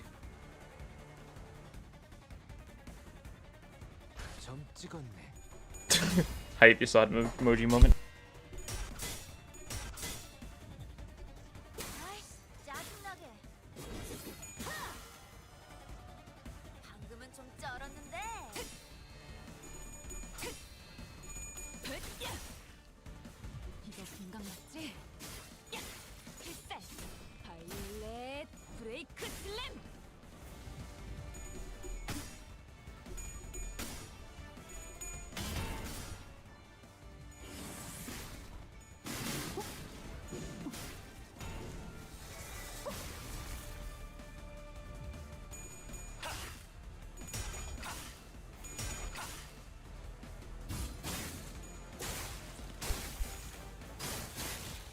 Yeah, kill that guy.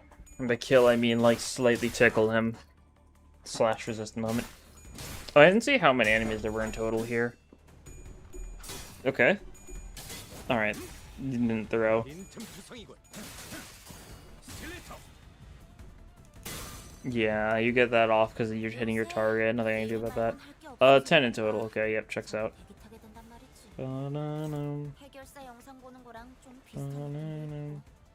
Targets you this time. I mean, once again, we can't really.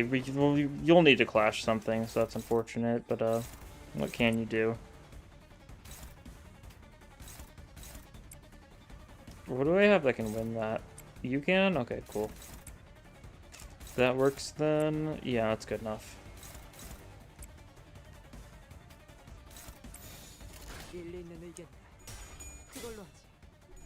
I did pop like a bunch of like skill 3s first turn, so like I do kind of get this, but it's still unfortunate, you know.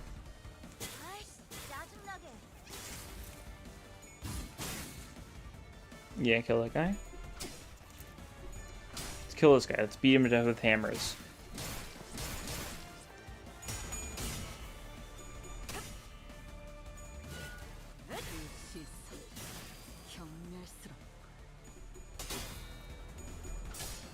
Oh, let's see. There was a hotfix announcement like 2 hours ago, and I didn't check it now. Update the text for fairy long legs. What?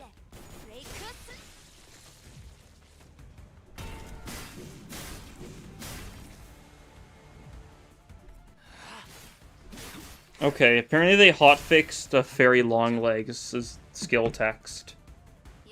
Sure thing. I think we were all asking for that, you know, so I think that's a very good change. Everyone's been clamoring over, you know, the inaccurate fairy long legs text.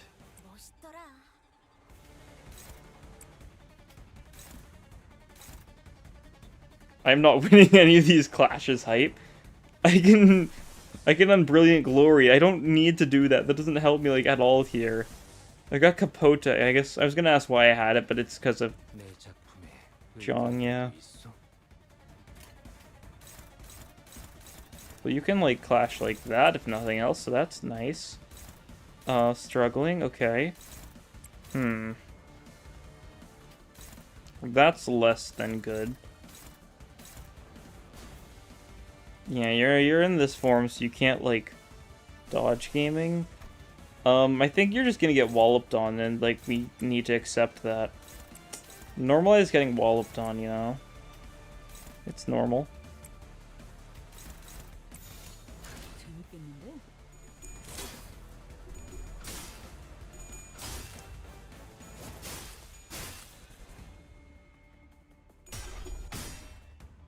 Fascia hungers.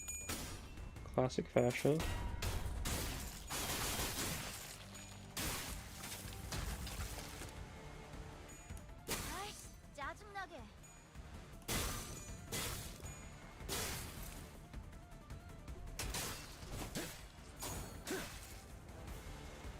Stiletto.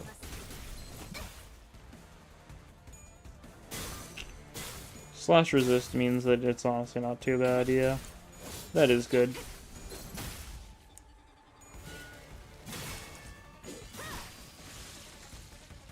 I feel like I haven't been paying attention to what Kira's been doing like in any of these fights, like ever.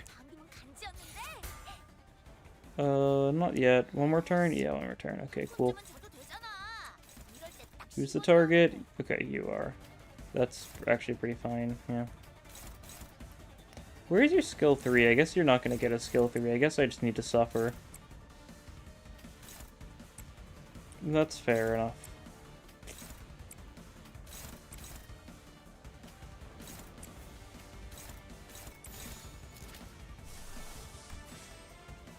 Ooh, FMF time? Does it even win the clash? No. Capote time? That actually wins the clash. That's nice.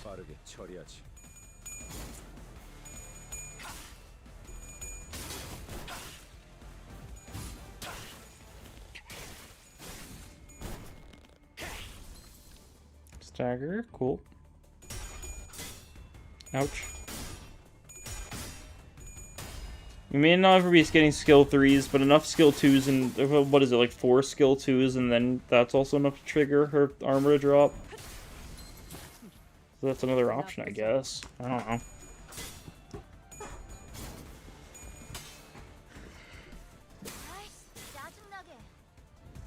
Thought that counts. Who knows?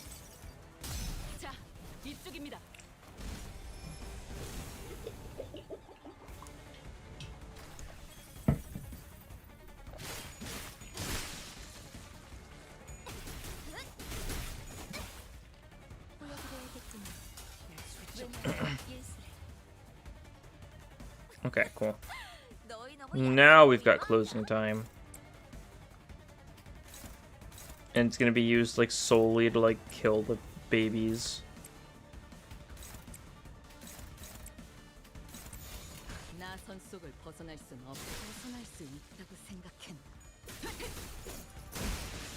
Okay, cool. See how this goes.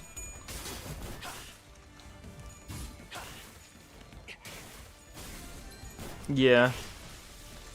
That's to be expected. Single target, because I killed the other targets. Okay. Alright, that works. That's fine. Single player doesn't get to kill. Good stuff. And now, just you two. I'm gonna just split my attacks and then figure things out from there. Yeah, that just works, doesn't it? Yep, cool. If I was the target, so no worries on that front.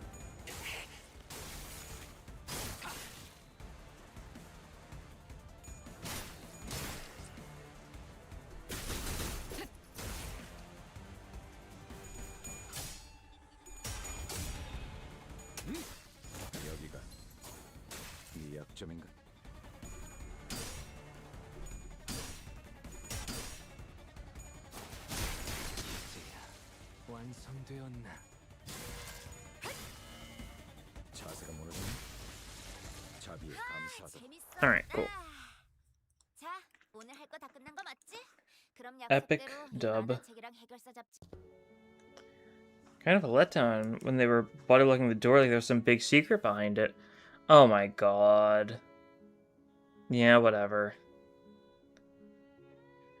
The couch is in the same position as, like, on the pizza boxes. Yeah, it is. Oh my god. Yeah. It's the Roland room. It's supposed to parallel it, at least. It looks like any other average family home. Oh man, I get cleaned up, but sure, people should at least dust their home once in a while. Thick layer of dust cleaner inserted in the blotchy wall for me to clear. No one's been living here for a good while. Whichever family lives here must have had a child. There are drawings and dolls, too. Though it seems like the place has been abandoned for quite a long time. Could something bad have happened here? Yes, that must have happened here that caused the family to flee, and they never got to return. Yeah, lots of evidence suggesting that. The open door, the single chute is lying around. Someone fled from home for some reason, never to return. I don't know, it's kind of hard to narrow down the cause. It really could have been anything. Are you searching for something in particular, Ryoshu? Yes, but it doesn't seem to be here. Every framed photo is singed beyond recognition. Whatever documents there were have been torn to shreds. Pff, kind of like my memories. This wasn't where he escaped to, huh? Neandek's nurse father, Rien. Last time we saw him, he fled the house via the corridor after suffering a severe wound at Ryoshu's hand. By some miracle he survived. There's a chance he'd come back for Ryoshu again, but something about our last encounter led me to believe it was the last time Ryoshu would ever see him. This is... Do you recognize this drawing? I found myself hoping to see Ryoshu piece together under memory. She'd been recalling new details all day whenever something caught her attention. So she responded by softly shaking her head. No, I don't. Ah. Well, worth a try. I think this is actually just books. I don't even think they're pizza boxes. Not even fully committing to the bit SMH. Okay, there is a Merso.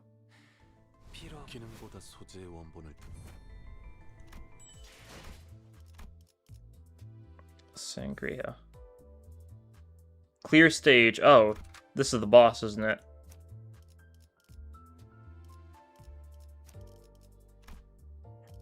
I'm going to throw him on. I am not going to bother uptying him because I'm going to worry about him later.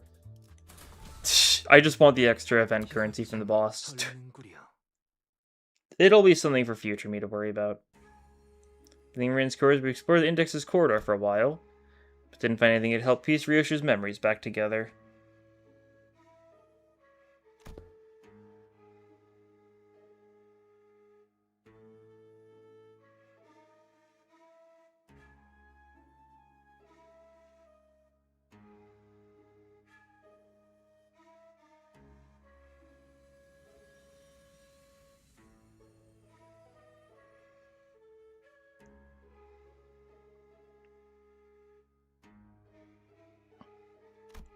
The room didn't have any back doors for us to explore. There are countless more in the Jin corridor, but our guideline makes it more difficult to delve into each and every one of them right away.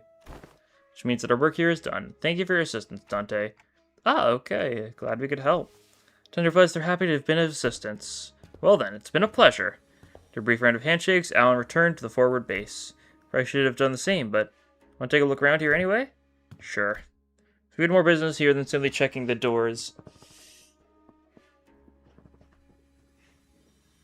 We decided to stay a little longer and investigate the Pinky's corridor. Pinky's Northfather's room had a particular structure. Each door we opened led to a room identical in shape to the previous one. And even though it was certain we'd traversed through quite a few rooms, we somehow found ourselves back at the starting point. There's some small design differences between each room that help to tell them apart, but it's difficult to tell us which is which unless we look really hard at every detail. Where are we now? The kitchen? How do you know that? Been here before. Someone ghosted me after promising to watch Fix Close together, so I thought I'd come visit. Someone y'all have met too, I think. It was, must have been another one who was severed by the Uraishiki. Ah, you must be right. Name was Ren, the Pinky Apprentice. TikTok, no one here really seemed to have anything to say to that. Suppose the only makes sense. After all, his instance was registered to no one here but me. So, when you said back at Keiko that you cooked before, you were talking about this, huh? Pff, yep. He's performing intense culinary artistry here. Your scabbard shaking. Views are glowing. One of them was YUM, meaning, yeah, unbelievably mouthwatering. The scabbard, Araya, was defiantly shaking from side to side in a valiant effort to deny Ryoshu's claim. Must have been pretty bad, huh? I had a hard time believing her, if you ask me. What did you usually make? Boxed lunch. Boxed lunch that kids might bring to grade school, with sausages cut like octopuses and tamagoyaki. A bit similar to be intense culinary artistry, don't you think? Ignorant fool. Didn't you know there's nothing like a school lunchbox rivalry?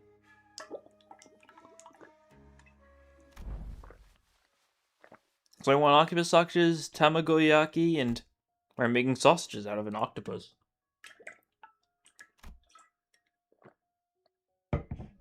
No, I mean sausages cut like octopuses.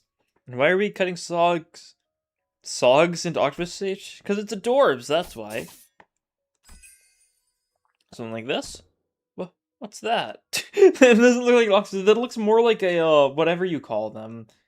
I always forget what it is. Let me see.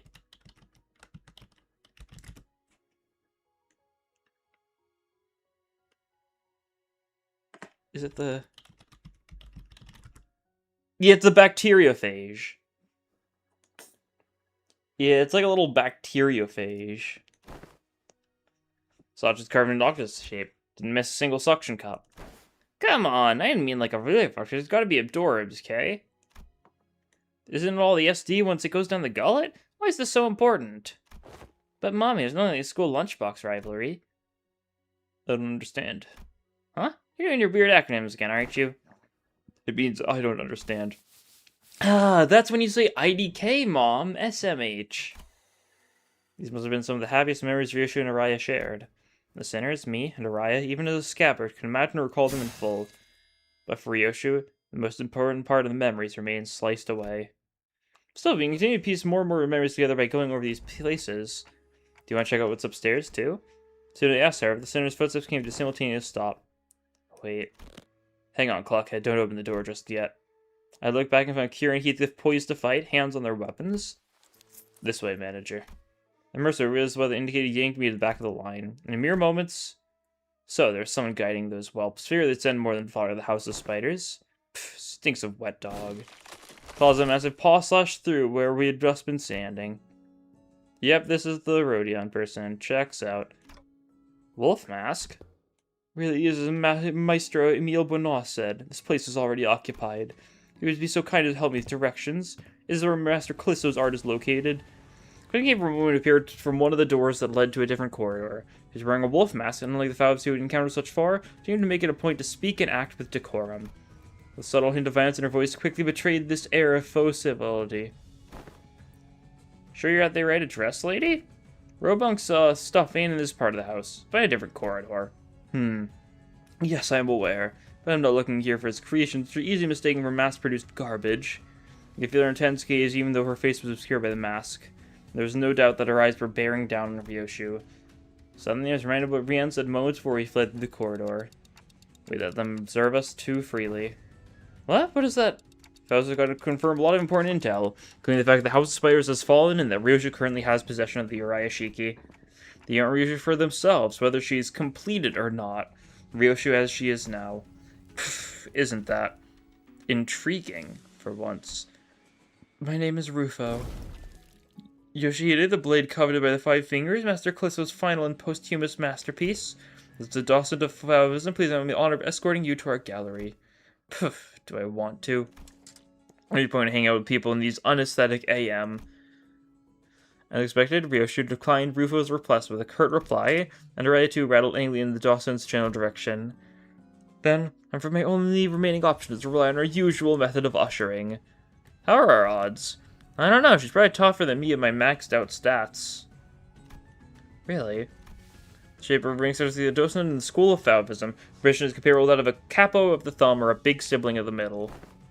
Barely make her a foe who may surpass even Ricardo's might, or, with a stroke of ill fortune, even Lei Heng. Doubt she's anywhere near as strong as Lei Heng. Our chances are HO-HOM. Half or more? I like those odds. Half or more. Dude, really? Outmoded?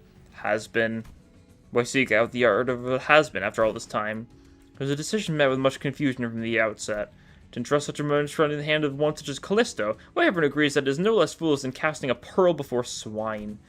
And they were quite on point with that assessment. His oeuvre, recovered from the house, were more tools than art, the sort that the likes of workshop meisters might assemble. The self-restricted meister would create such mundanities and call them art. Now, I must ask your forgiveness for presuming that you would be no different from the rest of his work. What I observed about this room completely changed my perspective. The scorched corridor, the ferrity from which you scarred the walls and the floor, as though a frenzied beast has torn through them. There's but one tool that could possibly have left such marks behind. At least you've got a passable eye for art. Yoshide, I ask you, have you ever considered pursuing art of a further elevated beauty? It will be an experience that departs from the dilapidated remnant that dubs itself corporism, a movement so constrained by its obsession over the human corpus that, once it had depleted all meaning it had to offer, it began piling on empty definitions onto itself. If I was in a movement that is broken from the traditional mold, unfettered like a man beast that roams free, we dare ourselves to ask questions that challenge the mind. What is man? What are things? What does it mean to trace the origins? How do we define that what we call le fauve? Le fauve. Wild beasts. That's scary. They're captioning French now, too. This is foreshadowing. They're the subject of the latest vows to the field of creative fertility. So do you, wielder of that relic, enter the fold of our movement? It will layer with such an unrelenting spectrum because it will be destined to leave an unforgettable impression in the annals of history. In other words, we can teach you, what we can offer you will be of much greater worth than what you may have learned from a teacher like Callisto. Never considered him my teacher. Not a real one, anyway. Finding beauty among the carnage of blood and flesh is a lesson I learned on my own. And yes, I know about your movement. Maybe you consider some of the works created by school acceptable, at least among the ring's art. Or not, I can't remember. Then will you... But I don't know. I know what makes your art more elevated than the one I pursue. The one you... pursue? Didn't the sight you claim to have seen clue you in? Oh, it did, I do understand. Their art may appear to be no more than chaos at a glance, but upon closer observation it reveals a fierce, dominant force that threads the entire scene together with its keenness as the connecting suture. Your blade work, too, shows such multi-layeredness. Mere keenness often entails mundanity, yet you have transcended such a limit by scorching the tail end of each slash. Truly a unique aesthetic sense. I believe I sufficiently understood the full extent of the artistic merit imbued in that scene. No, you didn't. Well, this painted like you were such mediocre. Oh, it's like the funny quote. The field argues the beauty lies in the grotesque. They do little beyond painting the hell reflecting their eyes and call that shallowness hell's beauty. The sorrow condensed into a cry held in instant wrath unbound from the yoke of reason, the fading gleam of despair in the hewn. You give no thought to what each of those emotions signifies, instead of obsessing over the cursory qualities of what is left behind. Let me teach you otherwise. Pay attention, because I won't afford you another long-winded lesson. Reiterator scabbard. Pointless vow of the supremacists, Blau Raiders, Cubists. That's a new one. I visited my share of the Rings galleries, heard their commentaries, but none of them are to my liking. Your art is overcoming to pile of destinations buried into symbols, caked in patchworks of empty shells. You and your art both talk too much. Just like Callisto's. Keep trying to take from other movements, forcing meaning where there was none. Excess is easy. Everyone can do it. What's beyond most is making it succinct. The art of abbreviation. Last of all is one by one abbreviated away, nothing remains in its absence, making the void left behind completely bereft of meaning. No, the void is what remains, and holds things that can't be found elsewhere else. What is this, a minimalist manifesto? No, my aesthetics go beyond the pursuit of simplicity. Minimalism mentioned, that might also be another branch then. Pursue the natural germination of artistic immaculacy, state of perfection wherein further abbreviation is an impossibility. Sangria. Bit abstract, isn't it? Too removed, too plain, with a distinct lack of any meaningful striking qualities. What exactly is it that elevates your art above that of Taoism? Painters. The stubbornness where the mere words can't convince. Indeed, there is no discipline more subjective than that of art. Discourse concerning nature may extend for days but will not change the fact that unseen arts are meaningless, pretentious illusions at the end of the day. Then I suppose I'll have to carve it right into your eyes. Please do, though I'm afraid it may be overshadowed by the sheer vibrancy of my aesthetic. I, a docent of Le Fauvisme, shall personally welcome you to my critique session.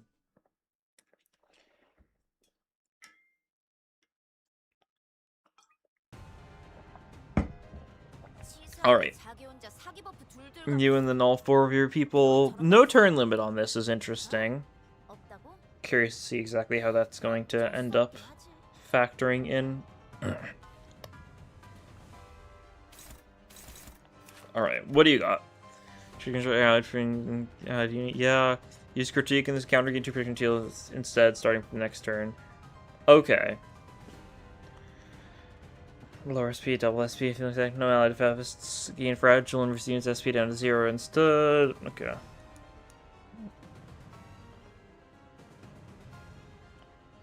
I'm forgetting okay, basically, there's 1, 2, seeing how the unit takes instead to change for this 6.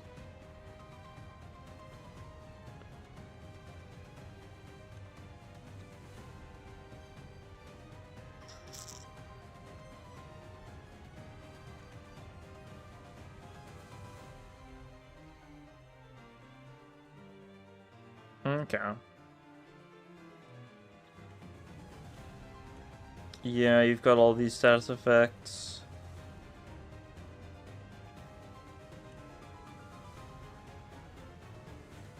Okay. The students get unstaggered, but their resistances change anyways. There's a new pattern. And you get the mask in that second pattern. Okay, cool. Rufo. We need to deal with your minions first and foremost. You're countering. Is that okay? Might just let her get hit. That looks like it's an annoying attack to deal with at low sanity.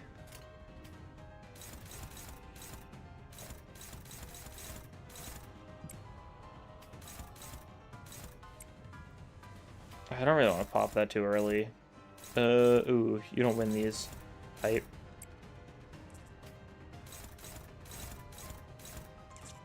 The students have annoying attacks, yeah. You can clash out though. Okay, cool. Neutral. I gotta go for neutrals, I think. Methinks. Dangerous. That's actually not bad.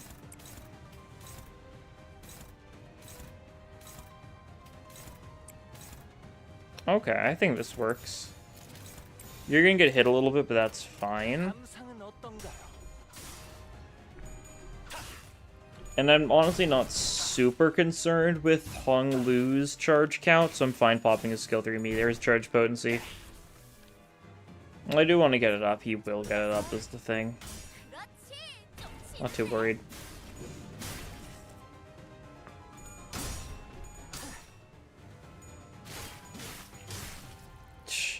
Or just moving out of the way for other people to take the attacks is very funny looking, that's for sure. Bro, seriously? Come on. Don't throw? Okay, thanks. Losing a coin's still unfortunate, but it's livable.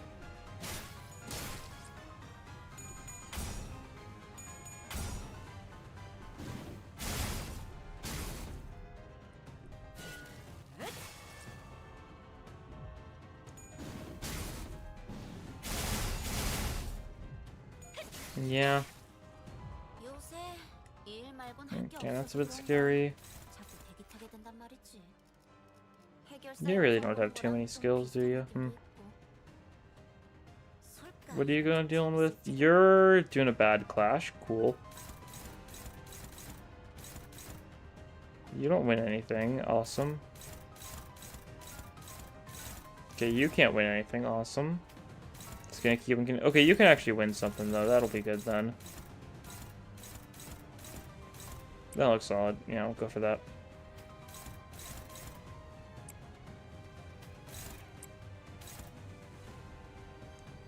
You might lose that clash, but I might just let you. Yeah, probably.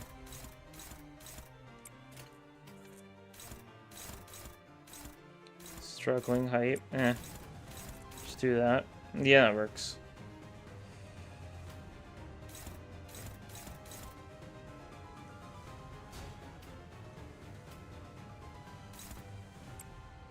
That could work.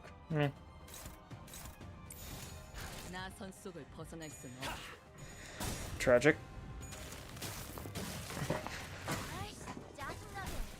Impasto. Hype. Okay. I actually won that. Good. That guy's almost staggered.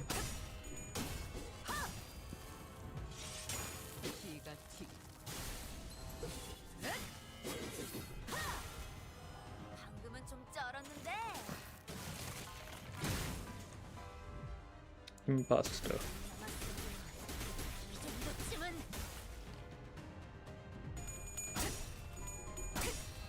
Okay, we're getting our sandy up, and that's what matters. Does this just kill this guy? It does, cool. Well, that's one of them done for, so that's nice. And then you use your unbreakable, yeah.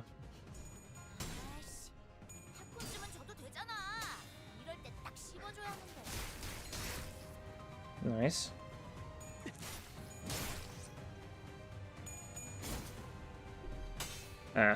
That's still good. Takes like no damage. Would have been nice to win the clashes for the sandy, but we're fine. You get hit a bit, that's okay.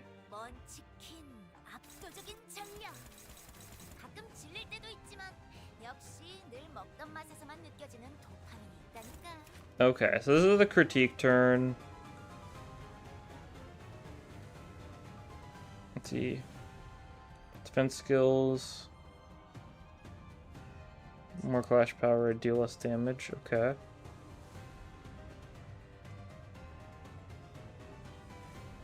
Okay, so if we have Palette Vibrant, we really want a defensive skill because this could do a lot of damage otherwise.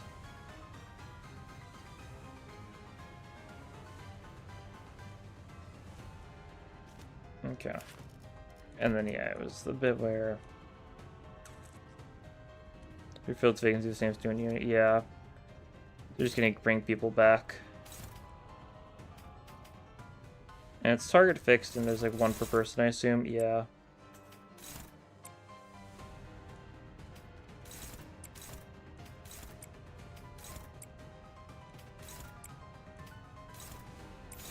Okay, who has what? Okay, Hong Lu is Palette Vibrant. He's the only one, though, it looks like? Okay, he's the only one. So he's the only one who kind of, like, really wants to be defensive skilling, then. You're also doing poorly, and then you... I mean... You're probably fine, yeah. It's whatever. You'll get hit a bit, but that's okay. Cool. Awesome. Any heads? No, I don't think you got a single heads in any of those clashes. That was awesome. Truly a perfect result, but I don't know what else I could have asked for.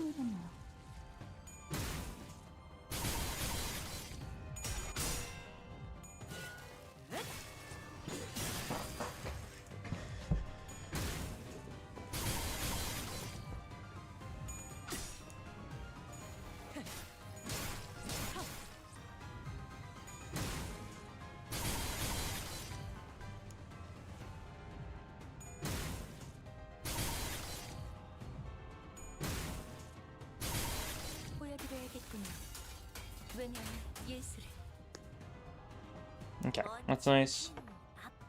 Yeah, more guys show up, but they've got some fragility, so should be decent.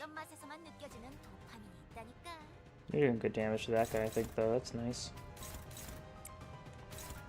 Okay, we've got some stuff built up at this point, though, so we should be much better as far as winning clashes goes. Yeah, okay, cool. Pretty good.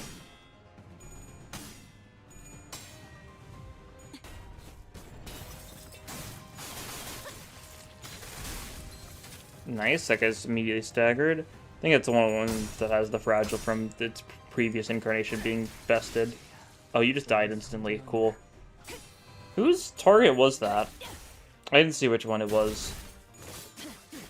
Maybe one of my attacks ends up not going through because the just died instead. I mean, that's a fine enough thing to happen, though.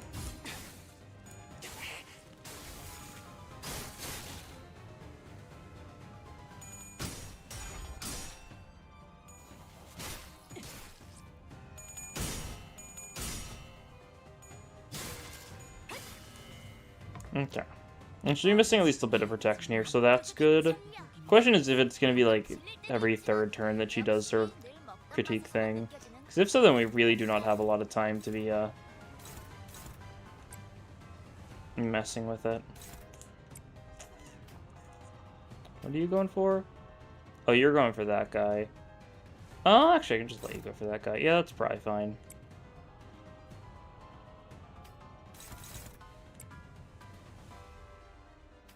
What are the odds something goes wrong?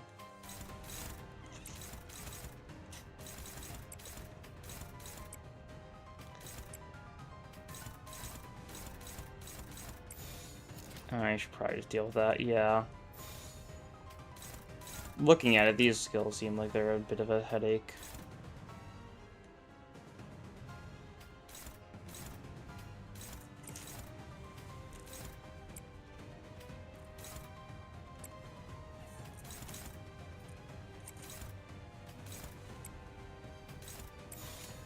Do that, okay, cool. Should be good. Clash but needs to be clashed, whatnot. That guy's done for, cool. That was the right guy, I think.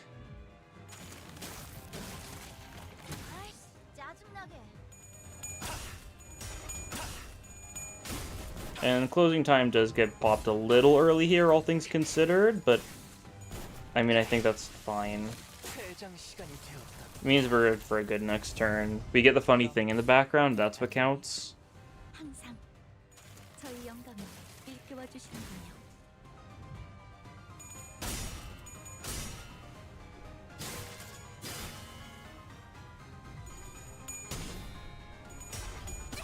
Let's see, this, I mean, this just kills this guy, I think, yeah? Yes, very much so.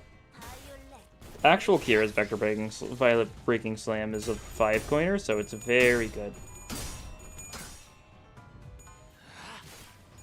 No one to take hits for you now, is there, pal? Friend. Oh. That's fine. Otis is doing her best. Yep, okay, cool. So now we can probably do some good damage to you this turn. 역시 늘 먹던 맛에서만 느껴지는 Who's got the thingy? It's you two. Okay. So you're the ones that need to be a little cautious. Pride needs to defend. Everyone else can focus on going all out, though. Specifically, Lustra is all out, it seems. I don't have, like, any Lust Egos equipped other than Force of Flames. I did not change my Egos to match, did I? Oh, well. Well, we can do some good damage here. 저의 뼈를 금이 잡고 저의 살로 채우는 That is a fairly close stagger bar. I know it said, like, she switches forms at 75%. I don't know if it mentioned anything about there being an HP threshold. It would make a lot of sense if there was an HP threshold. Yeah, there it is. Oh, music change.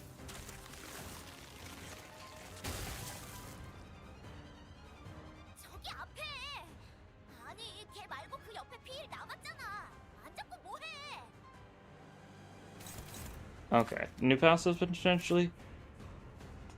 Okay, hello there, Vespa, Canto 9, Yellow Harpoon. Okay, turn you in the minimax speed plus 15. Okay. Less damage from unopposed attack, deal more damage with unopposed attacks. Yep.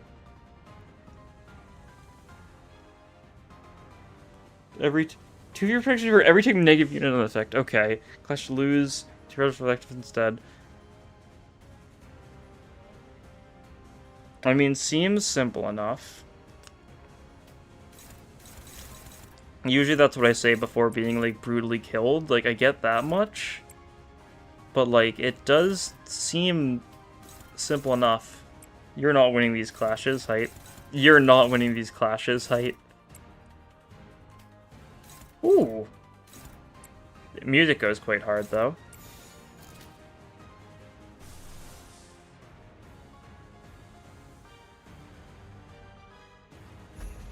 That don't like Trevor count. That's a debuff.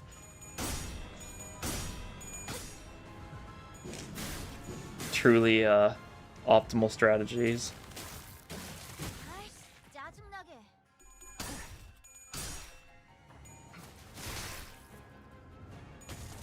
You didn't have enough debuffs. Tragic.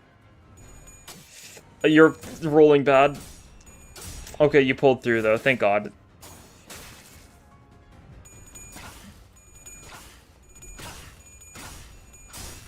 Luckily, I do have a lot of debuffs. That'll help a lot.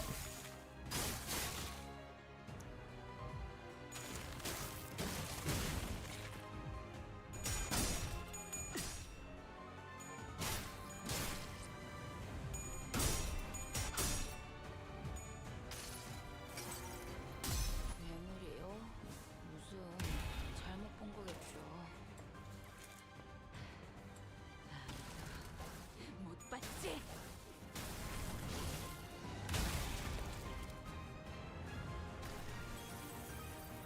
Tremor height. You can get some, like, burn bleed on her. That's nice.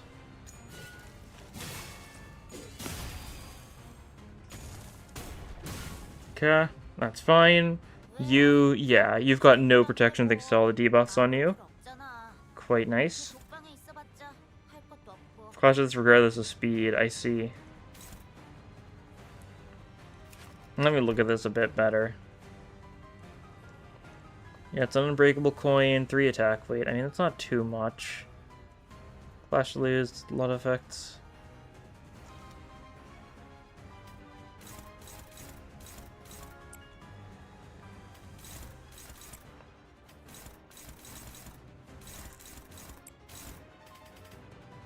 Okay, you can actually clash that pretty well. Yeah, nice. Roll with it then.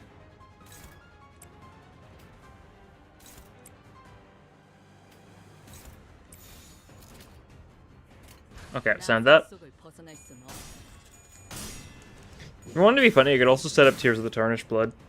Oh, it was Pinky Corridor? Yeah. Pinky Corridor, Rufo showed up, and she's the person the Rodion ideas of.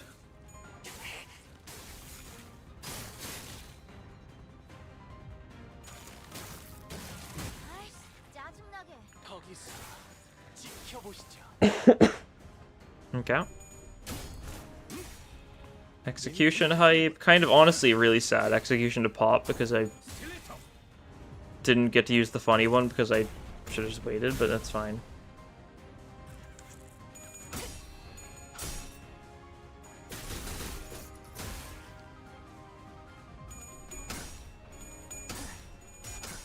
Okay, Yisong's still holding on.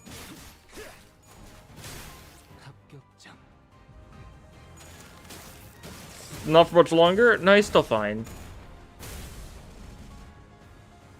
Luckily, all of these attacks are, like, on... Oh. Not good for Otis, but that's fine. Most of these attacks are, like, on Clash Lose, does, like, no damage, and can't stagger, so, like, you're fine. Break a slam. Okay.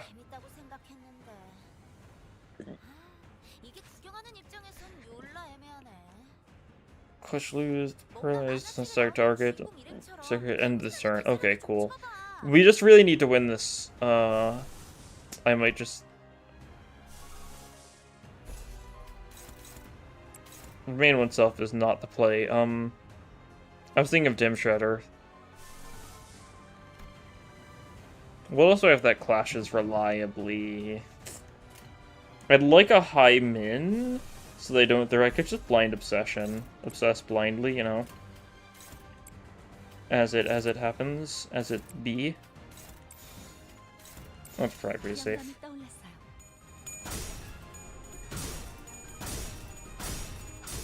Ooh, that was scary. Okay, that's fine. It didn't matter at that point, but... Did not like that.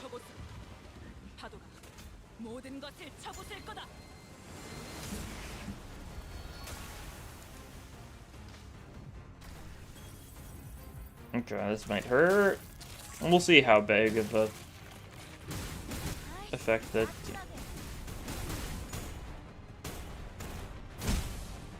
Yeah, that's fine. Okay. And yeah, you still have a bunch of debuffs, so you can't do anything.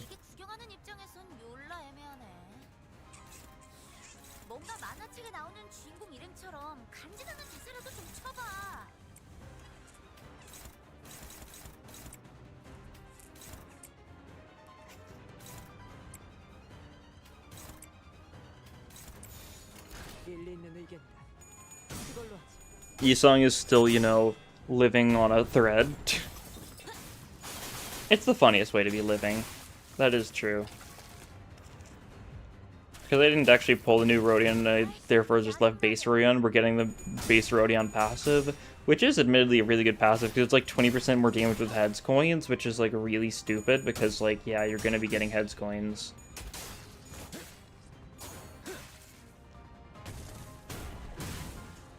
Two HP, hype. If he's got any bleed next turn, he bleeds to death horribly.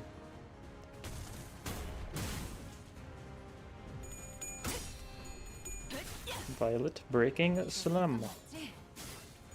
Hopefully we can just kill you next turn. That seems pretty likely. We should be pretty good then, yeah.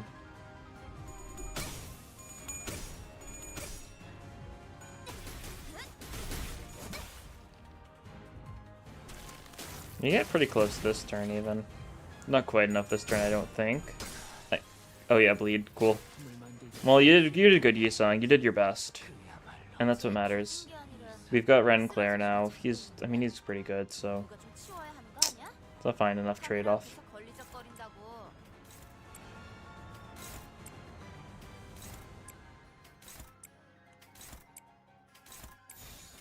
This music is very funny.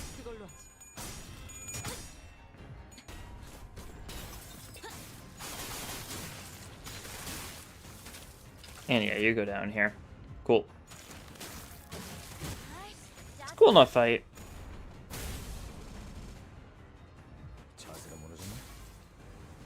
Okay, okay, Gregor has 1 HP and he's got 1 bleed, so once he actually uses his skill, he dies instantly. He's clashing though, so he'll die like mid-clash instead of actually getting to attack. At least he eats the attack, you know, that's what counts. Look at this. Good job. Okay, and Hongli finishes this off, doesn't he? Yeah. Cool. Alright, this fight done. 재밌었다. No funny cutscene, just 자, ends. 오늘 Okay. 할 거 다 끝난 거 맞지? 그럼 약속대로 이 만화책이랑 해결사 잡지 가져간다. Funny noises. 파우스트는 음. 이번이야말로 완성했어요. 마에스트로님께서도 인정할 수밖에 없을 완벽한 걸작을. 파시아도 파우스트. Ricardo comes in. Trust. Gah. See, you're already looking much better with those superfluous animal parts removed. You're serious about founding your own movement? I already answered that. You'll need time under the Faust wing, at least you can, until you can fully cultivate your movement, perhaps. I don't suppose words have any meaning now. The docent raised her giant arm as though to strike us in her final act of defiance, and slammed it down upon the door we enter through instead. All I can do is buy time for... Mid-sentence, the docent suddenly went limp like a marionette whose strings were cut. Dead. And here I thought, or at least her last words were going to be succinct. Ah, thus we were made foes with yet another finger of the ring. Let's not doom and gloom already, fellas. We beat an Officer of the Fingers on our own for the first time, didn't we? This is a pretty definite win. On your own, huh? Come on, bro. Let's fight him here. Herr Gregor's made a point. The outcome of the battle will not change, but in margin if you have not been here, Kira. This isn't more like it. We don't have to freak out over a mere BB anymore, as long as we're with the clock. Huh, don't start congratulating yourself for achieving the bare minimum. To celebrate over such a small occasion don't deserve to stand beside the executive manage. Well, I guess this isn't impressive at all to people who used to be much stronger like Otis or Don Quixote. Prithee, speak not such folly, for the joy of my compatriots is mine own. Have you any inkling as to why she might have in her final moments elected to demolish the door? Right? It's not like we have a shortage of doors in here. Are we debating the logical thought process of someone who is 2 seconds away from dropping dead? Come on, let's get out of here so we can bring everyone else up to date. Didn't I just leave this room? Ishmael walked out from the door we'd entered through and appeared from behind us. Oh, where'd the exit go? Does the exit change every time someone walks through it? No, can't be that easy. I am barred from enjoying the fresh air of the world outside, no longer free to travel in mountains and cliffs as my feet would carry me, as the other members of the Pinky are. Wish to no avail that I should be allowed to weave the delineations of wings and back streets.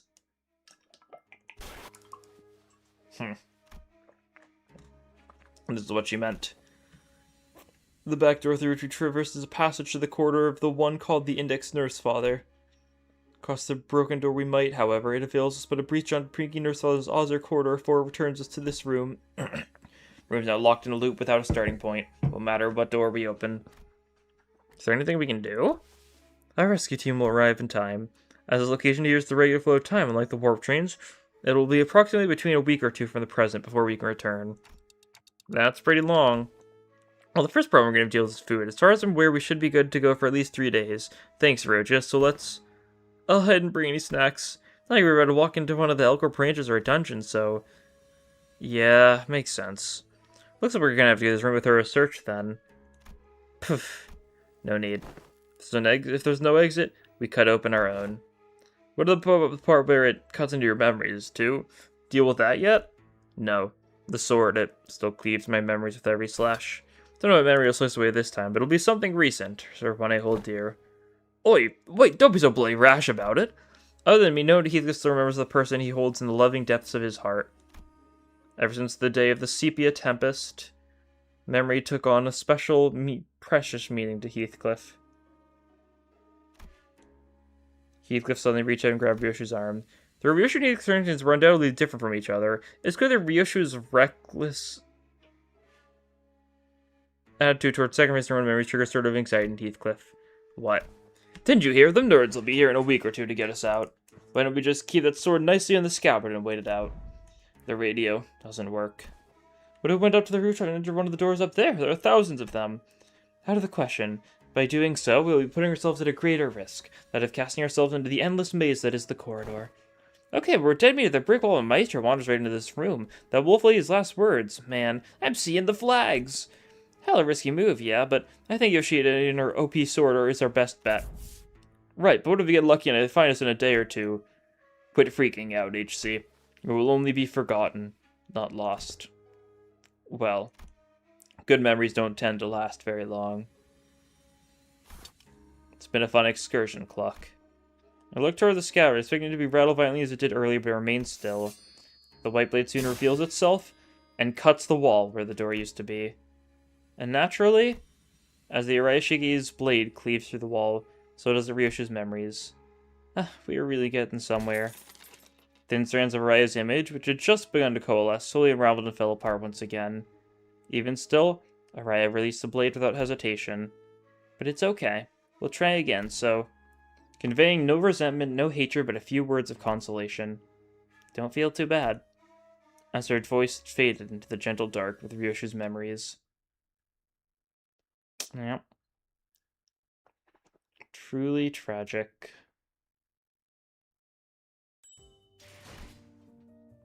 The next destination, oh boy. End Corp lore time?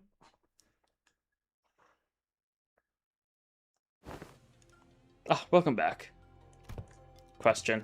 What is the point of verifying every back door within the House of Spiders? Oh, Hohenheim didn't fill you in? And your vision regarding these doors holds enormous value for us. Not to mention the higher-ups requesting us to reorganize the House of Spiders into base of operations as soon as possible, even if we had to rush our work a little.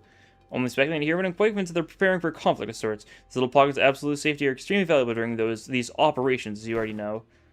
Wait, stop right there. What? What conflict? What operation? Just trying to say your boss are preparing for a war or something?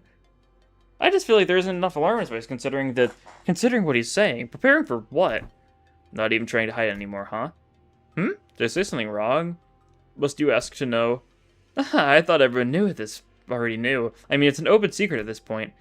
L Corp has already fallen. W Corp is teetering on the brink of collapse. You called us the Aspirant W Corp. We call Limbus Company the Aspirant L Corp. Meaning, we have a shared goal. Unlike the dead and gone L Corp, the current W Corp is still kicking despite its rapid decline in recent years. And as we all know, companies and cities aren't worth much unless they've got the military force to back them, right?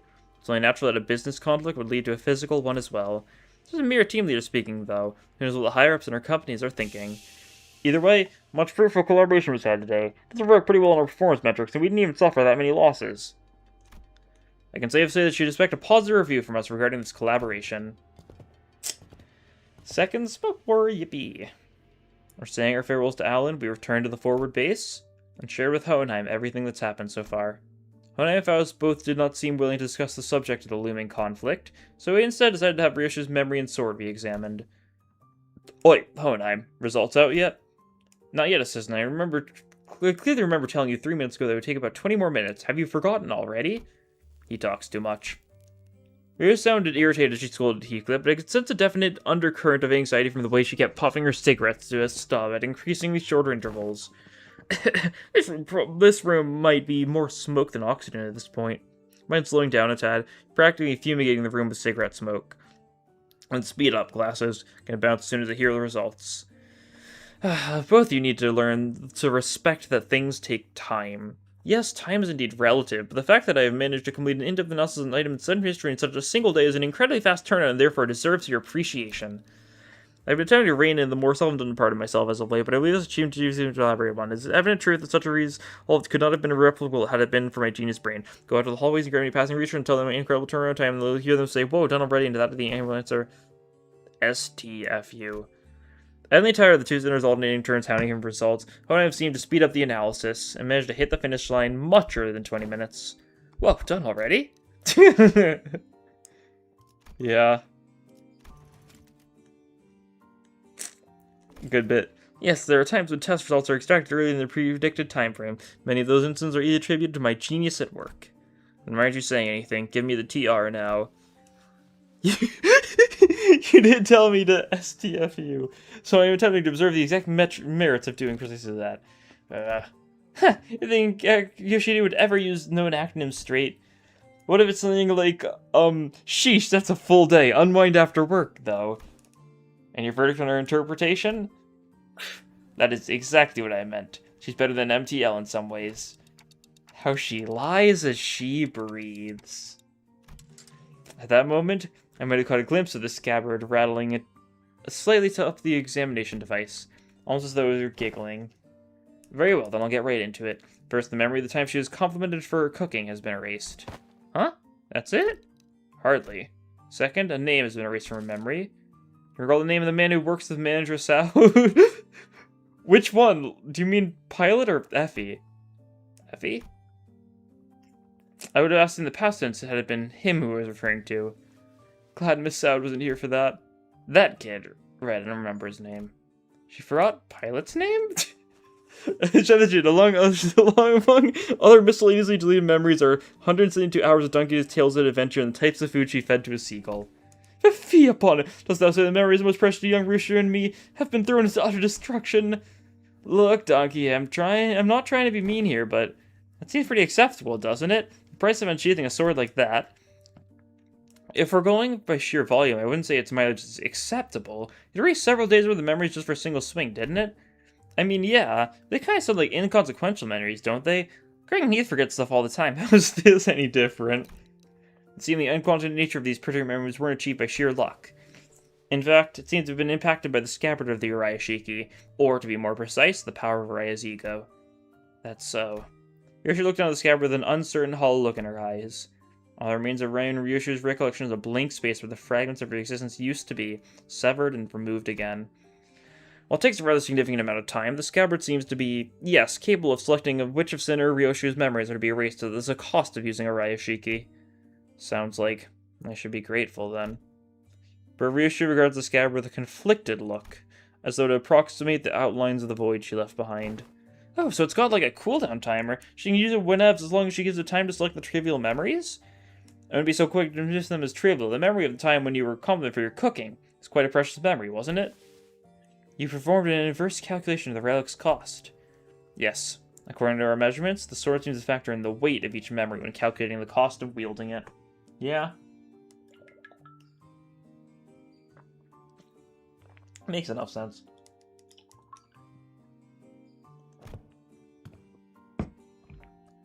It's become rather clear that it takes more than light memories to properly wield it.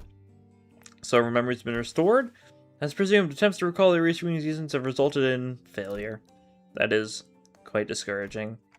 But not all is lost. Simply by knowing that something used to be in the negative space, many things can still be reminisced upon. Like Ryoshu said, forgotten, but not lost. Clock. You've just stepped foot into the world of sangria. She flashes me the briefest of smiles and scatters it away with a plume of cigarette smoke. Collecting the GB will restore it. Golden booze. What used to be here in the pocket of the void in my heart. My one and only. Ryoshu gaze traced the invisibly imperceivable. A few more days passed us by. We didn't spend those days idling. We visited Soud and Pilot in recovery, did a few odd jobs here and there like help suppress a distortion containment breach caused by a new LCE height. For the loose threads tied up, we managed to finally, after so long, kind of feels like we're home again. Return to the bus. Ah, bus, sweet bus. The chair needs a little more cushioning, but there isn't anything like it out there. Oh, this is your ride? Between the two individuals, who were looking rather pleased at Kira's astonishment, Honheim squeezed through to warn us about some things to watch out for. As team leader Alan did send the coordinates somewhere as close as possible to the nest. Keep driving through the door, and it'll bring you right to an empty spot on the highway. Don't hesitate or hit the brakes, because if by any chance there's a car driving behind you, it'll crash into the bus. Nuts. So what are you two doing here on the bus? Decided to join the better team, did ya? I must admit to a certain degree of interest in hearing of your exploit, but to accompany you through them is an entirely different matter, isn't it? I'm really here to adjust your coordinates. Speaking of which, just how do you manage to escape your confinement? I told them I had some stuff to help you with, and they let me out of making scribble over some docs. Solitary confinement's hella boring, so I thought I might get some air. Might as well say goodbye, too, while I'm out and about, right? I see. You explain the fact that the new hires don't have any grudges against you. Thought I told them to impress upon the new hires that prisoners reputed as exceptions to the... right, the person in charge of that training is currently checking into the long-term recovery ward. More problems stemming from the shortage of manpower. I'd best include this in the report. Sounds like they're both here to see us go. Well then, time for a valediction, I suppose. Perhaps I've grown far too used to seeing your faces. Saying goodbye doesn't come out as easy as I expected it to. Another day of reunion must await in the future. I would appreciate if such a reunion had a low probability of occurring. While I'm not very partial to mathematical statistics like the probability theory, hope your prediction is dead right. Well then, hey, Yoshihide. What? I wouldn't say we're family exactly, but listen, a lot of stuff I want to say to you and a lot of stuff I want to hear from you, okay? So, SYL. Did I do that right? Acronize it into an L. And call me Ryoshu, not Yoshihide. Prefer the echoes of that name. After a round of goodbyes, the two disembarked from the bus and No sooner had the machinery clicked into place than the bus's wheels finally began to turn, bringing us closer and closer toward a blindingly radiant portal, massive enough to engulf the bus whole. Well, off to our next destination, I guess. Alright, where are we headed next? I don't think Gregor's going to be happy about this. Dante inquires about the next destination for Galeus. Huh, no, that's more like it. It's been too bloody long since I heard that question. Yeah, don't get too excited. One doesn't need the cushion ever led us anywhere that's not downright bizarre. Vergilius gave me a faint knowing smile as though to confirm Ishmael's pessimistic remark, then delivered a comment that sounded too lighthearted for its gravity. Downright bizarre, is it? Well, let me say it's high time we face such a sight. Our next destination is District 14. In other words, Manager Dante, we are now en route to N-Corp. So we are going there after all. N-Corp.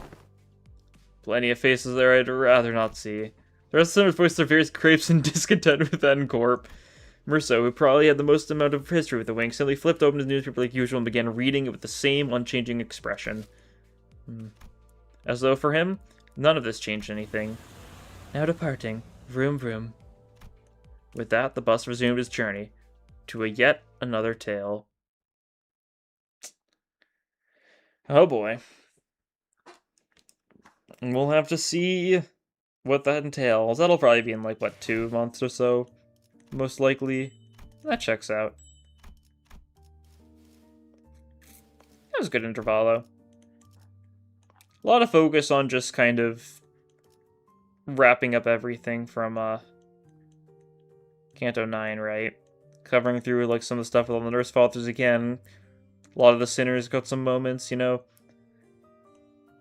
Some nice like follow up on some of like the Heathcliff stuff too, just that being mentioned a little bit, because they've kind of like really haven't like talked about Catherine at all since Canto 6. Just kind of has been like a taboo thing for them to mention, it feels like. I was glad they actually were willing to talk about that a bit, and like stuff like seeing Wayfarer Corp, like the very blunt confirmation about Limbus's desires to take the spot of Lobotomy Corporation, the spot of the new L Corp. New war coming, you know, new war just dropped hype. The science stuff really didn't say too much. It was just there just so they could be like, yeah, a little bit for all of the parents. And then Kira, I mean, Kira's an interesting spot because she's still a prisoner of the LCE, but she's definitely very open to, like, change, right? Okay. Oh, new download has been added.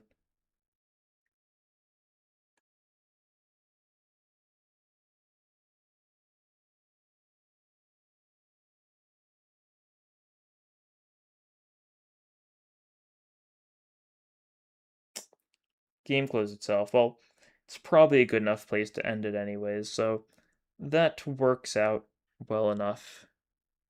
That has been Canto 9.5-1, Twining Threads.